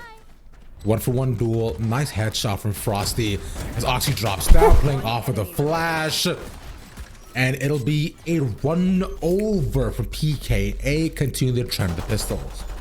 Yeah, PKA, honestly, they just look really good with pistols this time around. I don't think that Cosmic Divide have gotten a single pistol round against them. So it's, you know, what can you expect there? But PKA making that one easy. It was a very clean engagement, a little bit messy afterwards. We did see a couple of shenanigans popping off there as Oxy just decided to, you know, my knees are all right. And to hop down, get a shot onto Nerve as well, secure the kill there. So clean stuff coming out from the Pittsburgh Knights Academy in trying to deny the spike and also just playing retake there. Now, this is interesting. Cosmic Divide forcing it up. Spectres could catch the Academy off guard as they get set up for potentially a fast explosive B hit. Oh, the B being the first choice, what a rarity. But hey, at least TCAS now at this point. He managed to at least inch closer, but a spot 2 in Zaldris. Nice transfer. Looking to get 3 potentially off the side of Riku. And the gun diff is so abundant and it'll look as though that it wasn't even a difference. Hey, I see it's 2 though. And that's the thing, Ravish. There wasn't a gun difference coming into this round. Everybody had Spectres there, and this is going to make this so much more punishing for Cosmic Divide as they're going to be forced onto a save while PKA can take a nice, comfortable bonus. They decided to run it in, but it didn't look like that Cosmic Divide were really clearing their corners. And that just kind of allowed PKA to hang out outside, be like, all right, you guys go around, do your thing. Okay, you done? All right, cool. Now it's time for the adults to come into the room and really just show you what's up. And they kind of just took them by the horns and ran away with the rest of the round. So PKA looking very clean. Didn't even lose a member, but we are seeing a Bucky come into play this time around. Cosmic Divide. Have to be a lot more careful with it. Picked up that ultimate orb, get closer to the Seekers, but I don't know how much they can really do here. Let's see if IC checks his corners. There's a Bucky and there's a kill. Yeah! It's always one. There we go. Let's see if you get the second. The flash is still there, so Trump could just probably peek in. No shot. Oh! He just wide swings in. That works out, but they got caught in the corner instead. No, there's one thing that I want to just get out right before this. I said it consistently. It does not matter what you're doing. Gas prices could be going higher. You check your corners. School could be closed. You check your corners. There could be snow outside in July. You check your corners. Marks could be turning 35. You check your corners. We got quite a bit of time before that last one there, but you know, always check your corners. That's the lesson of tonight. If you have to take something away from today, it's just check your corners. Yeah. But hey, we got to see a Bucky kill, so I'm pretty happy about that. Finally, Cosmic Divide are going to be able to buy up their rifles this round. But Pittsburgh Knights have solidified that 3-0 lead for themselves, and Frosty even has a Vandal in his hands as well. A lot of guiding lights being used to try and get middle ground, but Frosty's already found two, so it's all for nothing. I'm just not for nothing, right? I'm sure you had a good time while doing it. That's probably about it, at least. Okay, looking to start up their exact same 4-0 lead that they had previously.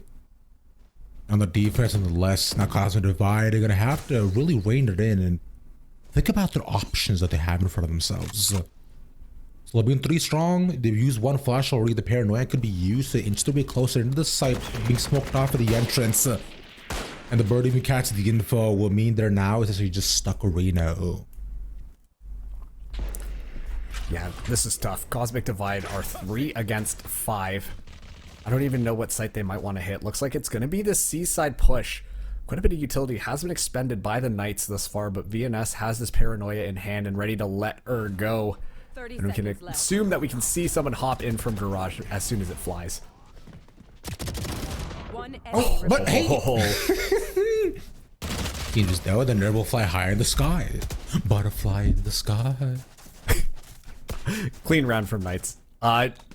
They did that with Spectres too. That was their proper bonus, and it's gonna call for a timeout coming in from Cosmic Divide. Yeah. Honestly, I think that the Knights have been kind of just playing this pretty well, in the sense that they're just playing kind of close quarters. You know, they don't really want to give up those long sightline duels, besides Frosty just kind of playing in interesting locations, being able to swing out, get a couple of headshots, and be like, all right, time to dash out of here because my job is done. And just like that, Cosmic Divide are having a really tough time getting themselves situated on any of the sites. They've gone through Garage a couple of times, and it's not worked out for them every single time. They're struggling to even get the spike down right now, and the Pittsburgh Knights are just kind of having fun with it. They get the information, they get the knowledge that, you know, that A side, nobody's there. Okay, it must mean it's either B or C. So let's just set ourselves up there, play the utility, and just the communication looks clean. Like I said, as soon as the Paranoia goes out, Rika just kind of hops out, catches someone in the back. It just looks really good coming in from the Knights Academy. And this is what we want to see, especially too, as this is the 3rd map. So Pittsburgh Knights Academy want to feel nice and comfortable and in control in order to, you know, give themselves the momentum to go into tomorrow. If they do so. I don't want to jinx anything, call anything. Maybe the Knights are just like a 3rd map team. Is that it? I know some teams are like, you know, 3rd half teams or 2nd half teams. That's just it. Like map 3, they're like, all right, cool. Well, guys, let's just win this thing. Yeah. It's all coming together. It's so easy. Even the first pick was in the favorite. But they've given up Garage as well. The window push to the side. Nice swing from Frosty. The dashes out as well. Man's reposition, but Sherm still managed to get him, and IC is there. Good job of VNS ranked in the side. VNS is just kind of hanging out in the back. He's got himself a nice margarita. Just chilling. Has that Phantom in hand. Says, what kind of margarita though? Just a classic margarita, you know? No real fruity flavors in there. It's pretty good. Okay, fine. Lame. It's a strawberry margarita. Just in case I like you're wondering. Yeah, they're pretty good. But Frosty really took the helm there. But once again, VNS just kind of anchoring into the back line just made this a lot more possible. Just waiting for that opportunity, being so patient and playing off the team just made it nice and easy. Hello, Mr. Bear. We're going into round number 6 now. PKA with a 5-round advantage. A lot of ultimates online as well. Cosmic Divide do have 3 as well. I think they might try to use the lockdown, but they have to make it a coordinated assault. They can't just drop the lockdown and, you know, hope for the best. And now they see with the op as well from me. So now through this, they So can much optimally damage. position themselves. There's just so much firepower being traded outside this garage door. Oh boy. It's towards B again. They have the Seekers on the outside. And they spot them outside once more. So, Cosmic Divide seems to be just kind of stuck in this rut. Ooh. Oh. Mina's down already. And Pittsburgh Knights Academy are doing a great job of reading that Cosmic Divide's, you know, default option is that B site. And now they're going to be walking right into Oxy. Does get stunned up. The Aftershock going to be live looking for it, but able to rendezvous safely away. And now they're going to be leading here. Rolling Thunder to start. Let's go indeed. They both get pushed back at Rolling Thunder. In response as well, the Paranoia to catch them alongside the lockdown, and Frosty cleans up the entire site. As they look towards the corner, background neutral, TCAS gets 2, but it is still a 2v1. Oh, and by the end, Riku comes to the back for the cleanup, but shout out to Frosty for fragging out. Absolutely. Turns out it isn't just the weather that activates Frosty. When he's feeling it, he can really turn it up, and that was a really expensive round for Cosmic Divide. They invested so many ultimates. Look at this aerial shot. You can see the chaos unfolding themselves with the lockdown activated, but this is one of the things that we were worried about. The Aftershock just being able to deny the lockdown immediately, giving it no value whatsoever, besides just kind of being a pretty cool, flashy light display. And that's so tough for Cosmic Divide. They really invested heavily and are forced back onto a half buy again this round. Looks like they're going to be up in the momentum here, putting the pedal to the metal. They're looking at this A site, but already PKA are starting to rotate around and get themselves set up. This is the person who actually saw round number 1 as well, and it worked out really well for themselves, but it was the retake that is what did them in. They're just bobbing. We've seen the boxes. The final shot connects, and it needed to for Icy. For now, there are no real ultimates to be had, but Oxy only getting 1 with the You're look at that too, the wall bang in itself. It manages to see where at least one more is holding, sees where Icy comes up as well from long. And now they hold them off, They just hold them all off the site. And considering nobody's there, they all just die because Oxy just has an operator. Okay. Yep, that's a pretty good summary of it. Oxy had an operator. Oxy just kind of set himself up in heaven, was able to just peek out continuously and just basically get picks for free. You can't be able to get away with that. Look at that. Oxy just starts it out with the Churbs, finds the shoulder of Mina, and then is just going to continuously poke out while the rest of the squad just kind of go in there to clean out the rest. Ravish, that's 7 rounds in a row. Pittsburgh Knight Academy, they are not messing around. These Knights want to win. And they're not giving Cosmic Divide an inch. Yeah, I can count to 7 marks, don't worry. I don't know, earlier it was seeming a little dicey, you know? I seen this playing in this game. Gosh, all Marks, right, get it together. Sorry. All right? I'm too into the numbers, not into the Valorant enough, clearly. That's fine, you know? Numbers are fun. You know what's more fun is the exact same execute out from PKA. This time Nerve gets forced off of Heaven, and Oxy still has the op, although they don't give him up ahead. Although he doesn't manage to get Heaven yet, it's only a matter of time. They don't have any big retake ultimates either, but neither does CD to hold them off, and Oxy.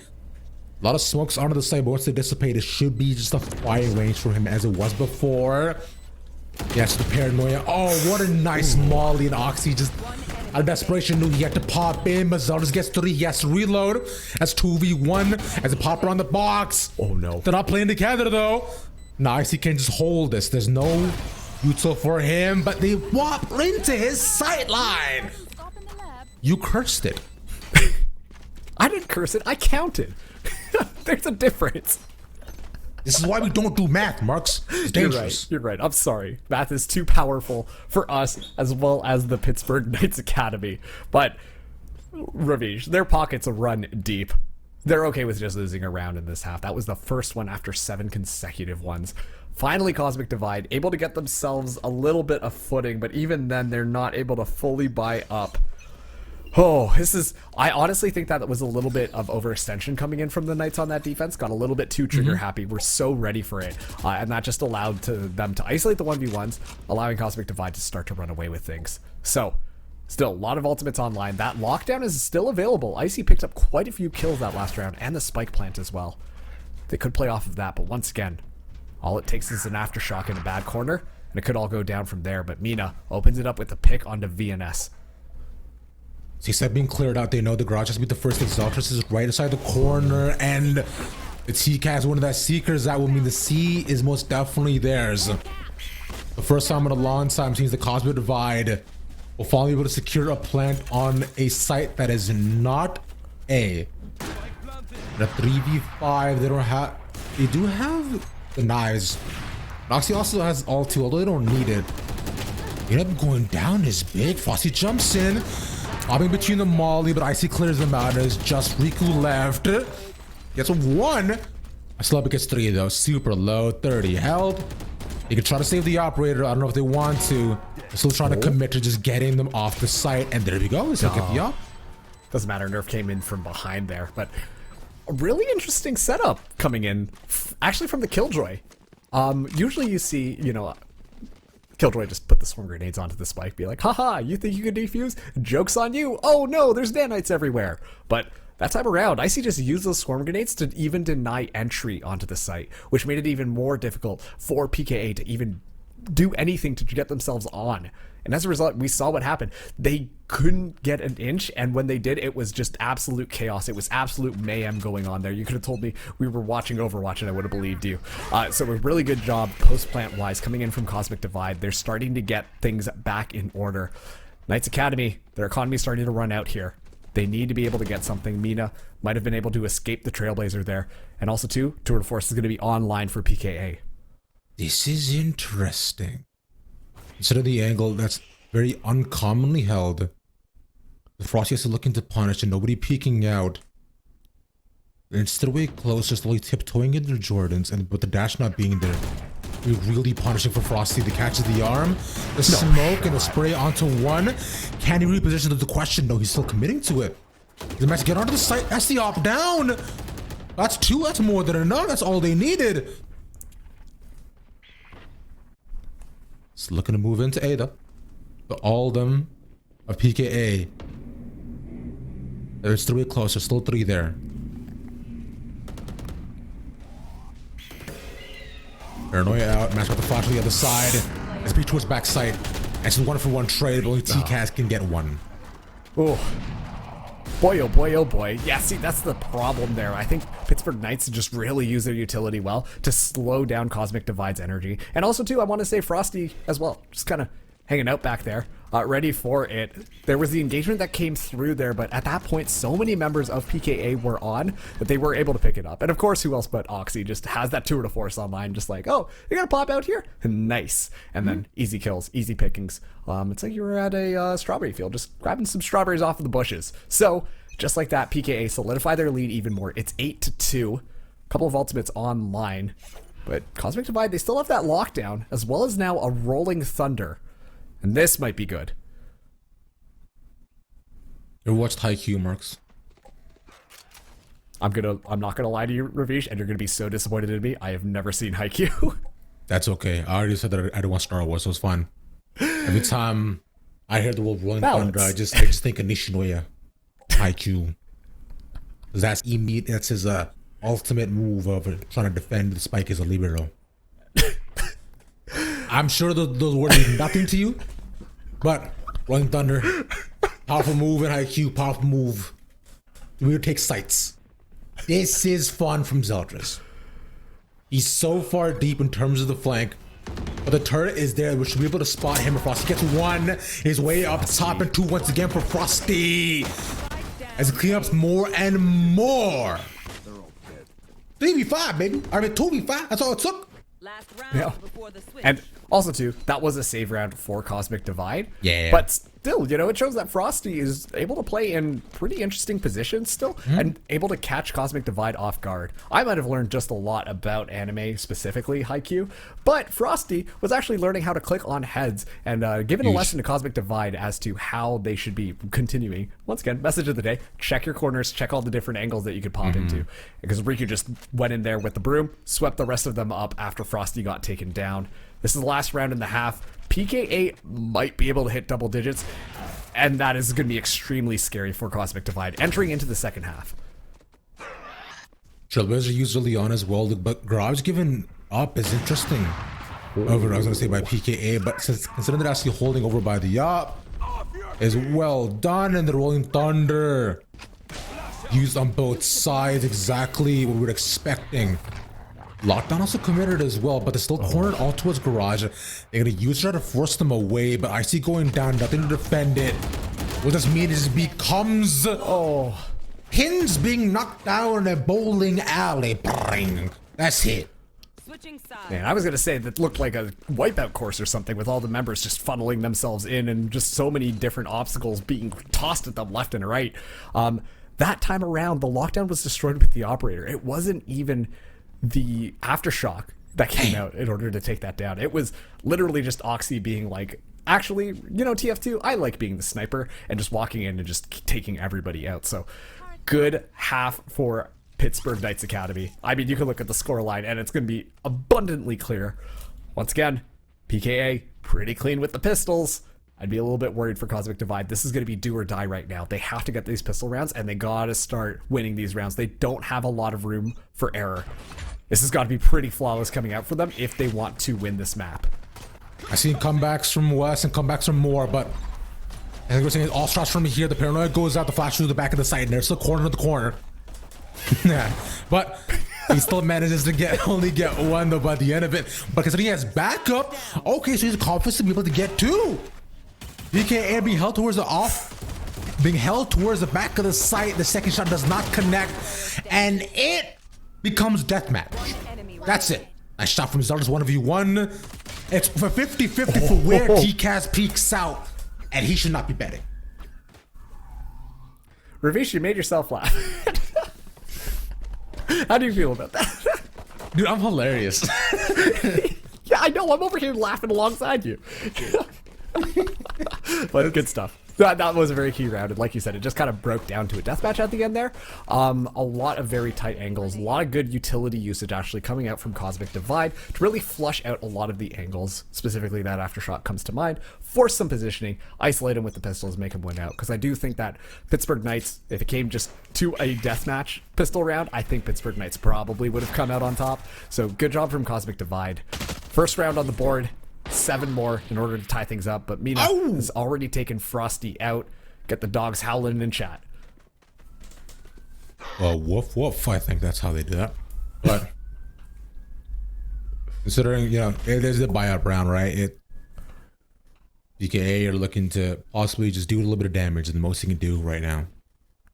The holding 2, they're up against 3, the flashes should be good. But considering they're holding towards the back of the site, Ooh. I was gonna say it's gonna be up to Charms to possibly try to clear it out. Nice spray from TCAS though, but that'll probably be all they get. Maybe no. VNS is a classic. He managed to move all the way into one slight corner, but I see spots in first. Yeah. Obviously, if you were PKA, a better scenario would have been you being able to get the spike down, taking a couple more members of Cosmic Divide, but it didn't quite work out that way. Let's watch this replay of Riku. Oh, hey, you're in the air. Sit down.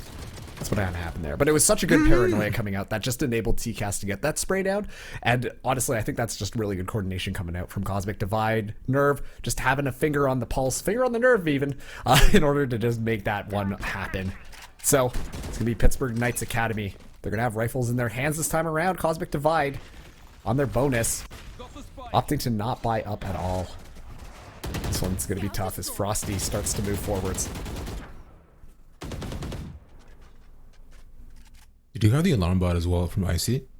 Casting with the managed to push through garages as well here. And yet, catch them first off, but would they buy it right now? PKA have to play this carefully. They could try to hop in through window if anything. They're sending one there, but Sherms is ready. Oh, quick swing, but Good nice trade. position by Icy at least to bring it back. They still come out on top of that, and with 2 taken away, Pittsburgh Knights will decide to rotate over to B. When in doubt, go B. That's what I'm hearing from both of these teams. Yep. I mean, actually so. But what we have right now is a classic separated high five maneuver. One's on one side, one's on the other. And Mina has decided to not put the high five together. I'm not gonna lie, Ravish, I had to think about that one for a hot minute. I wasn't too sure how the high five analogy really made sense, but what you were trying to say is the pincer mechanic in from both sides. The high onto five. me. What? I said what I said.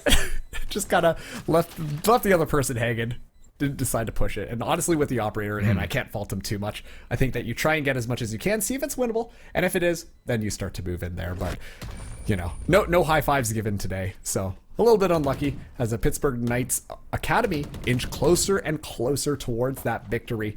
2 rounds away, able to more or less shut down the economy of Cosmic Divide as well. We're seeing Icy bust out the Bucky. Cosmic Divide are forcing the issue. They cannot afford to lose another round, and they really want to make this one happen, which sets them up, honestly, for a little bit of a double entendre. Okay, that's not actually more of a double down, I guess, because it's a pronounced double entendre. Oh, double entendre. I should know that. Yeah, Canada's bilingual. Yeah, you went to French school for 2 years. Dude, get it together. Yeah, I know, right? I'm literally taking French class right now. But if the Pittsburgh Knights win this one, that's big trouble for Cosmic Divide, because they're going to be forced onto a crazy save. And then that's just going to be easy for the Knights to be able to just walk out the door with the victory held nice and high. 5v5 You ever watched right that now. movie Big Trouble in Little China? I have not, actually. Never even heard of it. It's a weird movie. It's about a guy who drives a truck through small crevices and alleys. And they made a movie about that? I'm underselling it, but the point is they have to maneuver real carefully to get what they want. And right now, it's all about the positioning for both of these teams. Starting with Icy with the Stinger as well. He wants to play these close angles. And he with the aftershock expended, TCAS peeks out and set up PKA a stop right at the entrance. They got to rotate once again as he moves towards B. But instead, it might be at A. Mina sees it shot out. For now, they'll just be repositioned by the end of it, and it still manages to catch Riku. No, they're behind the corner. And Mina got 2. Zalrus. Okay, come on, let's see it. Get 1, maybe? There's 1, 2. I see 2. No, I don't see 2. Oh, man. Ravish, by the end of the night, you're going to make me feel like the crazy it's all connected meme guy, because everything that you say, I have to try and figure out interpret what you said and then understand what it means and how it's related to Valorant. It's all coming together, but it's fine. You just have to understand that I'm saying things and then things will happen. That's all. There you go. That's the trick. Yeah, Cosmic Divide. Good round coming out from them. Now they're able to buy everything. Now they're able to feel comfortable while Knights go onto a save. But I'm going to be honest with you. Knights haven't really looked that bad whenever it came to these thrifty rounds. So Cosmic Divide can't feel too comfortable yet, because Knights honestly might still give them a good run for their money here. Curious to see how they want to play this one out, but it looks like that offense is going to be coming onto the A site this time. Classic Chamber stuff, being able to get a little bit of positioning on B just in case. Killjoy is more or less going to shut that down. Frosty, though, has that Blade Storm now. Get paranoid to hold him off of the edges once again, but Nerve has to be the first one to be cleared out, and they don't see him. He just gets 3. The Phantom is OP. Nerve. How could this be? Oh boy. All the Vandal lovers are just gonna be very upset with what you just said there, but you know what? A Vandal can't do that. Just straight up. That's the issue. Yeah, I mean, that's fair. But you know what a Vandal can do? Get a nice headshot. One tap, boom, you're dead. Let's move on. So, a good round coming in from Cosmic Divide. It was a little bit of a save. If Frosty was able to get Nerve, I think we would have seen a completely different picture. Yep. It would have been entirely possible that the Knights could have actually won that round. But still, good job from Nerve being able to hold it down. And Nerve is the type of Omen player who you can more or less rely on. Not super consistently, we've seen this, but generally speaking, Nerve is really good at just kind of holding things down and just kind of standing his ground, being able to take people out as they start to move in here. And that's kind of what we just saw there. With none of those knives being able to fly off, Nerve just goes around for the swing, says 1, 2, 3, woohoo, nice triple kill, and life is going to be good. So let's see how the Knights can start to spin this around. I'm not saying anything yet, but the comeback is slowly starting to formulate itself. The amalgamation is outlining. It is becoming corporeal soon, Ravish. I don't know what that word energy. means. I don't know what that word means, Mark. I don't know. Corporeal? Like a ghost? What? It just means like solid, okay? All right. Okay, I can use big words too. Preposterous. Cool. Anyways. We're to the side so far. Frosty had the dash activated, but caught beginning of Molly yet again. It seems so often that Frosty and Molly is just...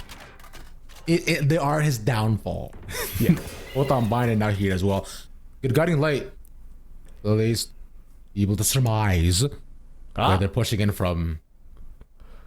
But the spike is towards sewers. Oh. Good amount of aggression coming in here. As it looks like Pittsburgh Knights Academy are going in. That's a huge paranoia. And look at that. Oxy gets taken out. Same with Riku. It's looking pretty good. 4 Cosmic Divide. Never mind. Okay. 1v2. 1v3. Okay. You're fine. Maybe. 1v2 maybe. See it? The TP's in. They're not set up for a trade angle. There's no flashes there either. And Zeldris has to be so careful here. He might get caught out from behind too. And with one already moving towards heaven, Mina should be able to spot them. They don't know. Hi. Yeah, it's gonna be a nice good night. And oh boy, Cosmic Divide, they're starting to really feel themselves. They're starting to heat up here. Both of these teams looked a lot better on the defense than the offense for Haven, which is honestly kind of surprising. I personally think that Haven's a little bit more of an attacker-focused map. Still though, things are looking pretty good. I love the utility coming out from Churms, as well as having TCAS for their support. That's just going to allow for so many flashes. The Aftershock just to reposition everybody as well. Makes them run themselves right into the middle of the site. And then it's just easy pickings for Cosmic Divide. Now they do, Pittsburgh Knights do have the Rolling Thunder online, but they are on a save, and Mina has this operator onto this B site. They're going into Garage, but they're going to be met with all that Killjoy utility yet again. Let's see what they can do. Frosty hasn't gotten taken out yet, so that's a good sign. Indeed, a great sign. And now with Mina actually getting taken out, that's an even better sign for themselves. But they couldn't get the plant down, so it's a bad sign. But they managed to recover this. A better sign. Nope, they're all dead. This is a terrible sign. Oh, there's just so many signs for me. I don't know what to make of any of them anymore. It's almost like we're in an M. Night Shyamalan movie. No. There's going to be a terrible twist at the end, and it's not going to make sense with a lot of very. The twist is that somehow Pittsburgh Knights will win this round. That's the twist. That would be a good twist. And Oxy starting us off on the right foot, able to take out the Killjoy now, looking for the plant onto C. 1v3. Still though, doesn't have a rifle. Now paranoid. Oh. M. Night Shyamalan a little bit overrated in today's day and age. His career went all downhill, much like no.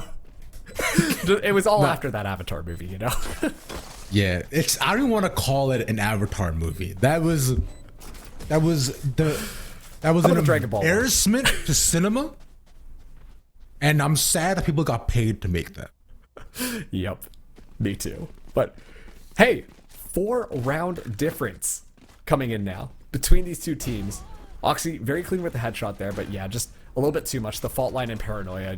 What can you do around there? They had a guiding light as well, just to make sure that no funny business could happen, and this scoreline's looking a lot closer suddenly. Cosmic Divide only 3 rounds away. This comeback is feeling nice and real. Look at their economy as well. Nerve are going to be maxing out after this round. Still though, Ultimate's online for the Pittsburgh Knights Academy. They still could work off of those, but Cosmic Divide looking so good thus far. Hirna is nice though, at least. It's allowed themselves to hold off PKA once again.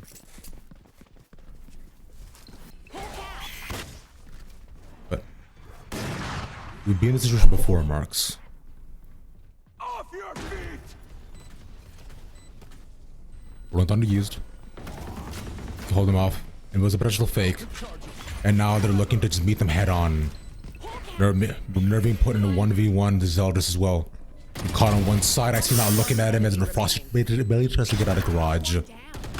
It's a Zeldris left alive. He's looking for pressure 1v1s. That's 3 from Zeldris. That's why transfers there. He's 13 health. Just can't do it though. Oh, I'm going to be honest. I liked the strategy that Pittsburgh Knights Academy tried there.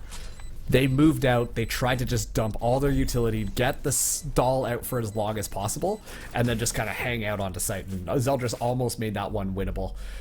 Oh boy, this is getting real close right now. Cosmic Divide only 2 rounds away from potentially bringing us to that. Look at that, Zeldris in a 1v4 scenario, or sorry, 1v5 actually.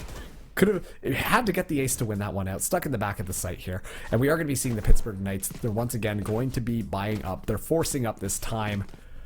Oxy, going to use the tour de force. But, you know, you mentioned something at the start of this, being that when Cosmic Divide were on the defense, Icy might force them to go on to B a lot. But actually what's happening, that Killjoy pick is forcing them to go on to A over and over and over again. And Cosmic Divide feel very comfortable on this A defense. They've been very clean with it thus far. The Seeker's going to be active here, but I don't know how much value it's going to be able to get them, as Frosty is already almost dead. Oh. The fact that he stayed alive is insane. And now this is not just makes it that much more worth it. But the Killjoy actually didn't get destroyed. They can't even secure the plant. And Frosty will be detained, but it's just Frosty that you can see his bait. You know, moving in, they spot them though. Shot goes wide, 40 health. Only needs 1 to the body. They gotta chase this, right? There's no way they let me get away with this. I'm gonna be honest, I don't think that they do. The economy of the Pittsburgh Knights Academy is just so close to being absolutely destroyed. They can't afford to lose another person. Otherwise, that's going to be another buy just completely taken out. They even had to use the tour de force to stretch it, to make it a little bit more possible here. But as soon as that Mina re-engages, able to get one. Oxy's going to shut that down, though. It's Pittsburgh Knights Academy. They get one. It's been a minute. But that's still a 12-9 now. There's 5 rounds in a row for Cosmic Divide. Things are getting a little dicey, but now, Knights Academy, all they need is 1. Cosmic Divide cannot afford to make too many mistakes. We're going to be seeing a timeout come in here. Hey, the economy right now for Cosmic Divide is feeling nice and pretty. It's doing perfectly fine. So, they just need to make sure that they punish the Knights. If they can punish the Knights, that's going to really set them back. And then I think that there is definitely potential that we are going to be seeing Cosmic Divide get to that overtime. It's interesting how we managed to see not necessarily any sort of blow up map so far, but every single Knights match I think I've watched, especially with the Academy, has been so endlessly close. Now, this is going back towards, you know, when I watched them before as well. I don't know what that says about them, but I think what it does imply, at least, is that as Academy never says die. They keep this competitive, and they always want to claw their way back. But Cosmic Divide, they themselves aren't too shabby. With almost 6 rounds in a row that they've had, only 2 being given over the defense. They're worried for themselves. They're like, oh no, they lost a pistol. Is this it? It's GG right now. But hey, as you had to do a small tech pause, 1 round separates. Knights Academy from going to semis, or maybe a couple more, and perhaps you get overtime. Yeah, just one round is going to make the difference. Just a quick little bracket update while we do have this tech pause. The winner of the Knights Academy Cosmic Divide game is going to go in to face Dark Zero.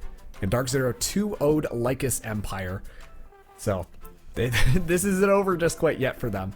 Once again, the semis as well as the finals are going to be broadcasted tomorrow just at the exact same time. So that's when things get dicey. Meanwhile, on the top part of the bracket, SOAR were able to beat out Sonics 2-0, and currently the Guard is up against Lenny Time version 19. Version 19 is imported, but the Guard are up 1-0. Things are going to get even more spicy tomorrow, but yes, like you said, Knights Academy, maybe they're just a little bit of flair for the dramatic. They enjoy adding a little bit of spice into the drama and make things a little bit more interesting here. They're so close. They've been so close this entire half. And honestly, Cosmic Divide have just been doing a great job of being able to slow down their momentum, funnel them into the A site just by playing the Killjoy utility either in double doors or honestly even on the B site as well. This is something I saw them consistently setting up and just rotating between those two to really just deter the Knights Academy from wanting to push either C or B, which funnels them in onto A. And well, we've seen how Cosmic Divide like holding that A site, so it's been honestly working out really well for them. If Knights Academy though are able to shut down that Killjoy, I think that is going to be really tough for Cosmic Divide to be able to do. It's the space that the Killjoy has been really creating for Cosmic Divide that has allowed their defense to be so solid. So this is going to be tough. This is like, I think that's the reason why we saw that last round kind of play out the way that we did. As soon as that Killjoy goes down, it's a lot easier for them to be able to feel a lot more secure in being able to just play that post-plant positioning and honestly get that spike down. They're having difficulty playing the spike with just how Cosmic Divide have just got their defense set up, honestly. And it's past that too. It's the entries that have happened half the time. When they're being funneled towards the A site, you can see them more often than not. The first point of contact might potentially be able to swing the round into the heavy favor. Whether it be Frosty, trying to peek in, perhaps get one or two, or whether it be Riku by his side as well, look at a double swing. Or on the other end for Cosmic Divide, any one of their players who are holding down perhaps not Heaven, right below Hell as well. They've effectively managed to change the shape and mold of what the future might be. Because those first points of contact can truly tell us a story on where the round might have gone that hadn't happened. One round to point that out. Hey, when Nerve got 4, they were like, that's crazy. What? Turns out you like the flair for the dramatic too, Mr. Shakespeare. Yo, at least I'm not saying like, was it or whatever, man. Either way. You think it's one, and Frosty gets immediately punished as well. So now with this, them not pushing us 2. DK coming off of all those breaks. Unfortunately, do fall on another round. And all they can hope to do is perhaps just get one out, perhaps just get a couple guns off their hands. And they do. Okay, here we go. 12-10. We are going to be seeing the Pittsburgh Knights Academy be able to mostly buy up. Fortunately, they don't have that tour de force online, so they aren't going to be padded out. Oh, it looks like that they're actually going to be doing a little bit. I've never seen the spike bounce off the box like that before. But unfortunately, they're not going to be able to buy up their weapons. So it is going to be a save round coming in from them. Once again, the Knights Academy, all they need is 1. And they can send Cosmic Divide home.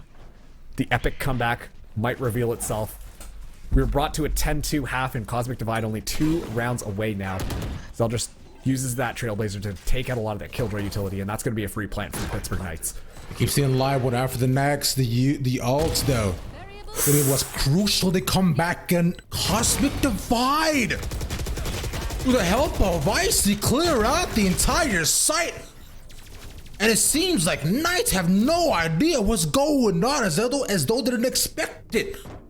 Like peekaboo, you're dead. Wow, great game. Ravish, You can't see me. My hands are in my hair right now. Wow. That was so good by Icy. Just hung out in the back line. Didn't even honestly need the utility. Just able to find the picks, pick off the Knights one by one. Put a couple of little marks into their armor. Now it's just a 1-round game. This is going to be the Pittsburgh Knights, though. They will be able to buy their full rifles up. This Academy team are looking to send them home right now. This could be the round to do it. They have the ultimate advantage here. They have the Seekers as well as the Blade Storm. But Mina also has that Blade Storm as well, and Mina's been absolutely fragging out with this operator lately. It's down to the wire. Do or die. Are we going to overtime, or is this going to be the Knights being able to win? One thing to note is that Trem is also one away from the Rolling Thunder as well. So there could be the potential difference against Mina. It's not a bunch of the blades, but Trems goes down. That's big, meaning with the trade. There's like in the corner. TCAS takes him out, but now he's blinded. TCAS don't manage to get there, but Frosty runs out of bullets, so he dies on the site. It becomes 2v1. Make that one. Riku pops off. Nerf's left alive. He's up in heaven. 1v2 though. Look towards themselves. Riku is still down below. He's not looking at him. And now it's up to VNS, who clutches it. Just barely. Oh, it's Academy. My goodness me. Knights Academy, they walk away with it 13-10. Or sorry, 13-11. Once again, Ravish, they entered into the half 10-2. That is unheard of coming out from Cosmic Divide, but Knights Academy, congratulations to them. They will be advancing to the semifinals tomorrow. What a map! They wanted to make us sweat for it. They wanted our ground to be absolutely drenched with the nervous energy that I'm sure they all felt, because I know I did. Oh, potentially man. 1 kill away from what was overtime and a map given over, or to being able to take it home 9 rounds in a row that they had to give up every single time out used. And the result eventually in their favor after a dominating lead is that it shows a Cosmic Divide are most definitely here to play, although here to fall once again in this top 8 position. Y'all definitely can't count these guys out at any moment at all. A lot of talent in towards tier 2 scene, and continues on not past today but towards tomorrow as well. Yeah, and there were so many multi-kills coming in. Once again, I think that Cosmic Divide just did such a good job of funneling the Pittsburgh Knights Academy to just go onto that A site over and over. And Icy has just been such a staple for Cosmic Divide, specifically on this map. Really made this one so much closer than it should have been. So really, honestly, big shout out to Cosmic Divide. They, honestly, I believe that the comeback was going to happen, and thankfully Knights Academy were able to move ahead on it. So they will be advancing to go face Dark Zero in the semifinals next time, Ravish. Damn. Good way to summarize. Yeah. Yeah. And it's a close run back, but that's Academy pulling it out. We've been watching them entire day. And that's the crazy part. We're only at semis right now. Yeah. We still got a lot more Valorant to play, but that's going to happen tomorrow here, Marks. Yep. Any final thoughts from you? Honestly, when we first saw Knights Academy going up against Icru today, I had a little bit of doubts, but you know what? Knights Academy have really impressed me on this last one, going up against Cosmic Divide. Cosmic Divide as well, and I think that Knights Academy really deserves to advance to the semifinals here. But this competition's only going to get even more difficult. You know, the teams that are moving on here are extremely good, and they've done the gauntlet before, so yeah, I'm nervous to see how the Knights Academy can continue to stack up against some of this other talent, but this might be honestly a really good chance for them to continue to move forwards and honestly prove themselves as a really good team. Of a possibility though. But for now, I want to appreciate y'all for watching. I appreciate you being by my side. Big shout out to all the teams that played today, and of course our observers, Annie, V-Flight, of course Esports Zub, along with Ferme and T doing their thing at the back end. Make us look good as always, and thank you all for watching as well. With all that being said, I've been Ravish, was ravishing me on the internet. Y'all have a good night. We'll see y'all tomorrow at 5 ET. Peace.